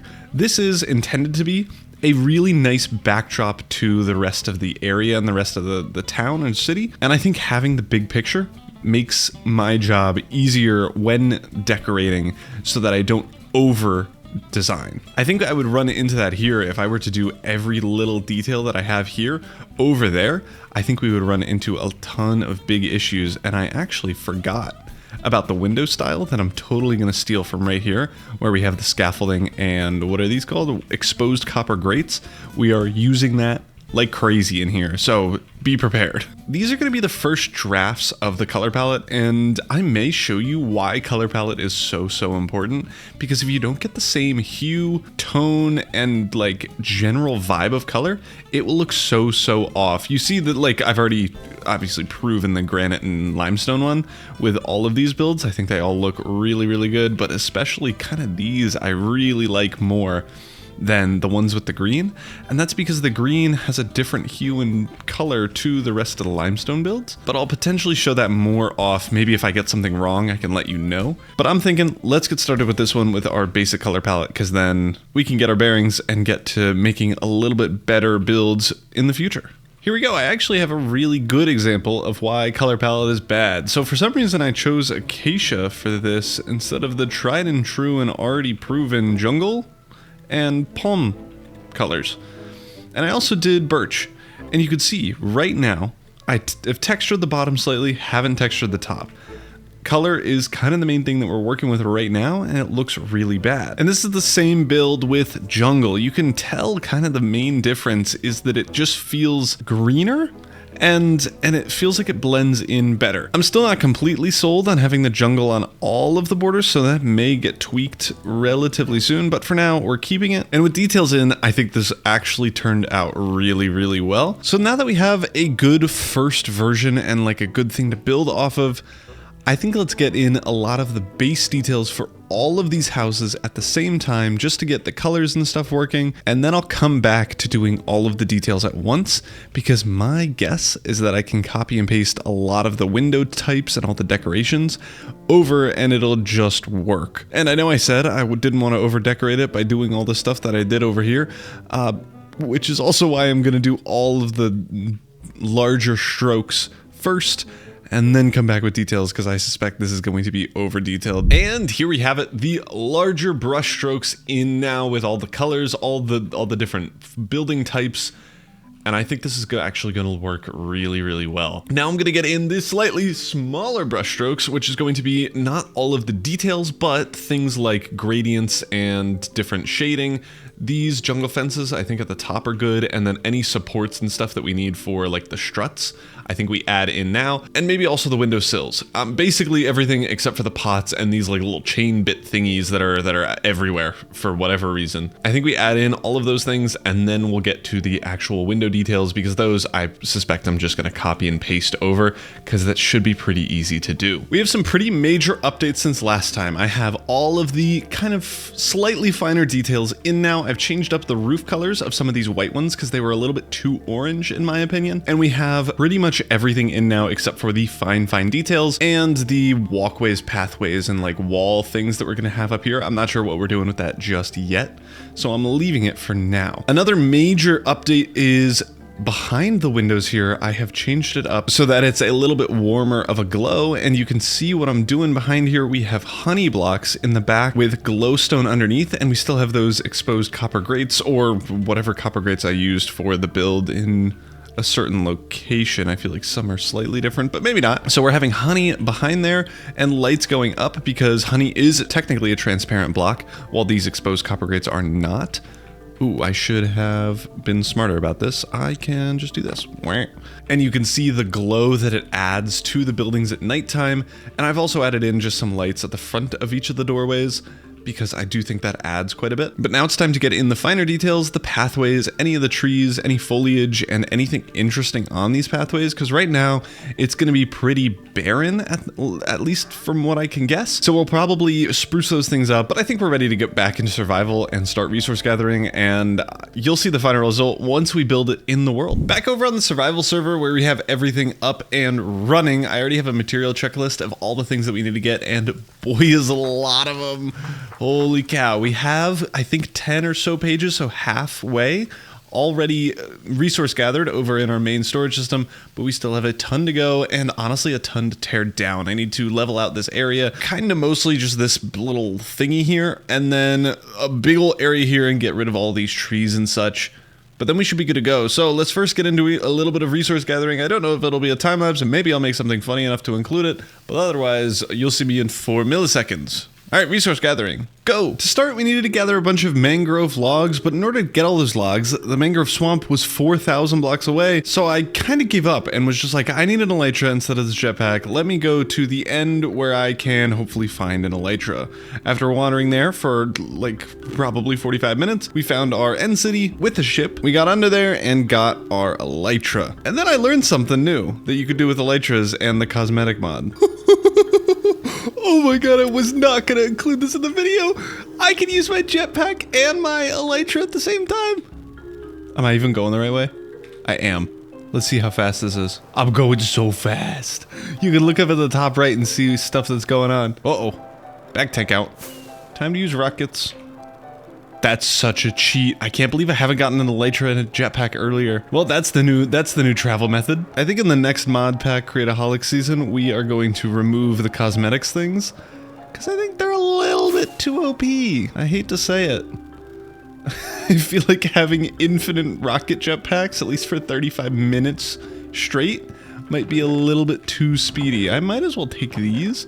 That would have made my job way easier. Oh, don't mind if I do. If I found this? Bro, we're right here. It probably took me 30 minutes to travel around in this loop. I was really doing it not efficiently. All right, back to resource gathering. Item gathering all done. We have everything that we need set up now. Now we get to AFK and let the schematic build itself. Oh. Huh.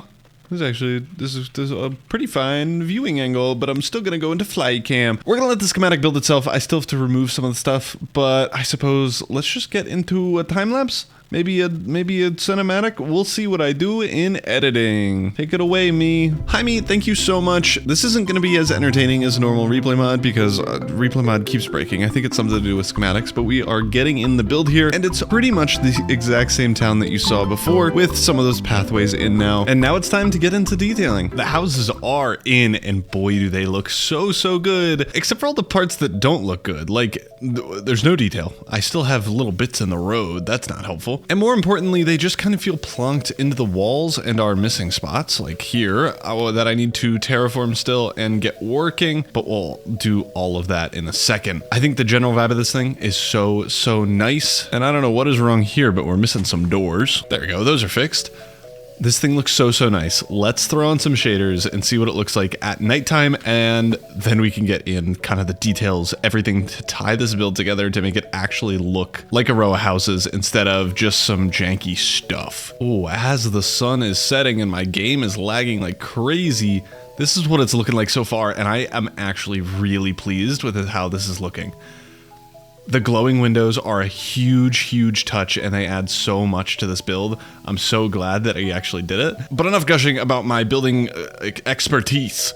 We gotta make this place beautiful, and I think this is gonna start with removing probably all of this dirt, because gross. Replacing it with stone, same with this diorite and whatever this block is, potato sick. Getting rid of that. Maybe even getting rid of the deep slate and weathered limestone. Like anything that isn't stone, we're getting rid of. We want this to be pretty and not ugly. And right now it's ugly. With our background cleared up a little bit, I'm thinking we get to some trees. And instead of just doing a time lapse, let me spin around quickly and we can get to... There we go, we have our trees all in and looking beautiful. And I'm gonna be honest, this would have taken me a lot of time if I didn't just copy and paste in Creative and use a schematic. But we can pretend just between the two of us that I did build all of these by hand and it took 15 hours. Anyway, this is a huge upgrade. You could just see the vibes that we're going with already being built in here, and it's looking so good. The next step is getting in a ton of rocks, big and small, and boulder sized and not boulder sized, and this tree is on fire, that's not good. And I kind of want to copy the rocks from way over here, where we have a bunch of different geode flavors and just normal little pebbly rocks up to big rocks and all those types of things. And I'm thinking we just scatter them around over on this area just to make it a little bit more lively. And that's exactly what I did. I got work on just normal boulders at the start, using a lot of tuff, a lot of buttons, and a lot of just stairs and slabs. And then I got working on a massive boulder that you see here just to kind of give you some scale. I used tuff as kind of the lower base, and then I started mossing up the whole place just to give it some green so that it meshes with the trees. We then got work on, of course, some amethyst geodes, and then we're done. And that, at least in my opinion, has upgraded this area so much. We have a bunch of little amethyst geodes, a bunch of little amethyst clusters, some rocks that, as I mentioned in the little thing there, we put moss over to give it a little bit of greenery in conjunction with those trees. Why am I going so fast? And then something I didn't see, we added some up on the stairs, some moss up there, and a massive geode up at the top of the stairs that I think ties a lot of the bits together. I also mossed like crazy up here. This was a comment suggestion that I really liked. But we have a massive geode there that kind of brings it together. And this pathway's looking good. The only issue is right now it just ends to nothing. And we don't have a bridge across, and there's no real way to get there. Which means we need a bridge. And I'm gonna be honest, bridges are not my specialty. I am pretty bad at them. You may have seen my bridge way over yonder that wasn't really in theme to the rest of the builds. It looks cool, but it took a very long time to make, and I suspect the same is gonna happen here. But I'm thinking of a curved kind of diagonal bridge that, let me just get a little view here, that goes a little bit up, back down, and then connects up with that land over there. And it should hopefully loop around this way, and then we can have it go all the way along here and eventually connect up with our main pathway that we will bring over here. I'm probably gonna branch it off right there and just have it go straight over there, which I think will turn out really, why can't I say really nicely. So I think that'll be the plan. Let's get to the second time lapse of the day where we build in this bridge, and hopefully it looks good. Building in the bridge here, and of course we're starting off with mud as kind of the floor level, with a lot of the spruce on the underlaying bits, with jungle on the top as kind of the accent. We are adding a roof to this thing and a bunch of lights, and then we're getting to the structural supports, because I kind of just built this in the middle of nowhere, so we need some terraforming just to get the bridge structurally sound so it's being held up by something. This actually didn't take too long, and I think it turned out pretty nice. We'll go over a more in-depth walkthrough once this time-lapse is done, but then we got started on the pathway itself. This was a little bit more difficult than I kind of expected, because in the middle I need to combine mud and sand, which is, they don't really go well together. So I tried my best. I think it turned out pretty well. I had a very gradual gradient that led through the whole thing, and then we're done. Back now in the Create-O-Holics world, and we are pretty much done here with the entire build. We still need our grass to grow in, but that'll just take a little bit of time, and otherwise we are pretty much good. This thing turned out so nice. We have a beautiful pathway that I'll get into later, a sweet bridge going into our little town of row houses on the water. But let's go over the pathway and the bridge first. So as I mentioned in the time lapse, I needed to combine this sandstone, this sand, with mud, and I did so pretty much here.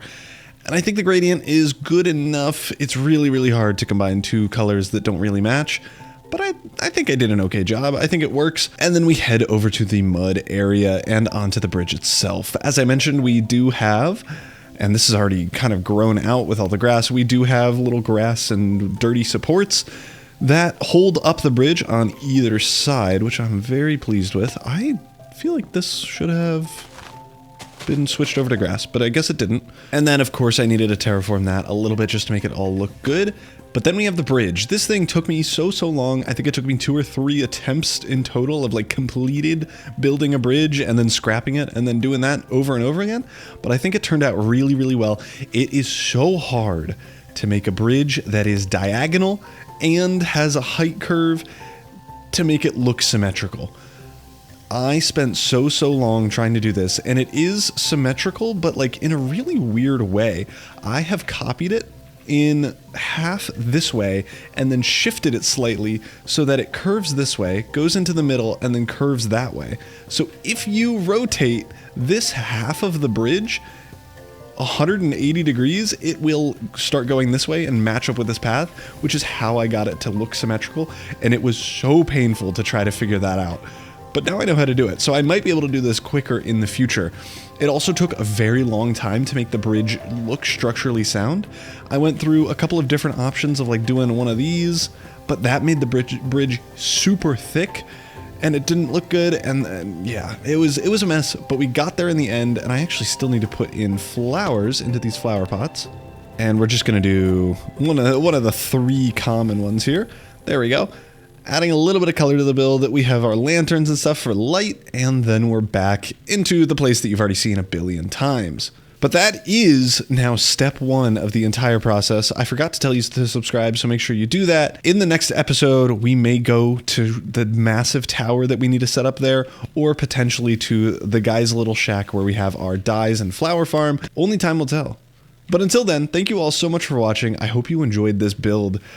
as much as I did, because this turned out so good. I love the custom trees. I love everything about it. We really need to get custom trees in the rest of this area just so that it finally looks perfect. But until I force myself to do that, that'll be it for this episode of Create-O-Holics. So I hope you all enjoyed. If you did, please leave a like, please subscribe, and watch all of my other videos. And I will see you in the next video. Peace. On the last episode of Create-O-Holics, we converted our massive and ugly contraption here to a row of townhouses on the riverfront, including custom trees, a beautiful bridge, and of course the townhouses you see there. And in this episode, we are going to be building a massive building, maybe clock tower, wall, a fortification of some sort to cover up this hideous shoot tower into the middle of the sky. So welcome back to another episode on the Create-O-Holics server, episode 25, I think, maybe 26, and here we are walking over the brand new path and bridge over to our brand newly decorated area of a bunch of cool townhouses. An incredible vibe for this mystical area. Brand new custom trees. Every single house you see on this side of the river is new and was made in the last episode. This has turned out so nice, and I'm so glad that it did because it took forever. Let's get on top of here. It's a good vantage point and just enjoy our work. We made this whole thing in the last episode, and we are not done decorating or building the STARGAZE Singularity farm because we still have this ugly shoot tower that is so hideous. So we got to do something about it. And as you saw in the intro type of thing, we are going to do like maybe a tower, clock tower, a wall, something to cover this thing up, and I am so excited for it. But first, I actually haven't checked our bounty from the STARGAZE Singularity. I don't even know where it is, honestly. Oh, it's over here. A thing that I didn't really consider once I built this was how in the world are we supposed to get our STARGAZE Singularity so that we can actually have it? Oh my goodness. Almost a stack of 64 STARGAZE Singularity? That's insane. Why is this chromatic compound wacky? I don't know. But we need a way to get the items from here, which we can actually just route this chute a little bit different to maybe just right here. I think that could work. We just open this door and we're greeted with some STARGAZE Singularity like right in front here. We have our beautiful interior with a barrel set up and a quote from everyone that has ever watched this video commenting on how good of an interior decorator I actually am. The other major thing that we totally forgot about is in this building, the closest one to the bridge over here, and yeah, the one that we actually may need to make an interior for. I don't know if you've remembered, but eons and eons ago, I don't know why this jungle thing is here, eons and eons ago, we made a bunch of milkshakes here, and now we have them all fully automated and full, but this is the interior for it. Yeah. So let's quickly just figure out a cute little interior for this vibe. I'm just probably going to go limestone and some jungle, but let's make a little interior here. We need to make it beautiful. We need to make it lit up so I can see anything. And then we'll be good. So we got started building up the interior of this build. We first had to tear down some of the walls and get in, obviously, the floor. It took a while to get this cow set up, but once we did, we were good to go on actually making the milkshakes. And then I got set up with the entirety of the floor, a little bit of perfecting of the kind of the walls and setup, and then we got to our limestone gradient for the walls. This was like kind of the most simple limestone gradient you could ever make. You've seen it 1,000 times. And then we got to the roof where I did a diorite, calcite, and pale oak gradient, which I actually think turned out really well, but with that, we are done, so let's get back to the world. And with a little bit more interior decorating, this thing I think is now done. We have just a little bit of random stuff out of the front. We have a little customer counter table thing where the customer could be like, well, hey, I want milkshake, one milkshake, and then the person serving could be like, yes, dear. Grab a bottle, put the bottle, squirt, squirt, yummy drink, nom nom nom. Beautiful. And oh, this system, we just put a bunch of glass bottles in this barrel, it drops one out, and then we can put it on whatever thing we actually want. And the beauty of that is then it just turns back into a glass bottle. We can put it back in there and we are good. I've also thrown in just some hints of what is used here. Obviously, we can't really put like chocolate hanging from the ceiling. I guess I could do cocoa beans, but glowberries are probably the easiest. Strawberry is not a thing that exists. And then vanilla or caramel also didn't exist, so we kind of only had glowberries. But there was also this thing called a cake station from Let's Do It Bakery, which actually adds a good vibe to the area, I think. So we threw that in as well, and I think we're pretty much done here. But again, that is not the main focus of this episode. The main focus is this thing, way up here, literally taller than the clouds. It's so high up. It is at Y256 because it has to be that tall. I have beef with this mod, and that's okay. It has to be that tall, and therefore has to be so tall and ugly, and there's a chicken over there. I actually don't know how tall it is from this point. 175. So it's another 80, 90 blocks up, which is so tall. I mean, a 90 block tower is going to be massive compared to the rest of the things that I've built so far. Let's quickly run back down and see how tall this church steeple is. Or citadel steeple? Honestly, I don't know what the difference is between a church and a citadel. I think a citadel is a big Catholic church, and a church is just a general worshiping place for things. So yeah, let's check out how tall this steeple is. I'll say from the ground level, we are at 69. A normal number with no funny business associated with it. And then the very top, and this is, I'm being nice. This, which does not count really, because we can't put little stabby air bits right where that contraption is. We should really be measuring from like here. But anyway, we are at 131. And I'm bad at math, so let me quickly do 131 minus 69. 62 blocks tall. It's gonna be, this is 2/3 as tall as we need to make the other thing. Which, now that I'm actually putting it into perspective, maybe it's not that tall. No, this is gigantic. Let's go over to the ground level. Ground level, real quick. Just humor me. Shut up. That's how tall it is. This is 2/3 as tall. We need to go up to there. If that were up here, that's how tall it needs to be. What am I supposed to do? I might have gotten carried away. Basically, we need a tall tower. But I think just one tower is going to be weird, out of place, and will look stupid. So I'm doing something probably more stupid and more out of place, but it'll look epic. And that is a wall, like a castle wall, that ends in like a crumbled little fashion. And then a tower here above it as like a little guard tower, maybe a clock tower if a clock tower will work up in this area, but a tower nonetheless. Here, wall spanning at least partially across this tall mountain. I'm thinking we do a lot of limestone, a lot of deep slate, a little bit of granite. I'm not sure how it's gonna go on the granite front, but we'll get a couple of different colors in here, and I'm gonna try my best to make this look super epic. So now to work out how this thing's gonna work, as you can see, I've upped the budget now. We're no longer in Microsoft Paint, we're in Paint 3D or whatever. I feel very fancy, but I'm thinking, let me get gray to denote limestone. This needs to be a tower. We've already confirm that this part needs to be a tower. And then we're gonna have some super epic windows. Clock up here, just for right now. I don't know if it's actually gonna be a clock tower yet, but I suspect it will be. Big window, smaller windows. And then here could be, oh, how'd I do this? Meow, meow. This is where the wall is. And then again, broken there, goes down. And then maybe we actually have like a another line system thing there so that it will like curve. I think this is gonna look epic. So something like this, I think it'll look pretty okay. I am going to start with the clock tower.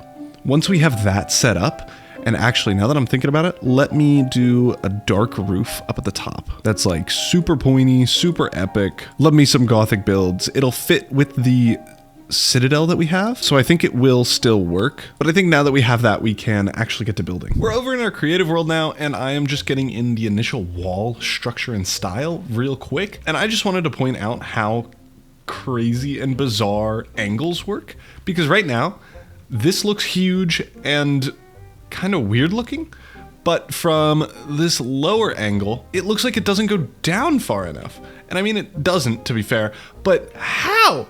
It's so many blocks. But here, It's like 4. So many. 4. So many. It makes no sense. I'm trying to get the arches in because I do need at least some sort of structure in my brain in order for this to actually work and stuff. That looks pretty epic from way down here. So I think that's going to be what we're going to do. And yeah, as I said, we are building in this like bottom wall thing first. Let's now just get in the rest of the structure. It'll be super easy, just kind of copy and pasting it. Let's get this in, and then I could show you the general structure that we're going to try to be working with. And hopefully I don't run into any other weird things about like the bottom and down there land looking way different than up here. But if it does, I will be sure to bring it up because I hope you find this interesting.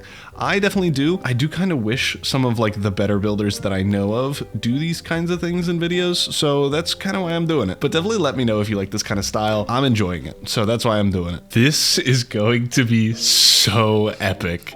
We have now our whole structure in, including the little tower thing that we have up there. I took a look at it down there, and as you saw, it looks super cool.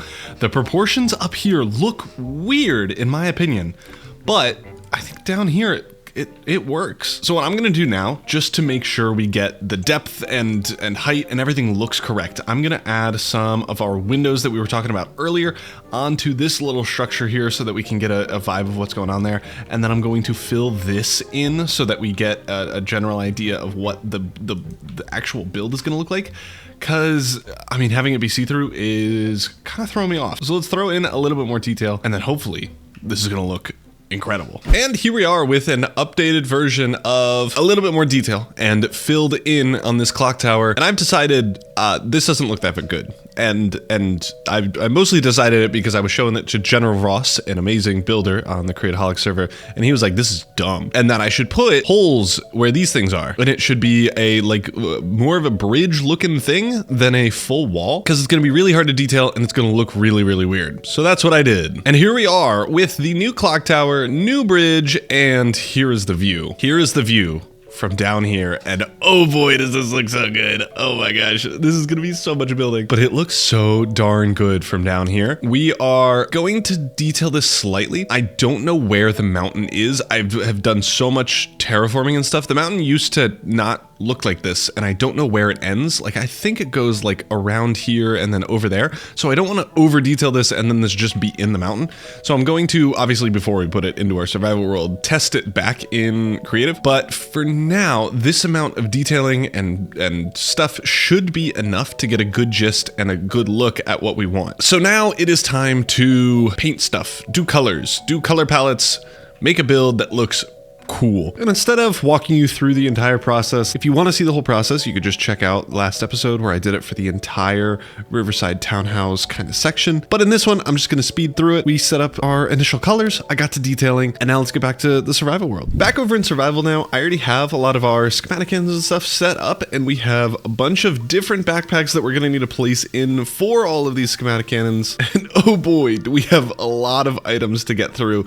I just did a material checklist of one of the 4. And yeah, we need 1,000 pale oak planks, 1,000 calcite, 1,000 calcite bricks, 1,000 diorite, and that's just for one of these. So we probably need that times 6. So 6,000 of every block is going to be a ton. We have a lot of resource gathering to do, a lot of crafting, a lot of stone cutting, and we need to put them in all of these backpacks that I have already upgraded to diamond level and given our stack upgrades to. So with the schematics ready to go, we just have to get to resource gathering.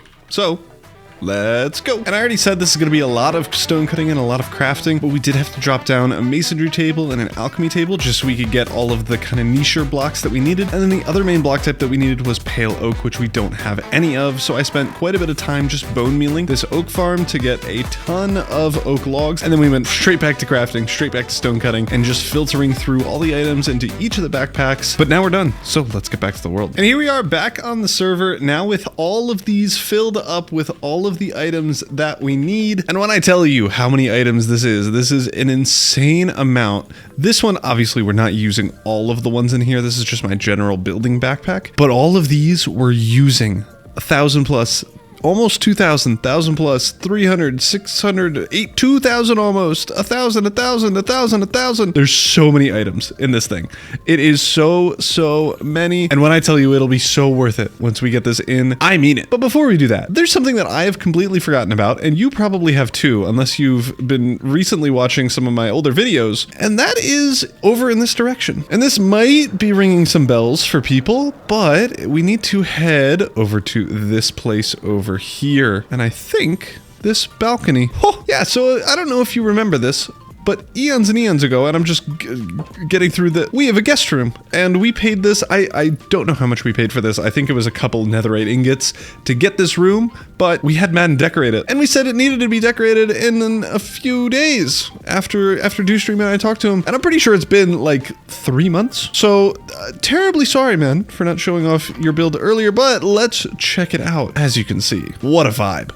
I mean, the mangrove plank patterns around the top of the thing is like a crown molding, looks so good. We have beds with enough room for Jesus in the middle, a little bookshelf, which has Ench Powder 1. Don't know what that means, but like, wow, everything in here is just so nice. A little globe.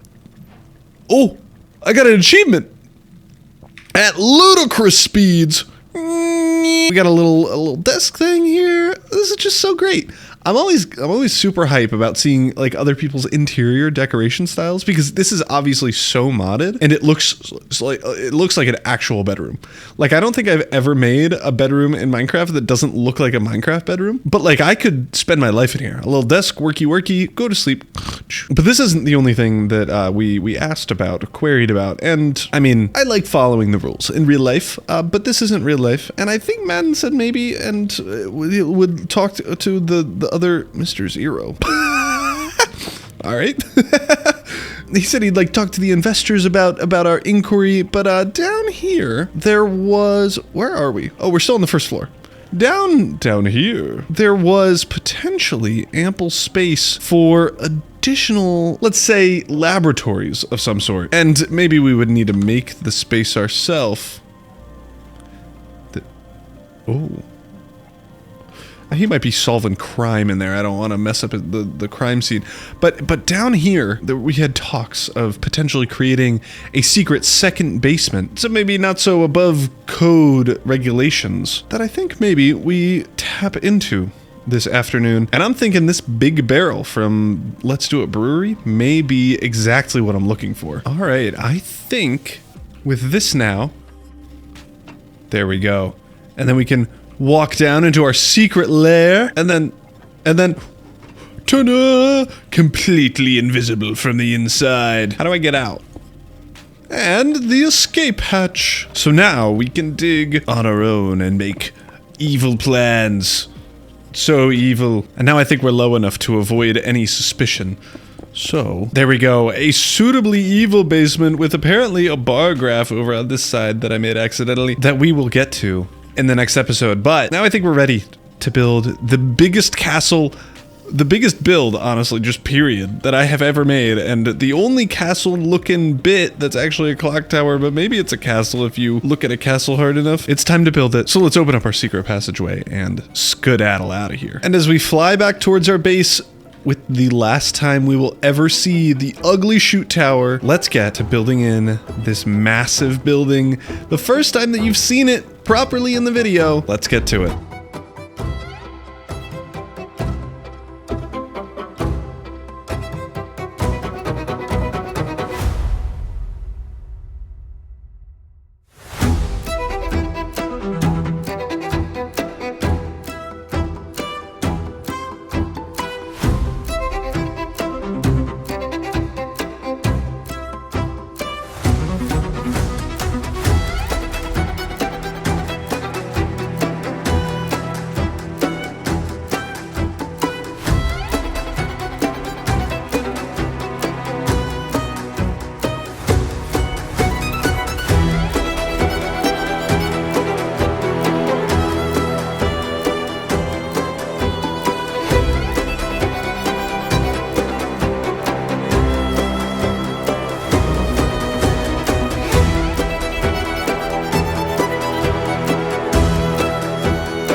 The build is done.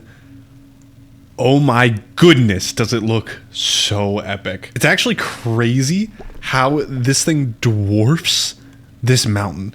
This mountain is 200 blocks from sea level, and this building makes it look small.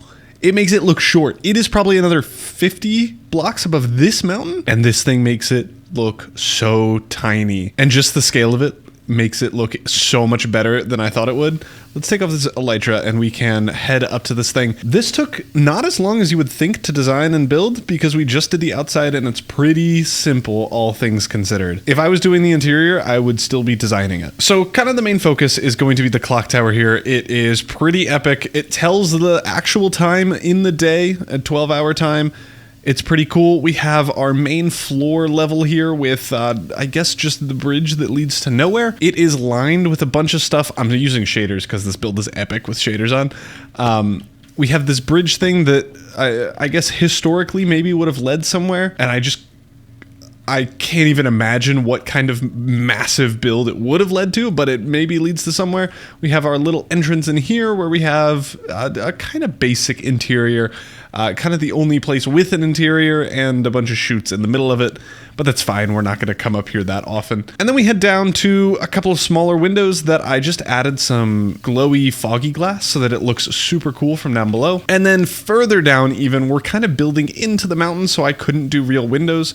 So instead we just did fake windows, and it actually turned out really well. I'm really a big fan of how this looks. We have little stupid little window things here, like little slits with just trapdoors behind them, and I'm using fence gates here to bring in these diorite walls and give it a little bit of an arch, which I think actually makes it look really, really good. But that's the build. I hope you enjoyed it. Make sure you subscribe before you click off the video, and I hope you enjoyed the video in general. In the next episode, we're hopefully going to finish off this build down here, and we may begin work on the laboratory that we got started on in this episode. But that's going to be it for this one. I hope you enjoyed it. So, I suppose, thank you all so much for watching. I will see you all in the next one. Like and subscribe as always, and peace. Welcome back to another episode on the Create-O-Holics server. In the last one, we made this massive clock tower, this whole thing in one episode, just so we could cover up. Let me see if I can scoot in. How did I get here? Just so we could cover up this ugly little chute tower that goes all the way up to Y level 256, so we can make an item that will drop infinite other items all the time. And I think it turned out really well. Y'all had some amazing suggestions about adding some ruin bits over on this side so that we can kind of explain what used to be, whatever massive thing used to be connected to this, over here where it is now broken off. But we're not working on that today. As you can see from the title, we are building more train lines, and we have, at least in our area of STARGAZE, a good setup here where we have our train lines going around, wrapping around kind of the base of this mountain here, all the way until we get to here-ish, where we kind of just ended these two lines here, and the rest of the train line is not really functional, looks ugly, and is in the middle of the water, which we can't have. So I'm thinking we kind of do what we did here, where we add in, or maybe move our train lines so that they're off to the side, terraform everything so that it looks good like what we have here, but maybe a little bit better, and then get them all connected up. We really only have one train line that loops around the whole map, and we can check on our map here. Yeah, so our train line currently loops down here, around through here, down here, connects up with Bubby's base, through here, connects up with the Hamiltown, where Madden, Ross, and Charlie are, and then back up to where we are right now. And as you can see, in some of these areas, we're only using one track the whole way down here, so we need to fix all of this. So the first thing we need to do is go around the whole thing, take, I'm gonna say this train track here, and have it go loop around the whole thing, so that we know that this is the outside track, that it looks good, and that it'll fit.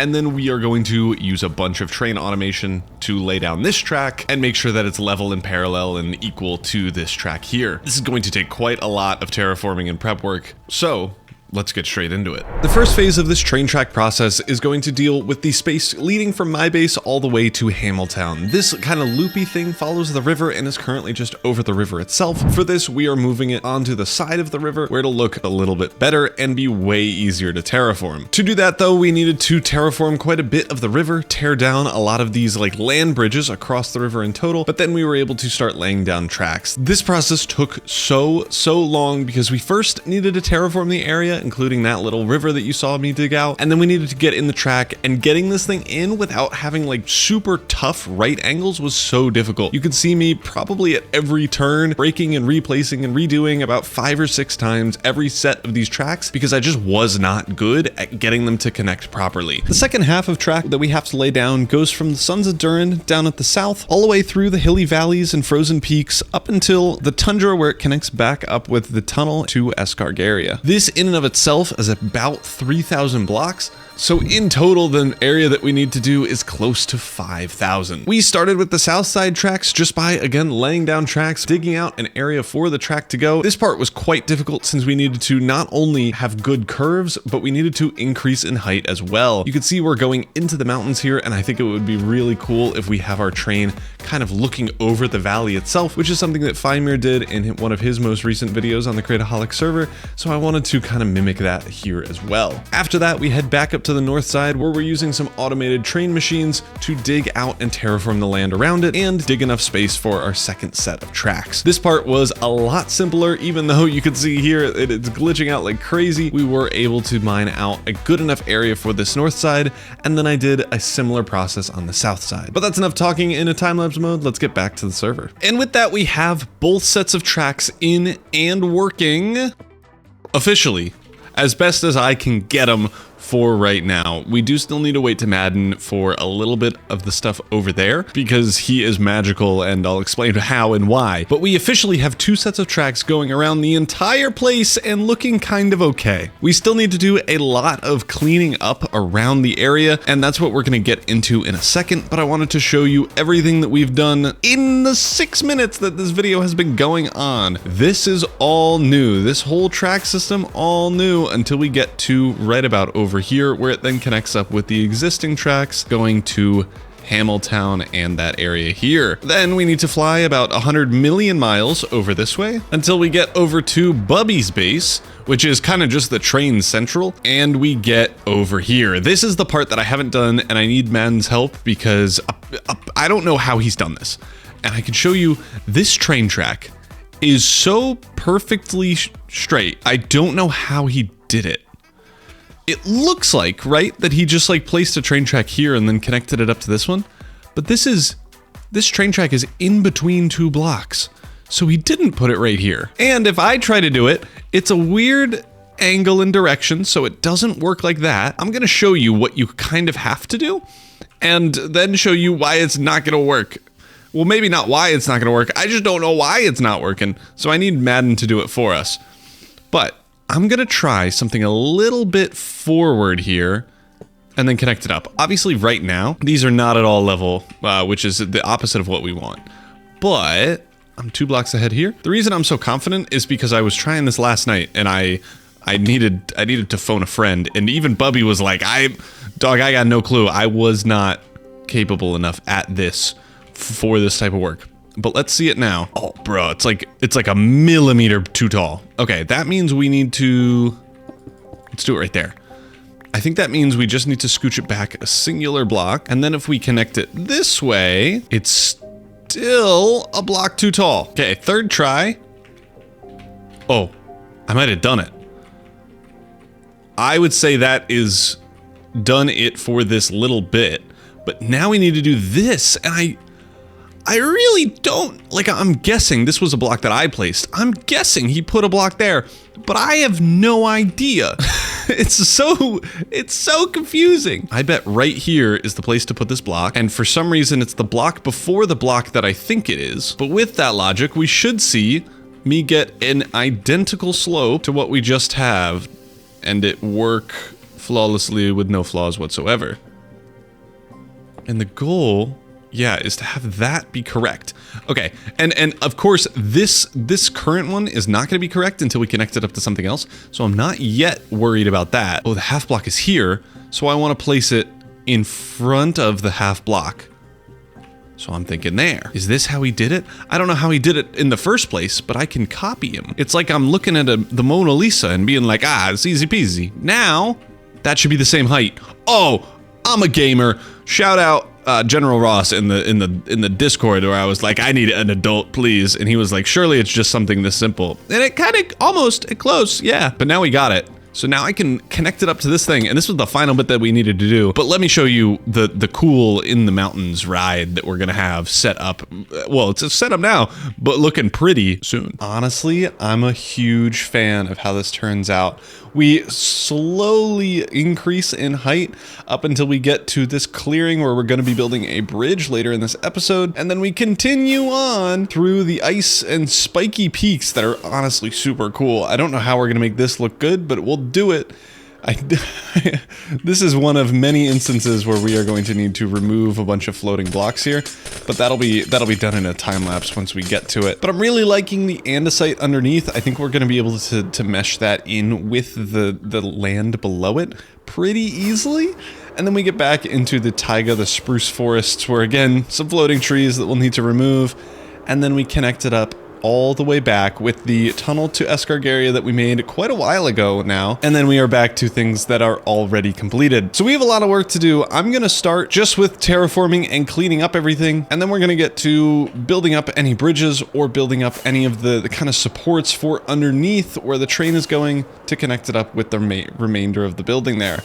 I mean, I still can't get over how good this thing looks as we fly by it. But we're going to start this whole setup over on the north side. This side is going to be a little bit easier, but it is going to be more terraforming work, mostly in this area here. I'm really not sure what I want to do, if I want to build a retaining wall, which I actually might. I think that could look really cool. A retaining wall here made entirely of andesite, I think would be super epic and would be way easier than trying to terraform this.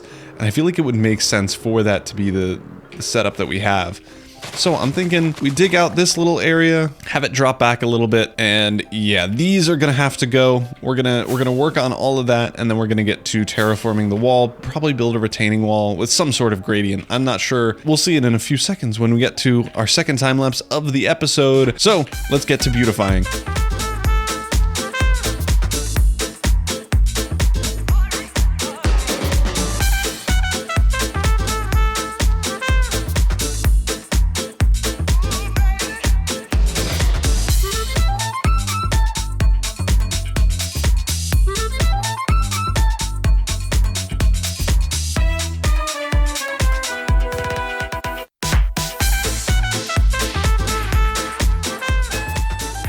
And with that little time lapse, the terraforming on the north side is now completed.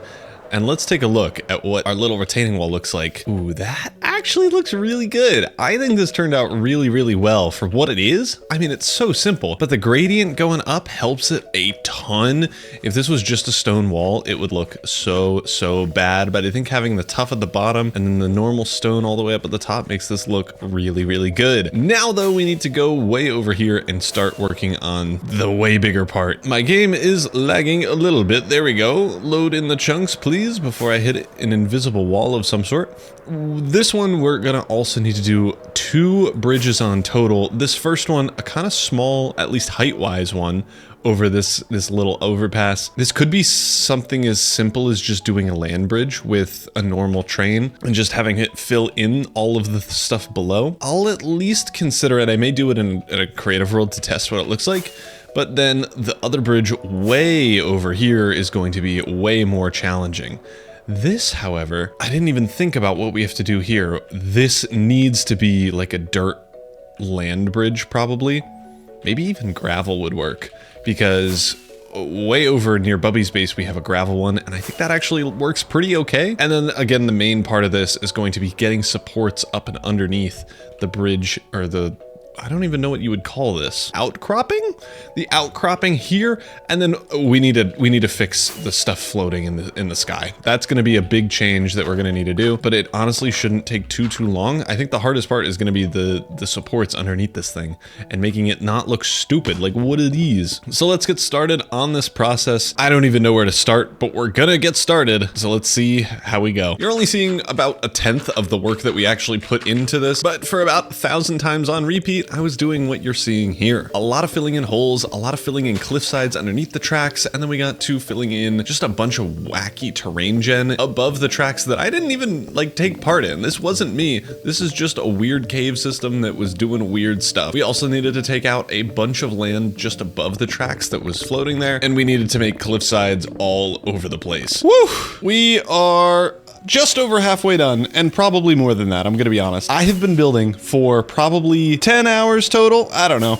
A lot of hours, and we have gotten quite a ways, but let me go all the way back to show you the progress we made because it is so late. I'm so tired, and it is day 2 of me doing this. And I think I'm getting better at terraining, which is really good because I don't think I was very good at it before. And this has all been manual. I have not done any schematics for anything, but you can see here, we have made a ton of progress. So, first and foremost, we now have an arch thing going around here. I think this is better than my one over near my actual base with the limestone. I think it's more archy, even though like this is a little flat, but having this be arched looked weird, so I just kept it. And then as you're flying around, it also looks pretty good. It's like a weird limb. I'm not really sure what's wrong with it. The main thing we care about is from the train tracks, and it looks pretty darn cool from down here. So I'm not too sad about it. Maybe in the future we can get better arches, and from over here it looks pretty good as well. So that's kind of what we care about. I've also like touched up these little arches so that they look okay from afar and from the train tracks. I can't physically land on a tree, but like they're kind of archy. This is weird terrain gen, but that was there before me, so I'm gonna leave it to be. The main part that we've worked on, though, is under the tracks here. You could see I have apparently not gone back and I've missed a few spots, but I'm getting a lot faster at this type of terraforming and am way better at it now. So I'm actually going back and finding things that I will want to fix. But here you can see we're kind of looping up with a little bit of a curved type of underside here. I think it does look pretty good. And then over here, we have some arches in just the normal terrain gen, which I think look cool. And then some more arches all the way to our bridge that we have not gotten to yet. I've done a little bit here and a lot up here. This took a while and it looks okay. It's not going to be seen a ton, so I'm not going to focus too long on it. And I've already spent such a long time on it. And then we went over to this side, and yeah, this is gonna stay. I can't even picture how to make this part look good, but honestly, I don't really mind. In here, we have some more arches. These look a little bit better. This one's a little bit thin, but just we'll believe it. And then this one I actually really like. I think this one turned out the best out of the 3 that I've made so far. And of course, there are a billion trees blocking it. But over here, you can see that is archy. I think that looks really good. And that was the last one I made, so that means I'm improving at least. I also then went around and just with our automatic, oh, that's a big old hole. With our automatic train thing, did a bunch of dirt. This will eventually turn into grass, so we're just gonna wait for that to happen. But if we continue around, you can see I've done a little bit of ice sculpting there, and the same over here, just so that it meshes pretty well. And I think at least most of it is hard to tell, which is exactly what we were looking for. This little area I touched up as well, and then this is the part that I was working on just now, and probably my favorite part of the whole thing. Oh, baby, it's looking so good. Oh, okay, it definitely looks better from above, but that's honestly where you're gonna be seeing it. This looks so cool. This is really good, I think, and is such a dramatic change from over there. I mean, that's what 10 hours of terraforming does to you. You'll improve pretty quickly, especially if you're doing it consistently the whole time. So you can see I have kind of, let me land. I have kind of ended our thing here. I have increased the height of this thing a crazy amount to get through the ice area, and I have already started working on this. I'm not yet done. And then we still have 1, 2.5 things to go before we can get to the dirt layers, which will be automated. I already have this thing set up for our automated dirt layers, which is great, but then we still need to do above over in this area anyway, and I need to remove this thing. This thing's horrible, but we're getting there. We have a little bit more to do on the terraforming side. I am going to finish up this little bit, and then we can get back into making some bridges. I think we technically need 3. I was wrong saying we needed 2 before.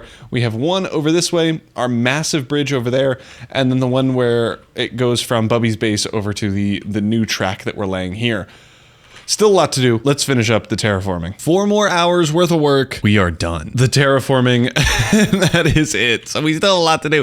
However, this is looking so much better. Our massive drill thing has been a huge help, mostly in this section over here that I'll show you. Yeah, this loopy area up from kind of our flat bit here all the way up to the mountains has been helped a lot with our auto placement thing. We've burned through a ton of dirt and even more andesite, and as you can see, we have done a ton of terraforming here. I think it's okay. I think it could be better. I don't know how to make it better other than just doing it more times, but we have terraformed so much of this thing. This is all terraformed.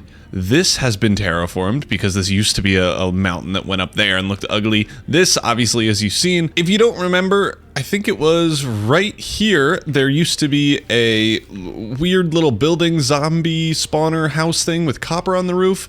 That is now just mountain. We have terraformed this whole thing. We've added another layer of grass. This is not the original level. We've done wall terraforming up here, and as you've seen the one below, I've done a little bit of work just right here to clean up some of the stuff, and we have done all of this wall terraforming here.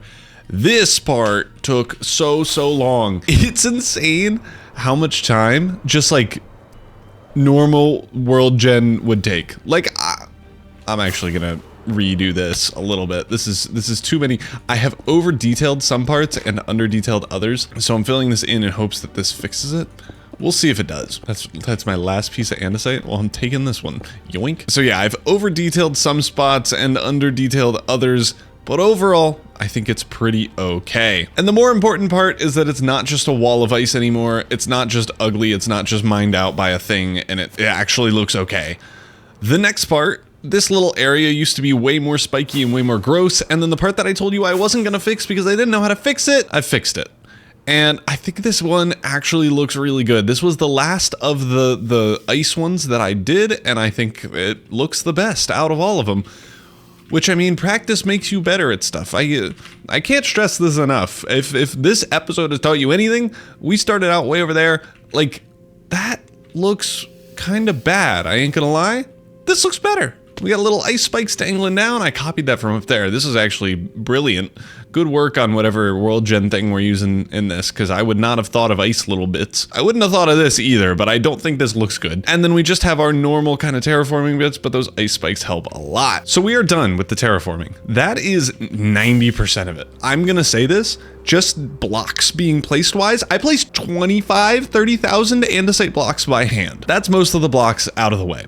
We need to do the bridge over this thing. I mean, most of it is not over water. I may do gravel. I think that will look plenty good and take me so much less time than figuring out a sloping down diagonal, not diagonal, thankfully, but a sloping down bridge that goes down, what, 5 blocks over a span of 3,000 or something? So I think we may just do that. It'll mesh up with the current gravel that we have. I mean, we could obviously replace it just with andesite, and I think that would look good still, but I think we're gonna test it in creative, and then I'll decide what we do in survival for all of you so you don't have to watch me struggle. And then I've already gotten an idea of what we want for this one. I don't know if you've ever seen one of them old train tracks that goes across a massive gorge thing, and there's like that steam train on it, and it's like a wood bridge that looks like it's gonna fall apart at any moment.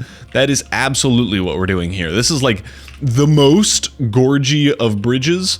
If gorge is a verb, what word tense? I don't care. But if this is the most gorgy bridgey ever, so we gotta make it a gorgy bridge. I just don't know what a gorgy bridge looks like, so we're gonna have to do a lot of research and building into that. I think there's gonna be a bunch of X's in it. I don't know yet. we need to do it in Minecraft, so it'll look obviously different than real life. And then the final bridge that we need to do, once I fly over here, I have burned probably like 5 stacks of gunpowder from rockets from flying back and forth in this thing. And I think overall, it has taken me 15 or 16 hours to do all the terraforming, which I hate to say it, isn't that much time for the amount of work that was completed. The last bridge we have is this one. And again, I'm thinking maybe we just do automated bridge and have it look like it's filled in, because it is filled in. But again, I'm gonna see how it looks and we'll decide from there. If not, I am totally copying what we have over there with the little circles that we have, because I think that'll look really good. So it's going to be simple. This one's going to be doable. I have a plan. I have a proof of concept that we already have built and that I can copy from and change the block palette and it'll look great. So now it's bridge building time. Let's get into bridge building time lapse numero uno for, let's do this one first. I'm thinking this one is going to be I'll say it now. I think this one's going to be the easiest to build quickly and it still look good. I'm really in the air on the other two. Let's build this one first. Let's see how it looks and then we can get to the other bridges, but it's time lapse time. So let's get into it.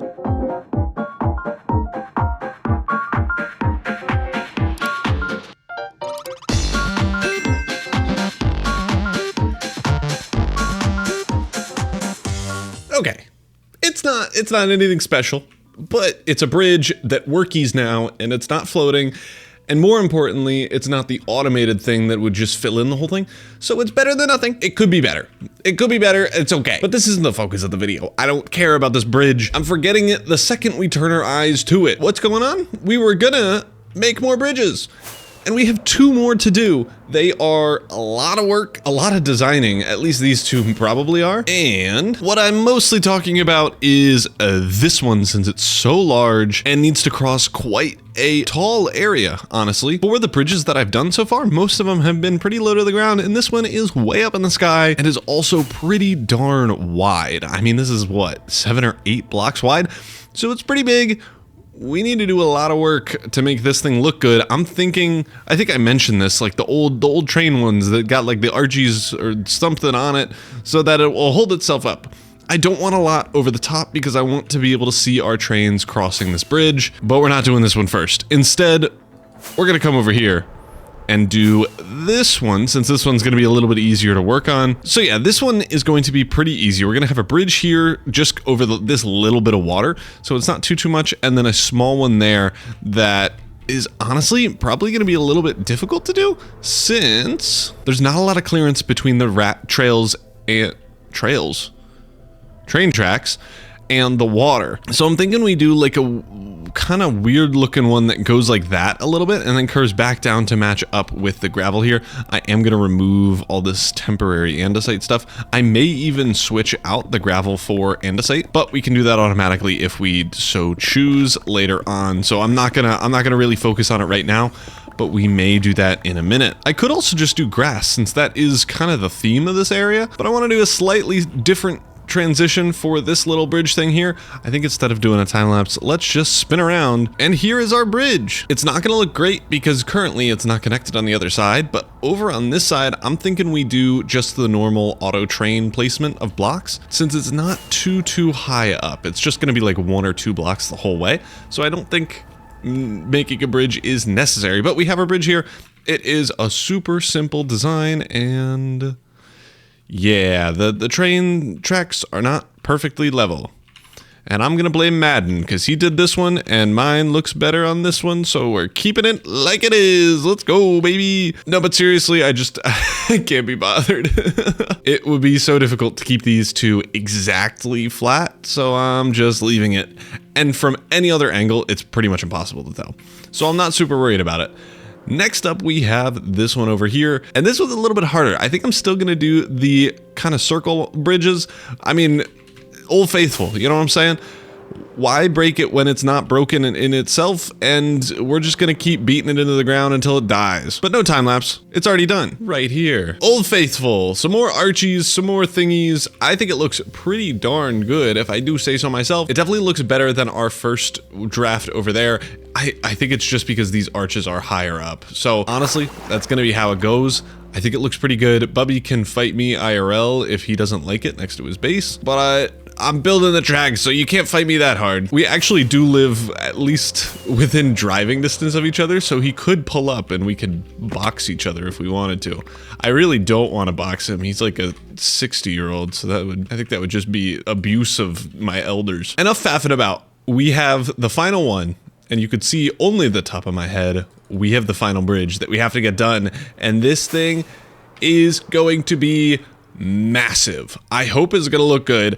I really still don't know what it's gonna look like. I'm hoping I can make it be a good job. But let's get to building this bridge. This one's gonna be a time lapse because I mean it's massive. It's gotta be. Let's get going.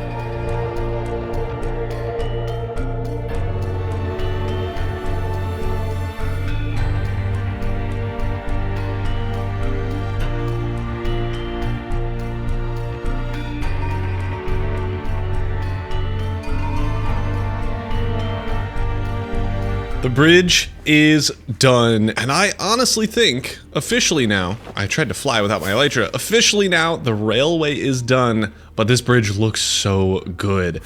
I'm very glad about how this turned out. It's not entirely, like, old train track bridge vibes, and I'm pretty happy with how it turned out. We have two arches here because having one really big and wide one would have looked good if this was a taller thing, but it's just not tall enough. So having two, I think, makes a really good combination and compromise between the two.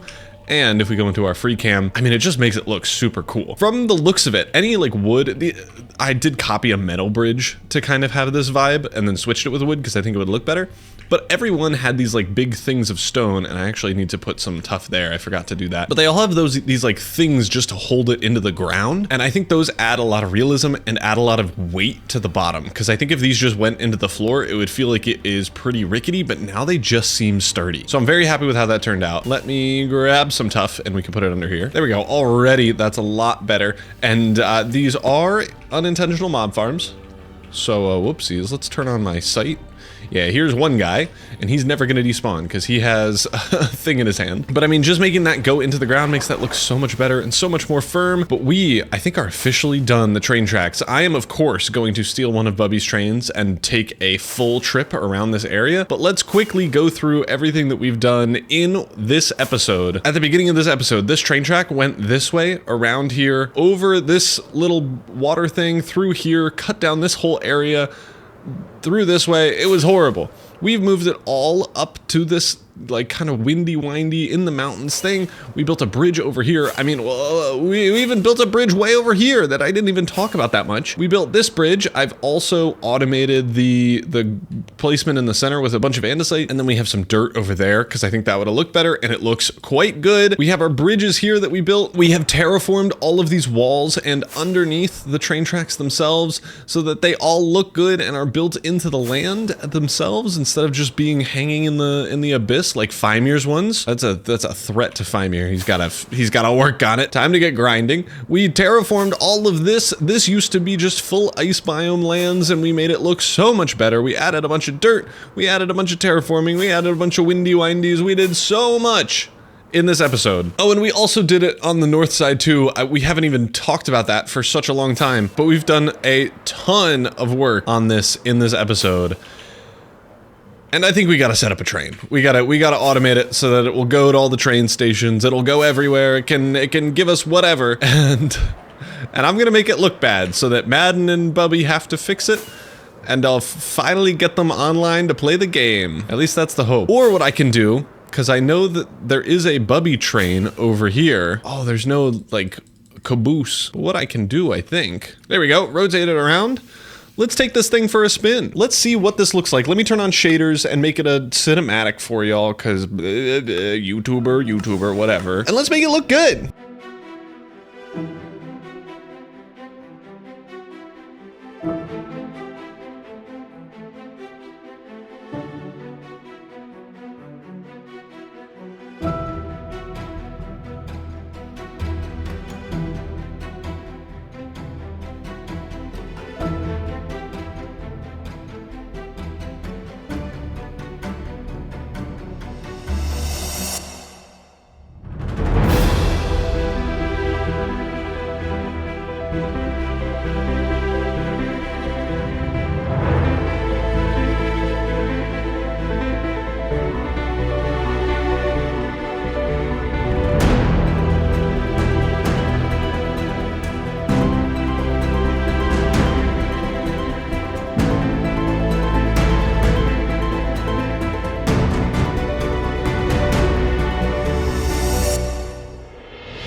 Last time on the Create-O-Holics server, we made a massive 5,000 block long track system, including all of the terraforming, a 100 block long bridge that spanned 2 chasms to connect every single member's base up with a beautiful train system. And in this episode, we are going to be resurrecting Snaily to prove once and for all to all the Hamiltonians to not mess with Escargaria and the amount of shenanigans that we can pull off in an afternoon. Get buckled in, this is going to be an insane video, so I hope you enjoy. Welcome back to another episode on the Create-O-Holics server. In the last episode, we made not only this massive bridge scaling these 2 mountains together, we also finished off the entire railway that connects everyone's bases together, and we made it look beautiful. This thing took so long to terraform and build, and this episode, we're doing something epic. I have gotten online the mystical, the magical Mr. One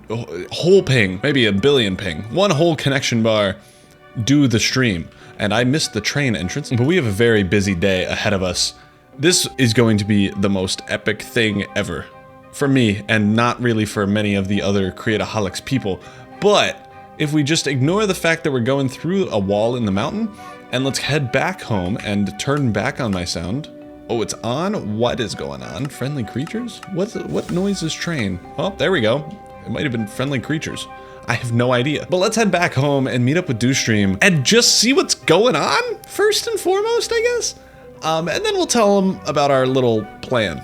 And yeah, hopefully he's engaged with it. Whoa, I didn't know shift was blow the horn. I also love that I've just stolen, I think this is Madden strain, but maybe I'm wrong on that. Hello? Dewstream. And I says.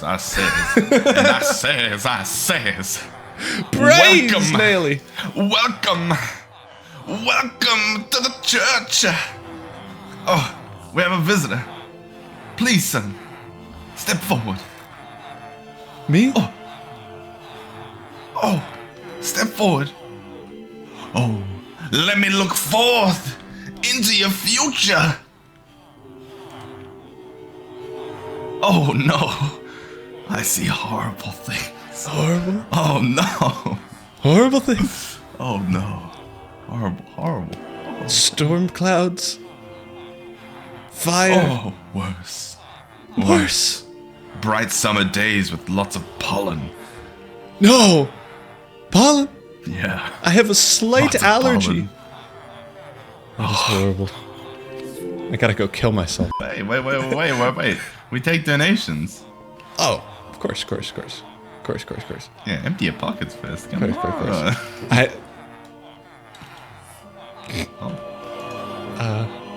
I also have this.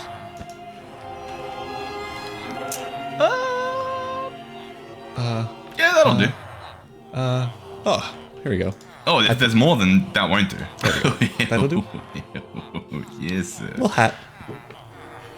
Wait, maybe that's the feet. There we go. Feet, body, hat. Feet?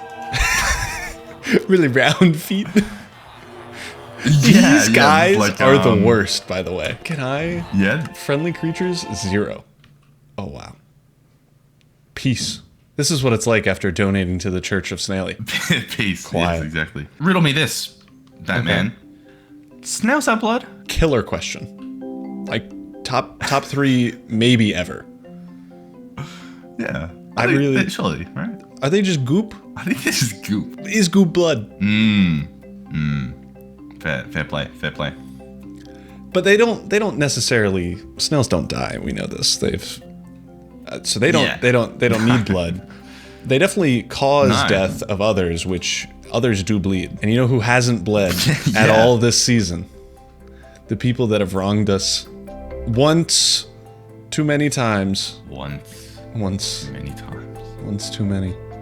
The people of Hamilton.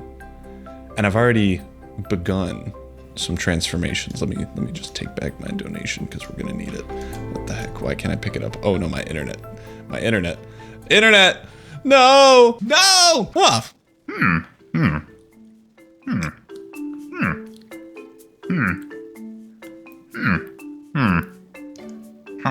Where did Dewstream go? Well, I'm just gonna take back my donation here. Ouch! Yo, hey, what? hey. What Did are you you trying to pull here, eh? Did you get? Sorry, good sir. Sorry, what are you sir. trying to pull here? Sorry, sir. I was just I saw the offerings and I thought it was offering to me. No, I was sat down and then something Something bit you? reached into my pockets. What's happening? Oh my god. Are you harvesting these? What People? I don't even know where you're pulling these from.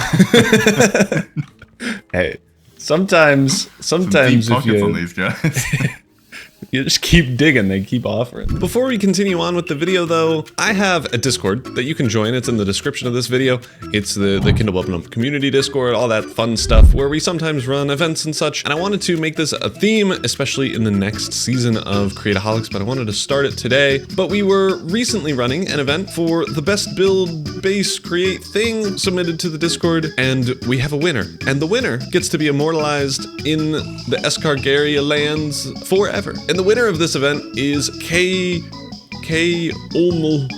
And let's make it a little beautiful, a little glowy. So thank you for submitting your base. Thanks to everyone else who also submitted theirs. And make sure you all subscribe, join my Discord, watch all my videos, promotion. I have merch. Let's get on with the video. Wait, did Weedo change his whole base? Is that crafting tables? Do you see this?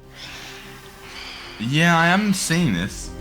I didn't see it on the way up because it's only the floor. It's not this big wall. But yeah, no, it's not the wall. It's also all this. Oh my god. That is insane. I'm just really trying to make sure that this wasn't me in some like sweaty fever dream. I don't think it was. I'm jealous, but he's died 3 times right there. 4 times? Oh. Don't touch anything. Stair crafting table? Stair crafting table? Oh, I'm guessing this is how he died because he's just got like. Oh, he's got a skeleton grinder. Oh my god! Hold on. wait, I know that place. That was when I was tortured. Look, this is back when I. This is back when I existed. Oh, that's you. Wow. Look. The times have changed. Wow. That's Snail's grave. He's still a villain, by the way. Yeah, I feel like he's done more harm to himself than we ever could have. Yeah, but I've done a little bit of work in the basement that we totally have permits for. Oh, okay. To get a little bit of an entrance. And then our goal today is to do everything else. Who's X? Are we that big? Did XQC hop on? Oh, that's shoot. Awesome. Good on you guys. I was thinking Exuma. Exuma. So let's just scooch down the stairs in the place that we own. Oh. For sure.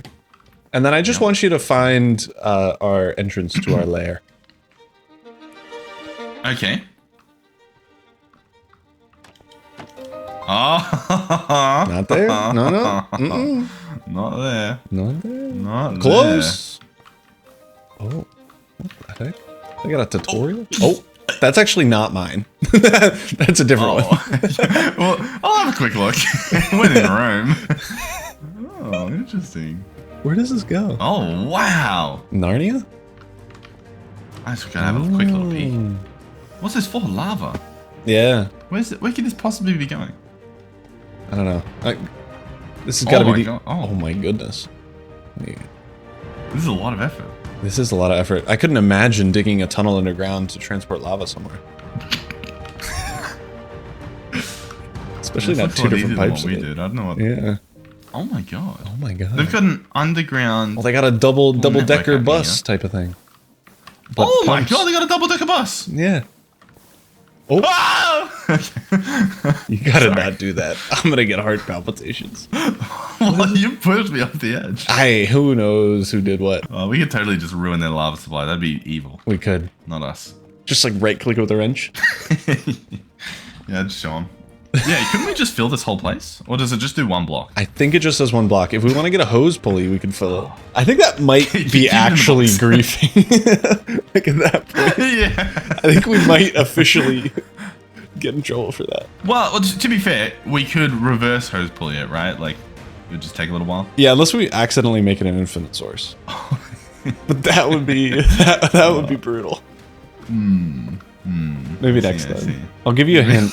It's in maybe next time. It's in this room, and it may be really obvious. Hey, that's cheating. I thought You stood here and you're like, so where's the room, man? Yeah, and there's two. Yeah. There's 3 rooms. This one we're not allowed into. No, we're not allowed in that room. Yeah, that's the murder mystery room, I think. Oh my. Oh. Yeah, no, like someone's dead for sure. But we don't. That's not our job. Okay, yeah. I'm imagining that there's a special wall that isn't a wall. Mm-hmm.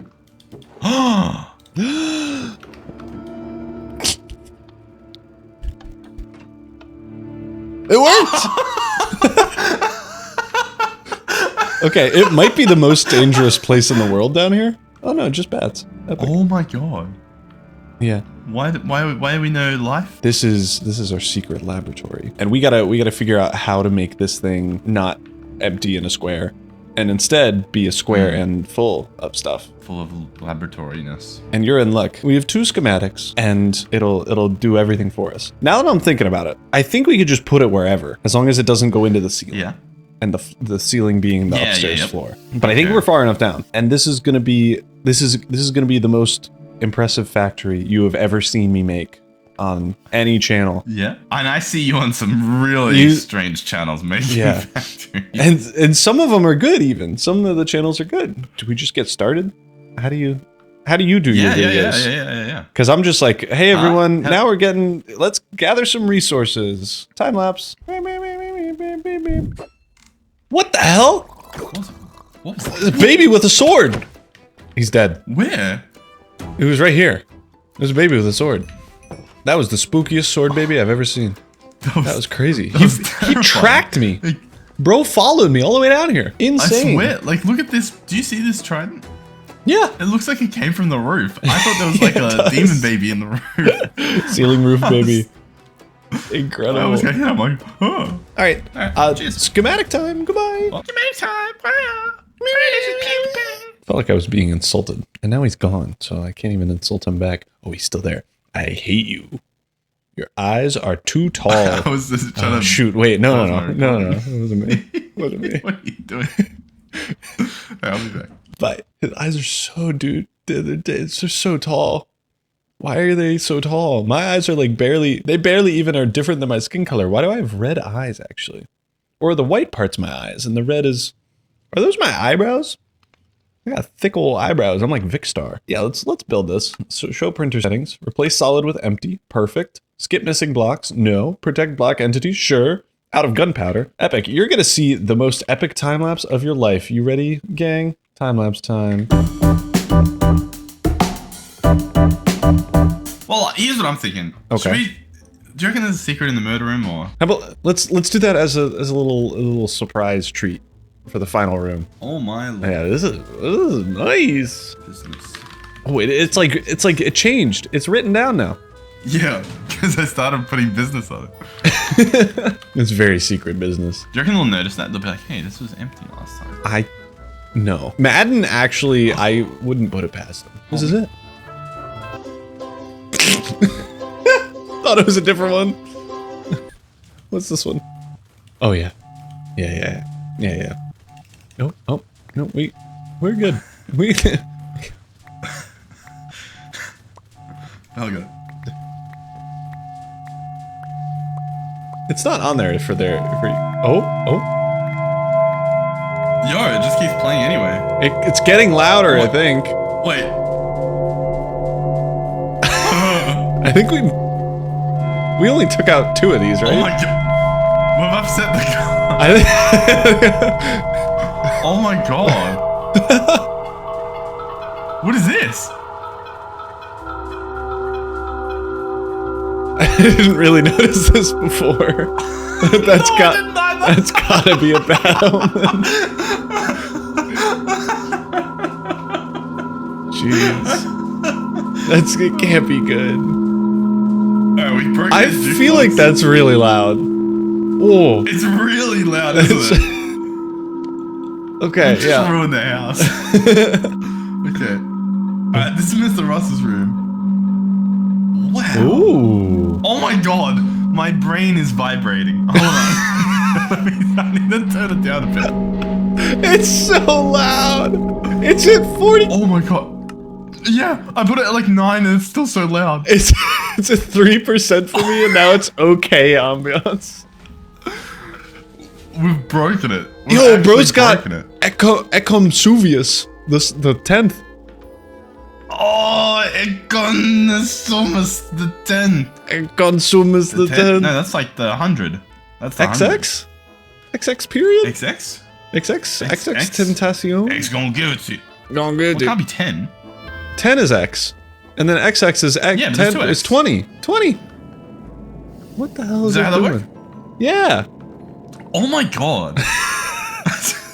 I'm at 3% and it's like perfect volume. Can we? Okay, ultimate troll. This most annoying sound ever. We need more of it. I bet we could find it. If we can find Charlie and Madden's in their like main storage system, I bet they have them. Oh yeah. Okay. Oh, We true. can Yeah, find they've it. got like. They should live here, right? And so I think their main storage is like somewhere a million miles away because they don't want the beacon. Is that a boat? There's a boat. Oh. Should we? Well, there's a few more. Yeah. In this ominous building. Oh! Self promo! That is Madden's train on the thing. Nice. I was wondering whose train I was driving. It was Madden's. That's good, because Bubby always I beats think me the up when I music try. stopped. No way. Let's turn it up to 100 to check. Yeah, it did. Oh, Okay. wait. This is wholesome. Wait! I could check off decorate railway. I did that! Let's go! We haven't done anything else here, though. Yeah. No. Wow. Yeah, I think that's good. I was just making sure none said like commit great crime. Mr. What in the world? Himself. Whoa! Oh! Oh! Ice mini fridge painting? Book? Oh, it's mini fridge painting. It's real. Of course. Oh, he's a YouTuber. He's a radio man. This is a gigantic microphone. My legs are as tall as the microphone. I don't trust these guys. No. Oh, that would have gotten me because there's nothing on this Yeah. side of the wall. That would have been sneaky. That would have gotten me because it's physically impossible. The next mod pack will have immersive portals, so we can do stuff like that. No, you know what we Right, could guys? do? Right. We could panel like the copycat panels on the other side of this wall, so it's the one block thick. But then we painting to get through it. Hold on. You stand at that wall, and I'll Okay. come on the other side. Oh, yeah, you stand on the other side, and I'll Okay. stand on this wall. Yeah. Okay, so it The is painting one is block. here. Yeah, oh yeah. Yeah. It's like you could do it though. So, well, his bed is here, and so he's got a bed frame that sticks out. Do Even better. We could just hide behind the bed frame. you reckon we can like sneak a door in here as well? Like live in his Probably. There's another floor. Alright. Oh, this is where we live. We have to save Mr. Zero's room for last. This one is the most impressive. Ours is still the guest room? What? There we go. Fix that. Oh, we could do yoga. Oh, yeah, okay. Downward This is a seesaw? dog. Is it?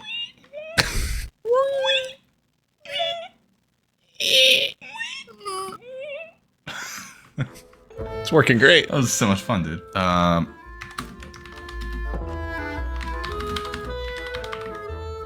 Global? No, it'd be like cube domination. Crushing it. Profit. All right. Yeah, add into that. Just to make sure. Oh, hey, Gotta cover our bases. Hamiltown Club. Okay. Oh. Cover your eyes.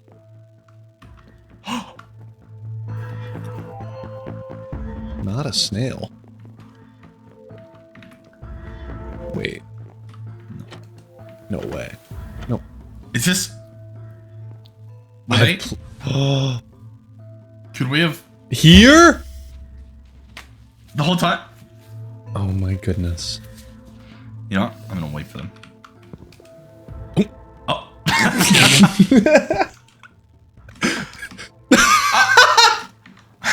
Shh. Shh. He's hidden, guys. Don't worry. All right, we need it. This is- Does this pack have the one-way? McCall's windows, one-way glass.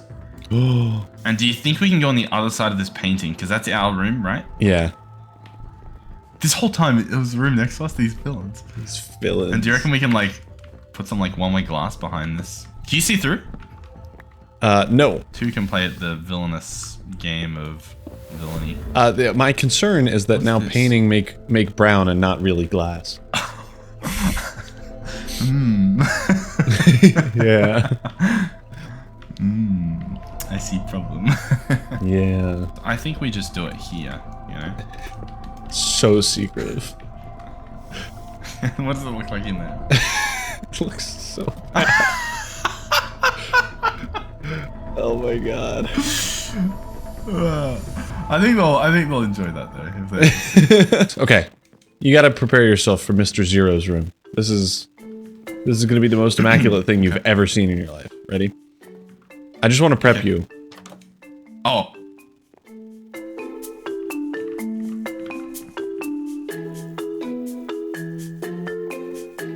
Pretty epic, right? You can't even see out these windows. Whoa! I did a high jump. Oh, that's awesome, dude. Why are they proud of me? like double layer thick? Is he a victim? I think so. He's been trapped in here from the start of the season. This looks like a humble abode, right? Yeah. And let's say you're me and you're looking for some wine, right? Sure. Yeah. One would think that you might head inside, and then one might think that you'd go down here. Sure. Yeah. like the Wine cellar or cellar? something. Yeah, absolutely. 100% agree. Have you been down here? RBMK nuclear reactor? What is this? What the hell? What's going on down here, man? What? They're so evil. This is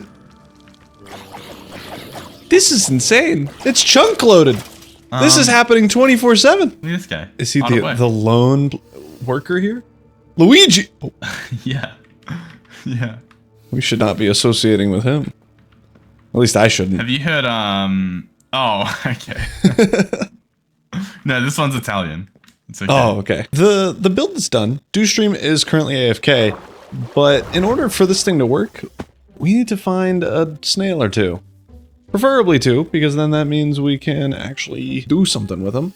But I feel like I remember seeing snails over in this direction. So I'm hoping with a quick flyover we may be able to find one. Excuse me, sir. Excuse me. Have you seen a snail? Is he over this way? Okay. Thank you. Hello? Hey, wait. Let me in!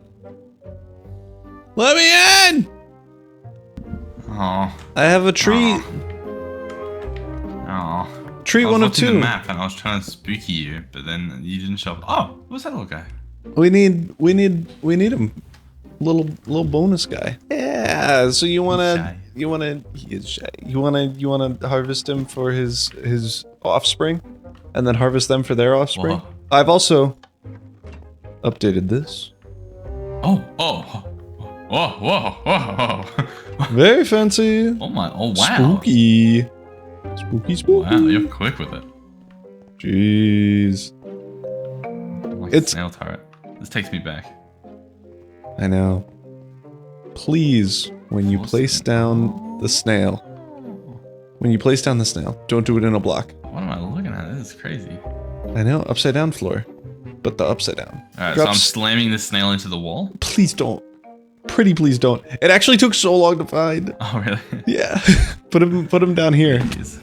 in this little one gap I don't want to area. touch him. Yeah, you touch him. I got it. I won't kill him. He's dead.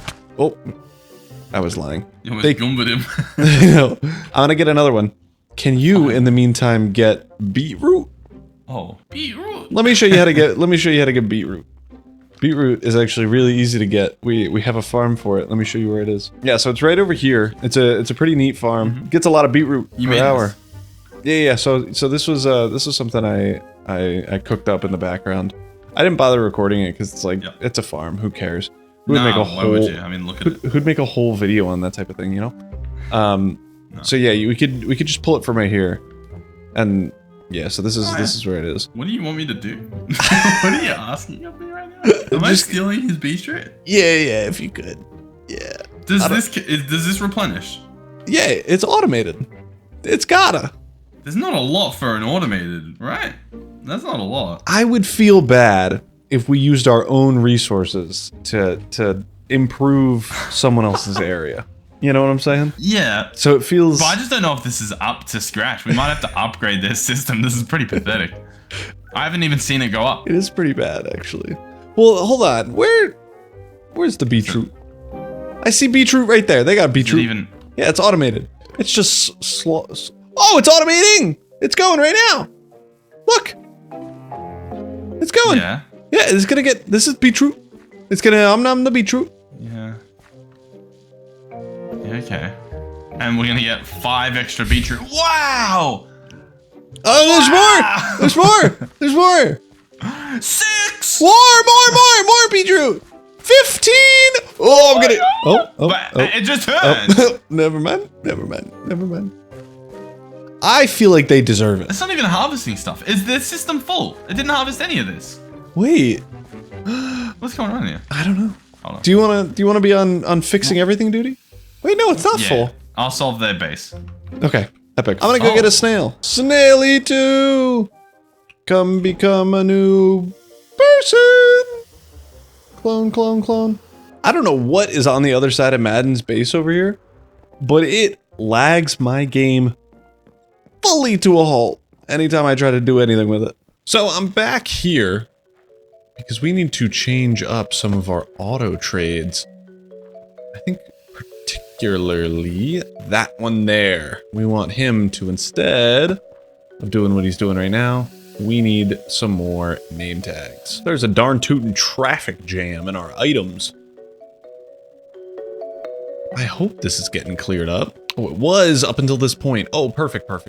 Hello? What are you doing? Do you know how shadow drawers work? No, I have no idea. I hate to do this to you. I'm just gonna throw a bunch in. Would you consider stealing the rest of the barrel's worth of beetroot? We have our first victim. This is kind of a common problem. Victim.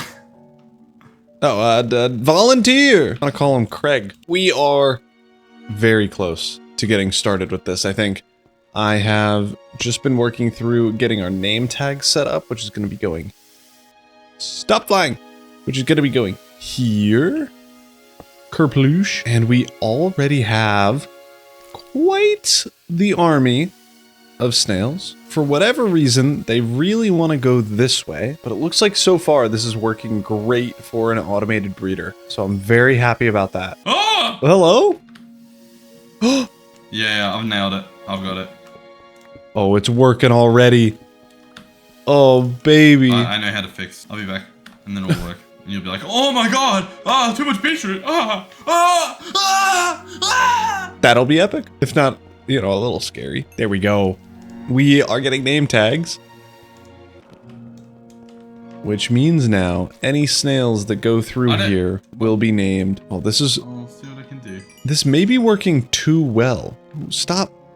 Go to your home. Do I need to increase the fan speed on this?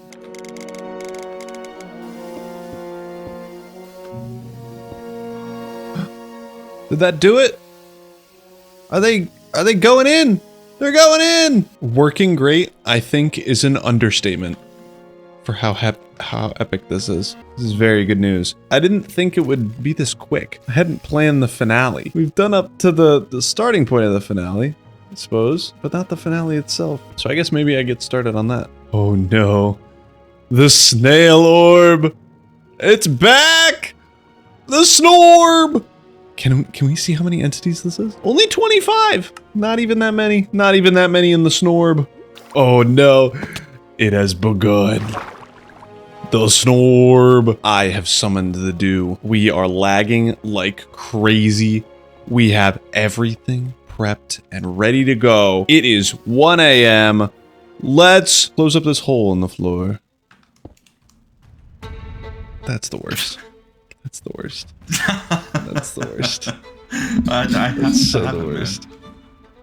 I need a do stream reaction for this. No. No. And I'm really... I don't know if it's worth...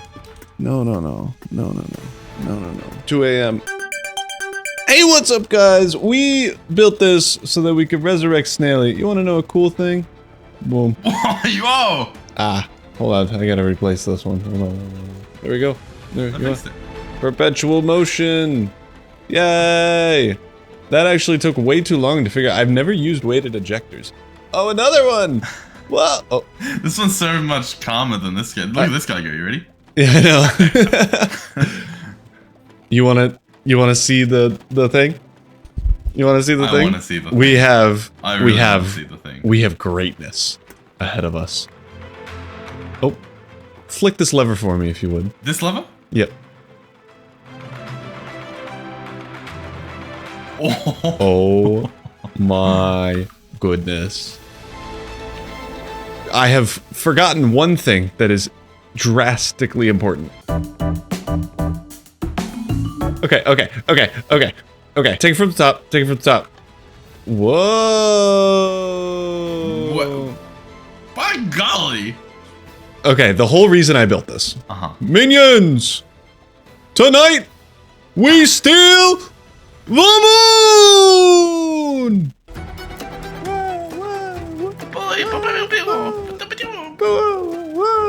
Banana. Okay, that's enough of that. Do you want to do the honors of maybe entity cramming all of them? Try to flick this lever. We'll see what it does. Yeah, probably. Alright. This is Everyone buckle in. untested.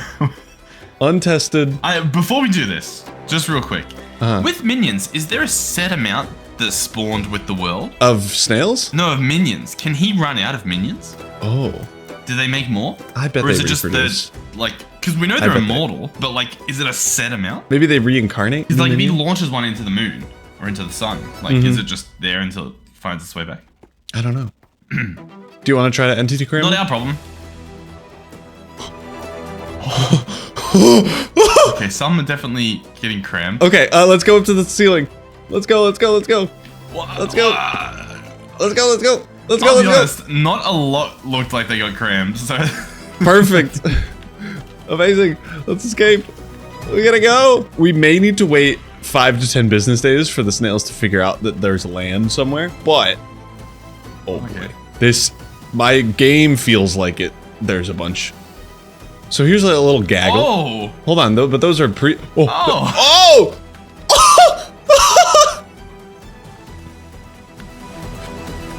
Oh yeah.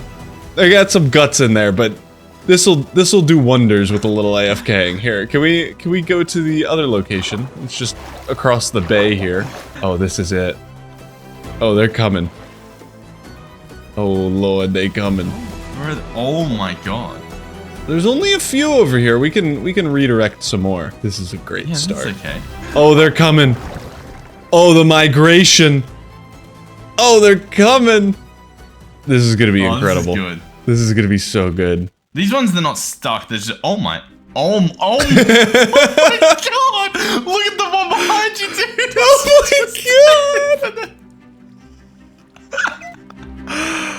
Oh my god. That is insane. I need to go to sleep. I'm gonna wake up in the morning and see what is going on here. I bet we can already tell. I bet it's absolutely insane. Oh, they're not there yet. They haven't arrived at their destination just yet. It's a pleasure doing business with you. Good night, good friend. Yes. I'm gonna sit in the secret room. I think I've earned it. Pictures. Pictures. How in the world? Internet! How did I get to the top of the nether roof? Cause you can riddle me this. How has this happened? Can you please load the terrain so that I can yell at whoever does? I think it's Ross. I think he's right next to me. I think he just completed his duty. I think if I woke up a little earlier.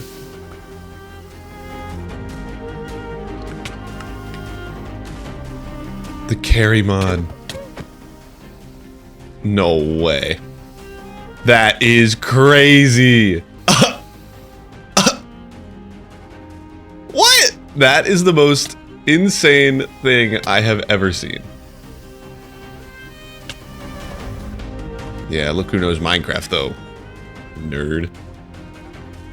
Let's get back home. That's why I filled his base with snails, like a dweeb. Where even are we?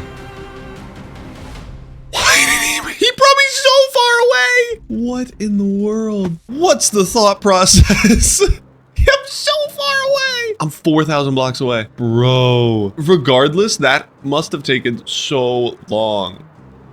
Well, it's tomorrow. I have a ugly cape that's doing something. There we go. It is gone. It's the next day from the hecticness 1 a.m. shenanigans that were occurring. I want to see how well our loot went along. And loot meaning little baby snails that we have bred in captivity and then released to the world. I hope it's going well. I wasn't even supposed... And then he leaves! He's out of here! That's the end of his video. I think he just did that for the love of the game. I doubt he was recording. I think he was just like, yo, this is good. Have a good one. See ya. We're gonna have a meeting in an hour. A team meeting, because we do every Sunday, as when I'm recording this. He's gonna get a talking to. That is for sure. I better see a bunch of snails. Oh, I see a few. It looks like some have been massacred. Oh, internet. Uh-oh. Looks like some have been massacred, but not all of them. This is good news. What about over in Madden's base? This one, I think we have more. Oh my god. Oh yeah. There's so many over here. This is incredible.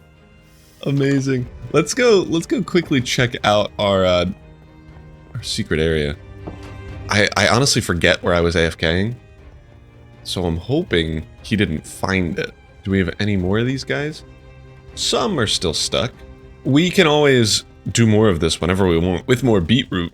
But I think with the amount of shenanigan that occurred this day, the world of Create-O-Holics will remember Escargaria for a place not to be trifled with. Especially when we have a lot of time on our hands, which I notoriously do. Oh, they're expanding. They're expanding well. I think we've officially gotten enough snails here now to prove a point. The snaily will never die. He will live forever and for life. People have already let me know that they do see a noticeable frame drop with shaders on when they get over here. So I'm curious what this looks like with shaders on. I bet it is absolutely ridiculous. Oh my goodness. It's just as ridiculous as before, but now it looks good and is ridiculous. This is absolutely crazy. There's so many tree snails. What are they doing? It's the orb of tree snails. This is incredible. That's Ross. Hello. I'm doing my outro, but I think that is a reasonable end to the story of Snaily. May he rest in peace, and I hope you all enjoyed this video. So thank you all so much for watching. If you liked it, be sure to leave a like. Check out DoStream in the description. I'll try to do a collaborator thing with him on YouTube, so that's why it looks all weird. Let me know if you like it, and I will see you all in the next one. Peace. I figured it would be best for me to record as soon as I joined, and given that there's something at the very top of the screen, I think I was right. Oh no, what is this? Why is it shooting snowballs? What are you doing here? Oh no. Did they? Oh no! They did everything? Ruh-roh, you, sir, are a menace. Well, I guess welcome back to another episode on the Create-O-Holics server, and I should probably change how I'm saying that. Welcome back to the very final episode on the Create-O-Holics Season 1 server. What a crazy thing to say. It has been pretty much a year since we started this world, started this build. That clock tower is half loaded in. There we go, it finished. And we have made a ton of progress. And today is the final day, final video. I'm honestly kind of excited for finishing off my first ever SMP that I've ever been on in my life. So I appreciate you all joining me for this journey. There will be many more to come, but we have a lot of work still left to do. As you can see behind me, there is a bunch of snow golems now. That's a new thing. But bonus to that, there's still fire about, which isn't really a problem in and of itself, but I think it is more of a problem to do with the things that I still have yet to finish, which is just kind of everything. First of all, everyone's bases. I finished up in the last episode the train track that leads all the way over there. This, however, is not helpful unless we have trains, which we don't have. Currently, I just have a thingy all in the walls.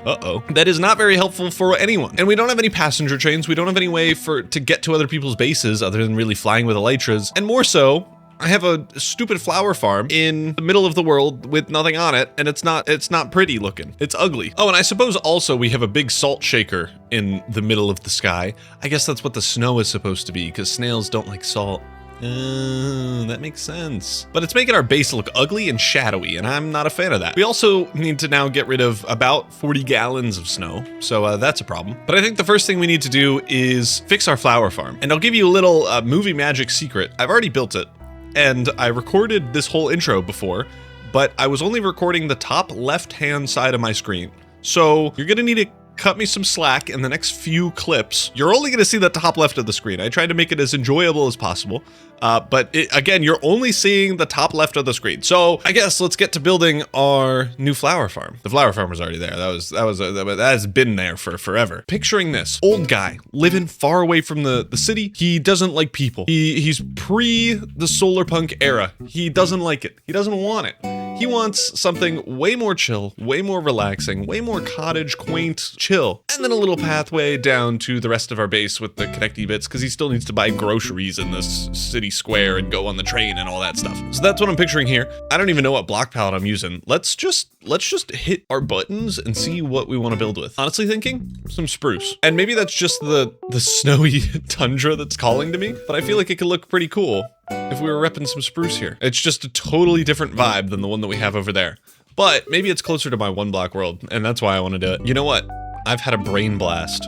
Instead of just doing normal square, why don't we give ourselves a challenge that is a billion times harder and make curvy circle? Ooh, and now that we have this up, I'm thinking instead of doing a whole bunch of work with building the other 3 sides of this house, why don't we just make it a little hobbit house hole in the house at the front of the house, with the house being a hobbit hole, and then we don't have to do any real work.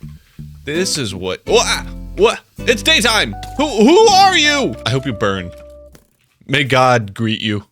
Wait, may you meet turn into grass. Thank you. As I was saying, make it a hobbit hole. Don't need to do any of the other bits of the wall. So let me get some of my 30 billion dirt, and we will make little archway. Dirt is now in. We have a little hut. Now we just need to do the front somehow. And I didn't really consider how I'm supposed to do this, because it's gonna look so uggo. It turns out that this looks bad. But we have finished up our build, and yeah, as you saw, the first attempt looked horrible. How did I get here? The first attempt looked horrible. I didn't even finish it because it was so bad. So instead, I cheated and looked up there's another one! I cheated and looked up a reference image to use as inspiration, and I kind of copied it a little bit. I would say a lot of it.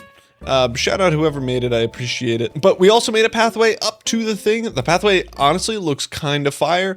And then we have our little hut thing. This is just a facade. It leads nowhere. And I didn't really notice it until I got a little bit further away, but this is just totally a fish. It is, I mean, this is, what's the fish that goes, what's that one? That carrot one that goes, oh, it's that. That's a fish. I don't think I could have made something that was more of a fish than this. Like, this is the most fish building I've ever seen in my whole life. So if I ever make a fish farm in the next Create-O-Holics season, maybe this is going to be the shop for it. I'll just reuse this build because I can only see fish. It's such a fish. Up close though, you can't see the eyes on the sides, so it's just a normal building.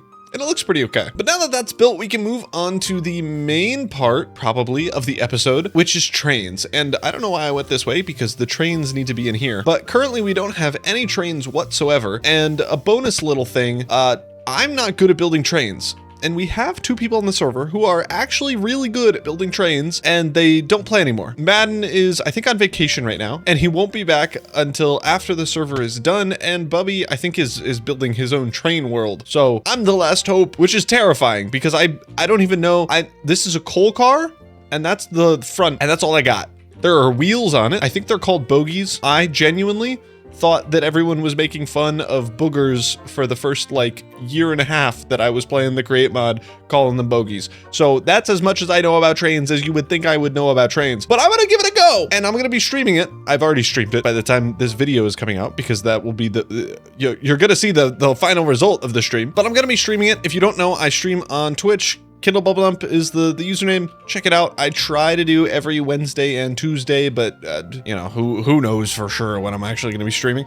I do a bunch of different games other than Minecraft as well as Minecraft. So yeah, check me out there. And that's going to be in a second. So I suppose let me stream, and then I'll get back to you on how good I built a train. The stream is now over, and I have built a train that looks actually pretty good. And before I tell you exactly how I built it, let me just show you it. Here it is, train. Not a lot of our normal colors. It's just kind of a black and white train, but I think the interior is actually pretty cool. So this is like the front bit. I think it's the locomotive. That's what I'm talking about. Oh, it's a little bit broken here. This may happen all the time. And then we go down here, and then we have our little carriages, cars, and they're all like seating, and we got Lego tracks and all that fun stuff. I think it turned out really, really nicely. I like the interior the most, I will say. And you're probably wondering, this train looks pretty familiar. And that is because it totally is. I stole it from Madden. Thank goodness, because I'll throw it on the screen right now. The first attempt at this, it was bad. It was disastrous, may I say. So this one's a little bit better and looks like a train. And we're gonna plunk it down in our actual survival world. I'm in a single player world right now. But this is looking really sweet. Oh, I have infinite reach. That's okay. I already took a schematic of it. This is looking really sweet. Let's head into the Create-O-Holics world, and then we can get this in. Unfortunately, though, the first thing we need to do is get rid of all these other trains that are in the way. And yeah, that's on the other side of the track. Perfect. I'm going to bring this back to Bubby's base, which is quite a bit away. That's where I was building our other test machine in our creative world. So I'm gonna bring this back there, have it parked up over there, and then we can get to, I guess, resource gathering for the new train that we're gonna be building. We also have our big old drill system that has gotta go. I'm actually gonna tear this down because hopefully we won't need it anymore ever. So I'm banking on that being the case, because this does take a while to build up. But I'm going to bring it to our train station over in this area and tear it down. And with a quick disassembly, we can officially take this down. This is actually a gigantic drill system. And it's so overkill. Look at this absolute nightmare of glue that I now have to take apart from our drills.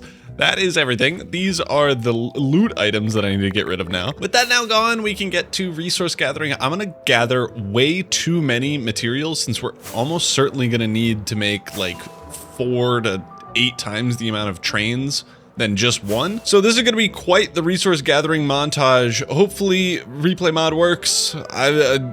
It's always broken. If it does, enjoy the time lapse.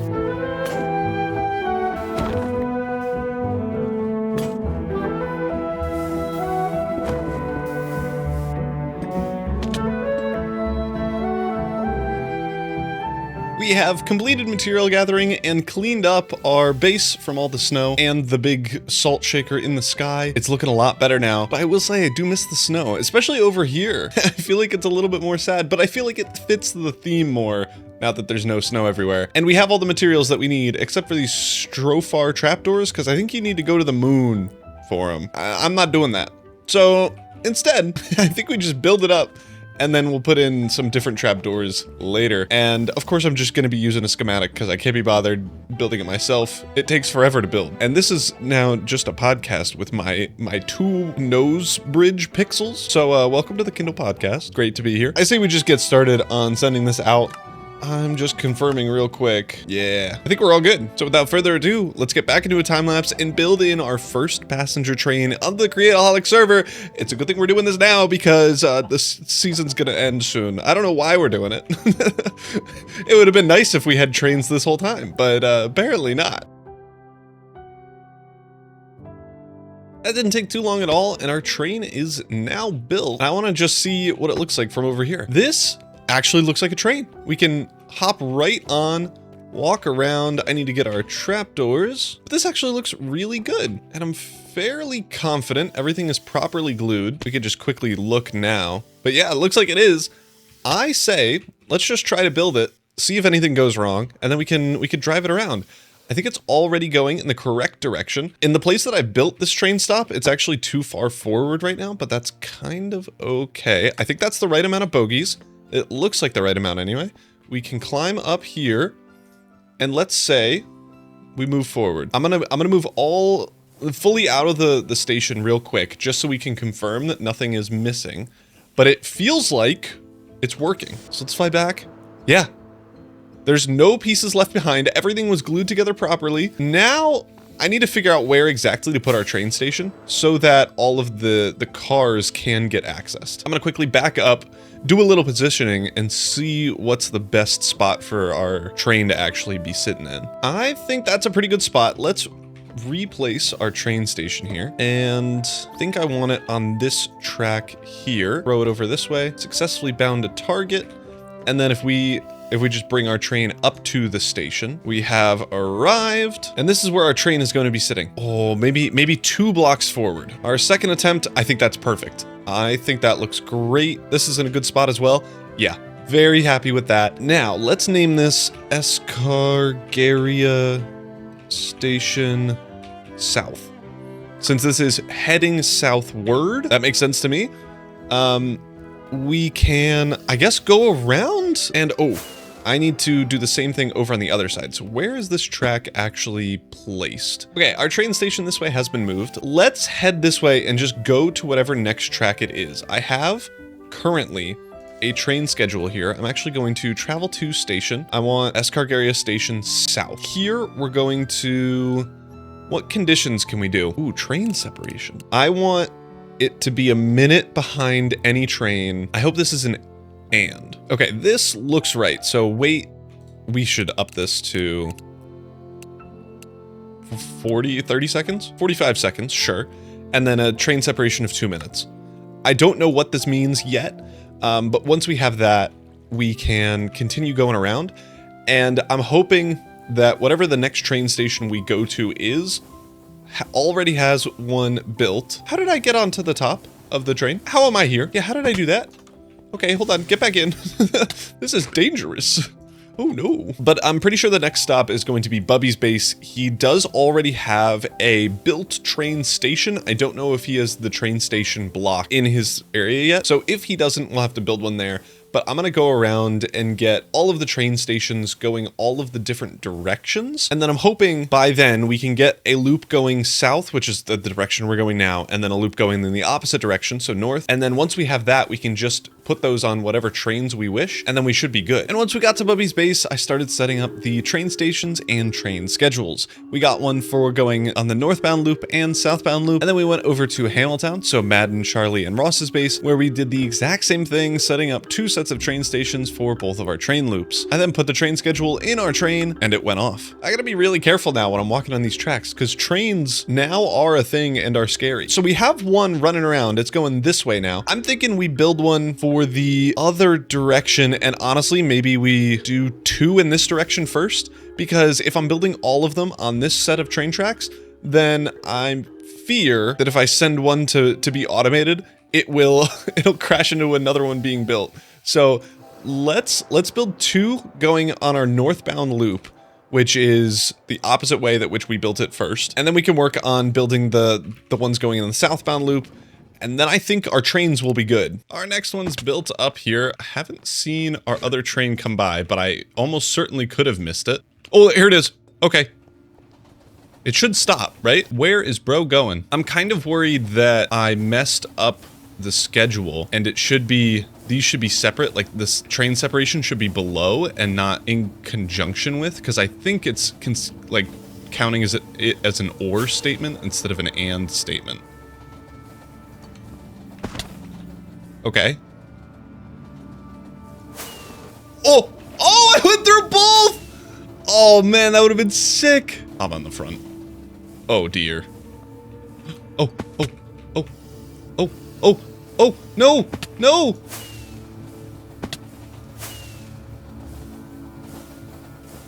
How did I get here? Oh, this is such a difficult issue. Oh, sit. Oh, he's gone. Oh, thank goodness. Okay, let's fix these right now. Okay, let's give them this now, and we'll hopefully see them stop at Bubby's base, wait 45 seconds, and then go. If that's happening, then we know it's working well. Okay, it didn't stop, that's okay. It may have reset and gone to Escargaria.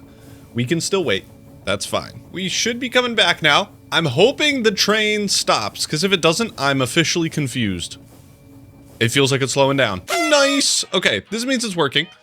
That also means in 45 seconds, when this train leaves, I can put our other train on this track, give it a schedule, and send it off. I suppose let's build this now. 7 bogies. I do believe our train is now working. Let's pick this bad boy up, plonk it over here, and then we should just be able to give this guy a schedule. And there we go. His is starting off now. Now I'm gonna quickly wait and see how long it takes once this train leaves for the other train to get back here, because then we'll know the split times between them. It probably takes like 10 minutes to get around the entire train loop. So I'm thinking we may need to add one more train in this section, just so it's like pretty consistent train arrivals.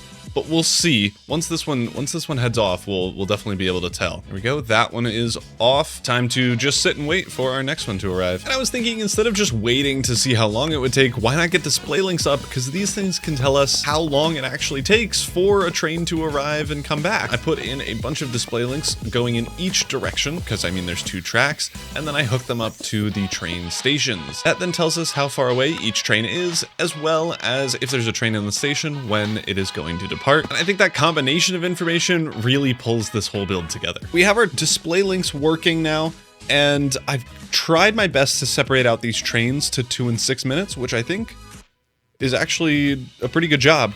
I'm already printing up another 3rd train because I feel like it makes sense that we have 3 trains here, and then our bottom display is whenever a train is here, it'll tell you how long until it leaves again. So I think that'll be a good combo, and it'll fill out these boards perfectly. Then all we have to do is do the exact same thing for the other side, and then I get to die. But I might as well get those display boards set up now, while we're waiting. The display board technique that I'm using does require 4 display links total, since I'm using 2 boards and 2 display links per board. But other than the massive amount of waste that I'm producing, it actually seems like it's working pretty well. Plenty pleased with it. We just have to go back and forth quite a few times to get everything situated. 3rd train is sent off now, and I'm just looking at these display links and display boards to see if I've got the timings okay. If the passenger train here is set for 6 minutes when this next train arrives, I'm gonna delay it for like maybe a minute, and then it should be good. But honestly, it looks like I've got this spot on. When this one arrives, we'll definitely see. Yeah, 30 seconds away. I want this next one to pop up. So if our passenger train pops up at 6 minutes, kind of as it leaves, then I think we're good. I'm really just banking on this to work. Okay, it's heading out. I need this to say 6 minutes. Oh, not bad. Not bad at all. A 3-minute gap, a 4-minute gap, and then probably another 3-minute gap. If that's a 2-minute gap, then it might be a problem, but then I could just have this one sent out right away. But I think for now, that's actually really good. Let's get the other 3 trains set up over on the south side track. I'm hoping I have everything schematic wise to do these. I've like needed 1 or 2 items here and there, but otherwise it's actually been pretty good. So now all we need to do is that exact same thing that it's taken me 2.5 hours again. After a little bit more time, we have all 6 trains running continuously, and they're all in. I say let's hop into one of these cars, take a quick cinematic tour with some shaders on, of course, just to see how it all looks. And I'm thinking we sit in this car. This is a cool one. We don't have these in America. The day I would have a table in my train. We just get loser trains.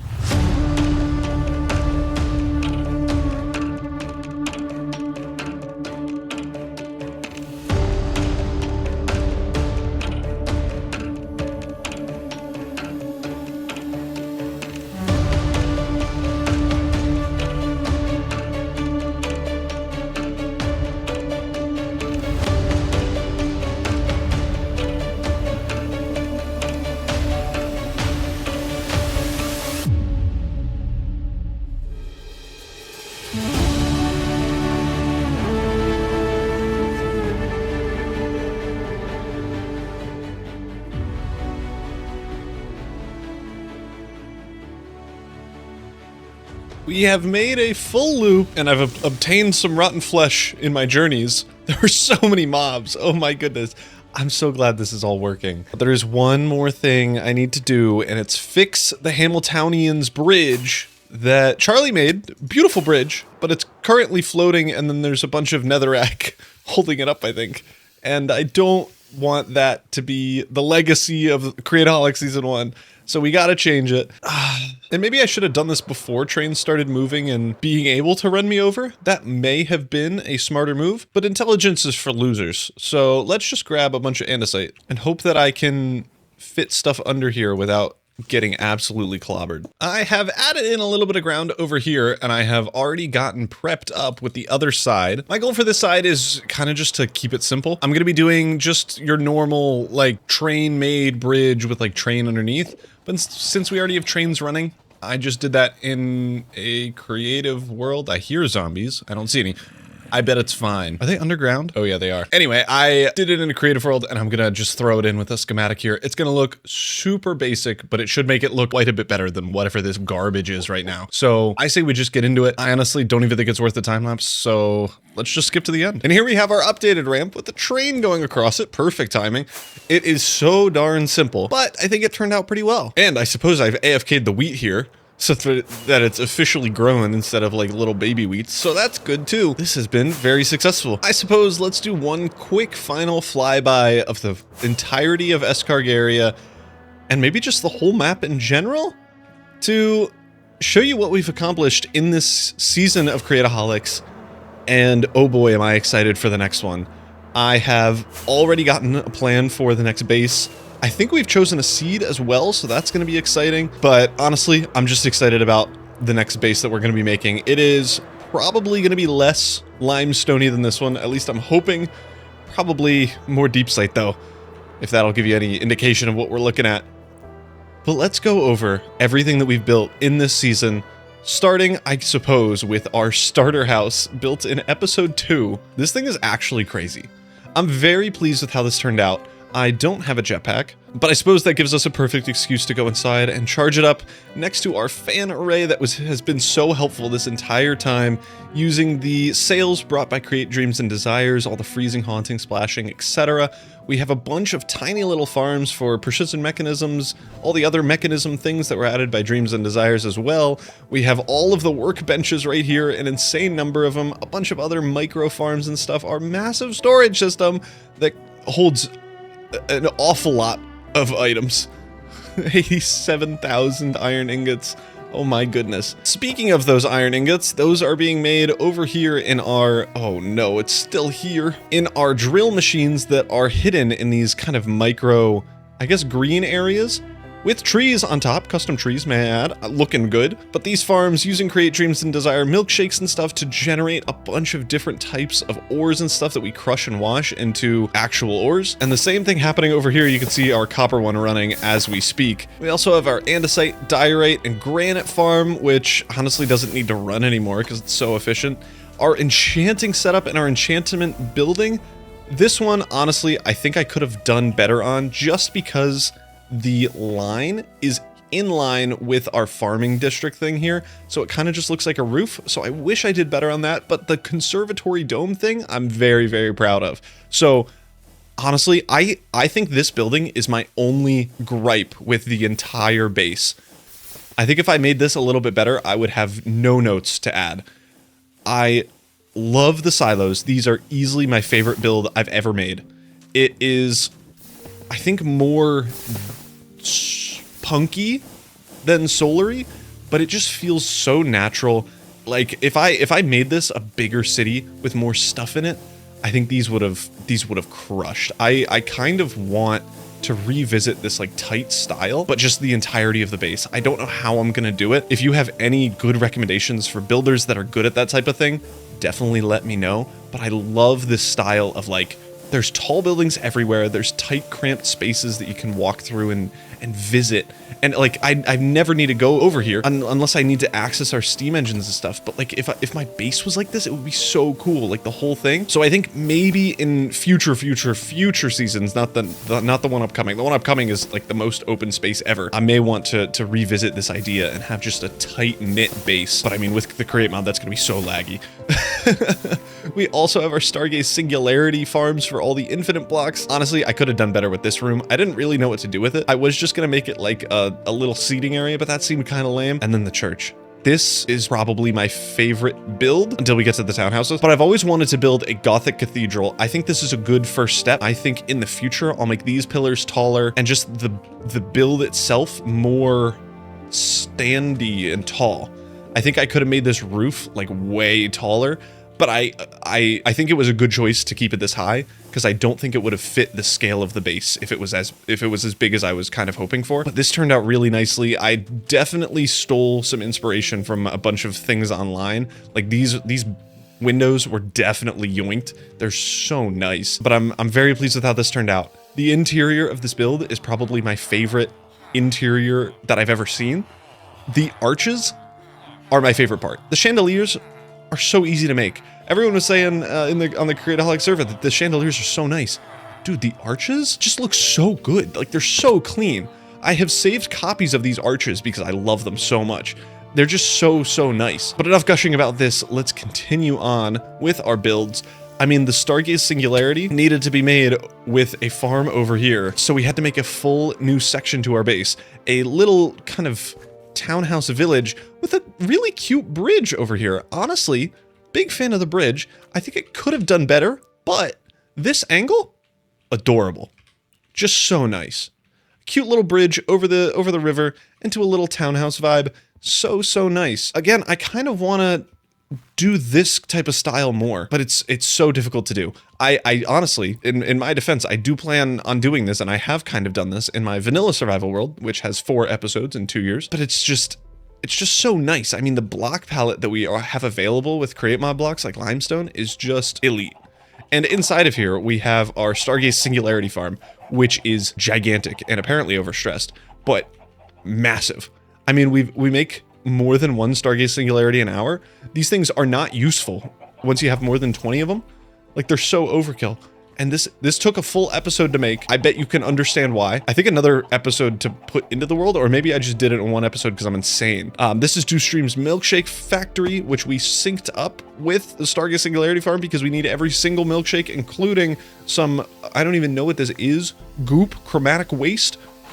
Oh, didn't mean to do that. And then I think the final thing that we need to cover, oh, I guess the train station. Let's go over there. The train station's a pretty big one. Our walkway over to the train station has definitely changed from what it was originally. I'm a big fan of our custom trees. I don't think the train station fits, the outside at least. I don't think it fits with the rest of the village that we have here. I think if I were to do this again, these silos work, this little house works, the row houses work, the church not so much, our big starter base not so much. These things feel a little bit out of place, but I don't know if you remember my first ever series, the 50 episodes in single player on the Mr. Beardstones pack.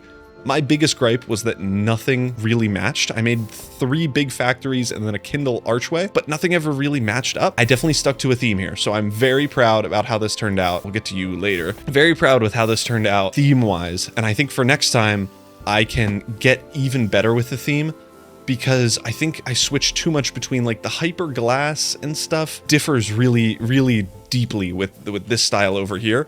And I honestly like this style, whatever we have with the silos and this little building, I like that more. I mean, it's good. The silos were, I actually think like my second build, so maybe I haven't improved too much, but this was one of my later builds and was something that I just built off the cuff. And it's just such a nice little shack. I'm such a big fan of it. I think it turned out really well, but let's get on to the big boy. Our train station, the interior of this thing is absolutely incredible. It's so nice, but I think it doesn't fit in with the rest of the town because it's just so big. But I do need to work on scale theming. I don't even know what you call it. I'm not a builder if you couldn't believe it. Speaking about scale theming, this bad boy, a little bit large. This was fully just to cover up a shoot tower into the sky to get to Y256 for the STARGAZE Singularity farm. I needed a way to cover it.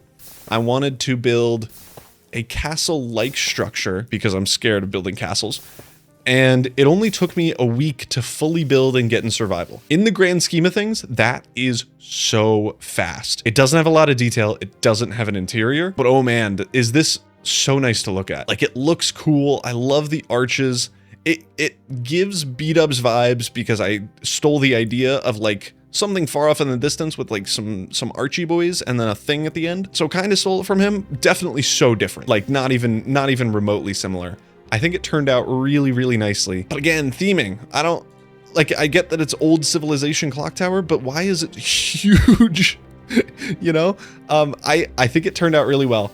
I think this was the best bet for, like, I don't think I could have tied it into Escargaria because it wouldn't make any sense. So I think it was a good bet, but it doesn't make any sense whatsoever. And then I think that's all. I was very critical just then of everything that we've built, but that's because I'm trying to improve. I'm trying to get better. And that's how you do it. You gotta be mean to yourself. And I genuinely think this is the most and best creative thing that I've ever done in a purely artistic sense. I am very much a engineer type person. I do engineering stuff for work, not like actual engineering, but that vibe. And I do not do art. This is the second time I've ever built a Minecraft world to completion, in quotes-ish, and I have big plans for next time. So if you've somehow gotten to episode 28 of this series and are not subscribed, what are you doing? Like, really, you could throw a dog a bone. You know what I'm saying? Like, it's so easy to click the subscribe button, and it gives me so much dopamine to watch the number go up. But you want to know what's more important than clicking subscribe? Just watching all of my other videos. So I have like 4,000. No, I don't. I have 400, I think. Watch them all. I'm gonna kill your family. Whoever voted for Phantoms, you got what you wanted. Pain and suffering. We could have had something cool. I forget what it was. I wasn't really playing Minecraft at that time because I was a teenager and all angsty. As I was saying before I was so rudely interrupted, please like and subscribe. I have merch. If you want to get it before Christmas, order it now-ish. It will definitely arrive in time if you do. It's beautiful. It's fabulous. My two favorite things are the embroidered t-shirt, and the kindling sweatpants. Both of the kindling ones, so nice. I'm wearing them right now. They're so comfy. I cannot stress this enough. But that'll be it. I hope you enjoyed this season, and I will see you all in season 2 of Create-O-Holics, where it's gonna go crazy. All right, have a good one. Peace.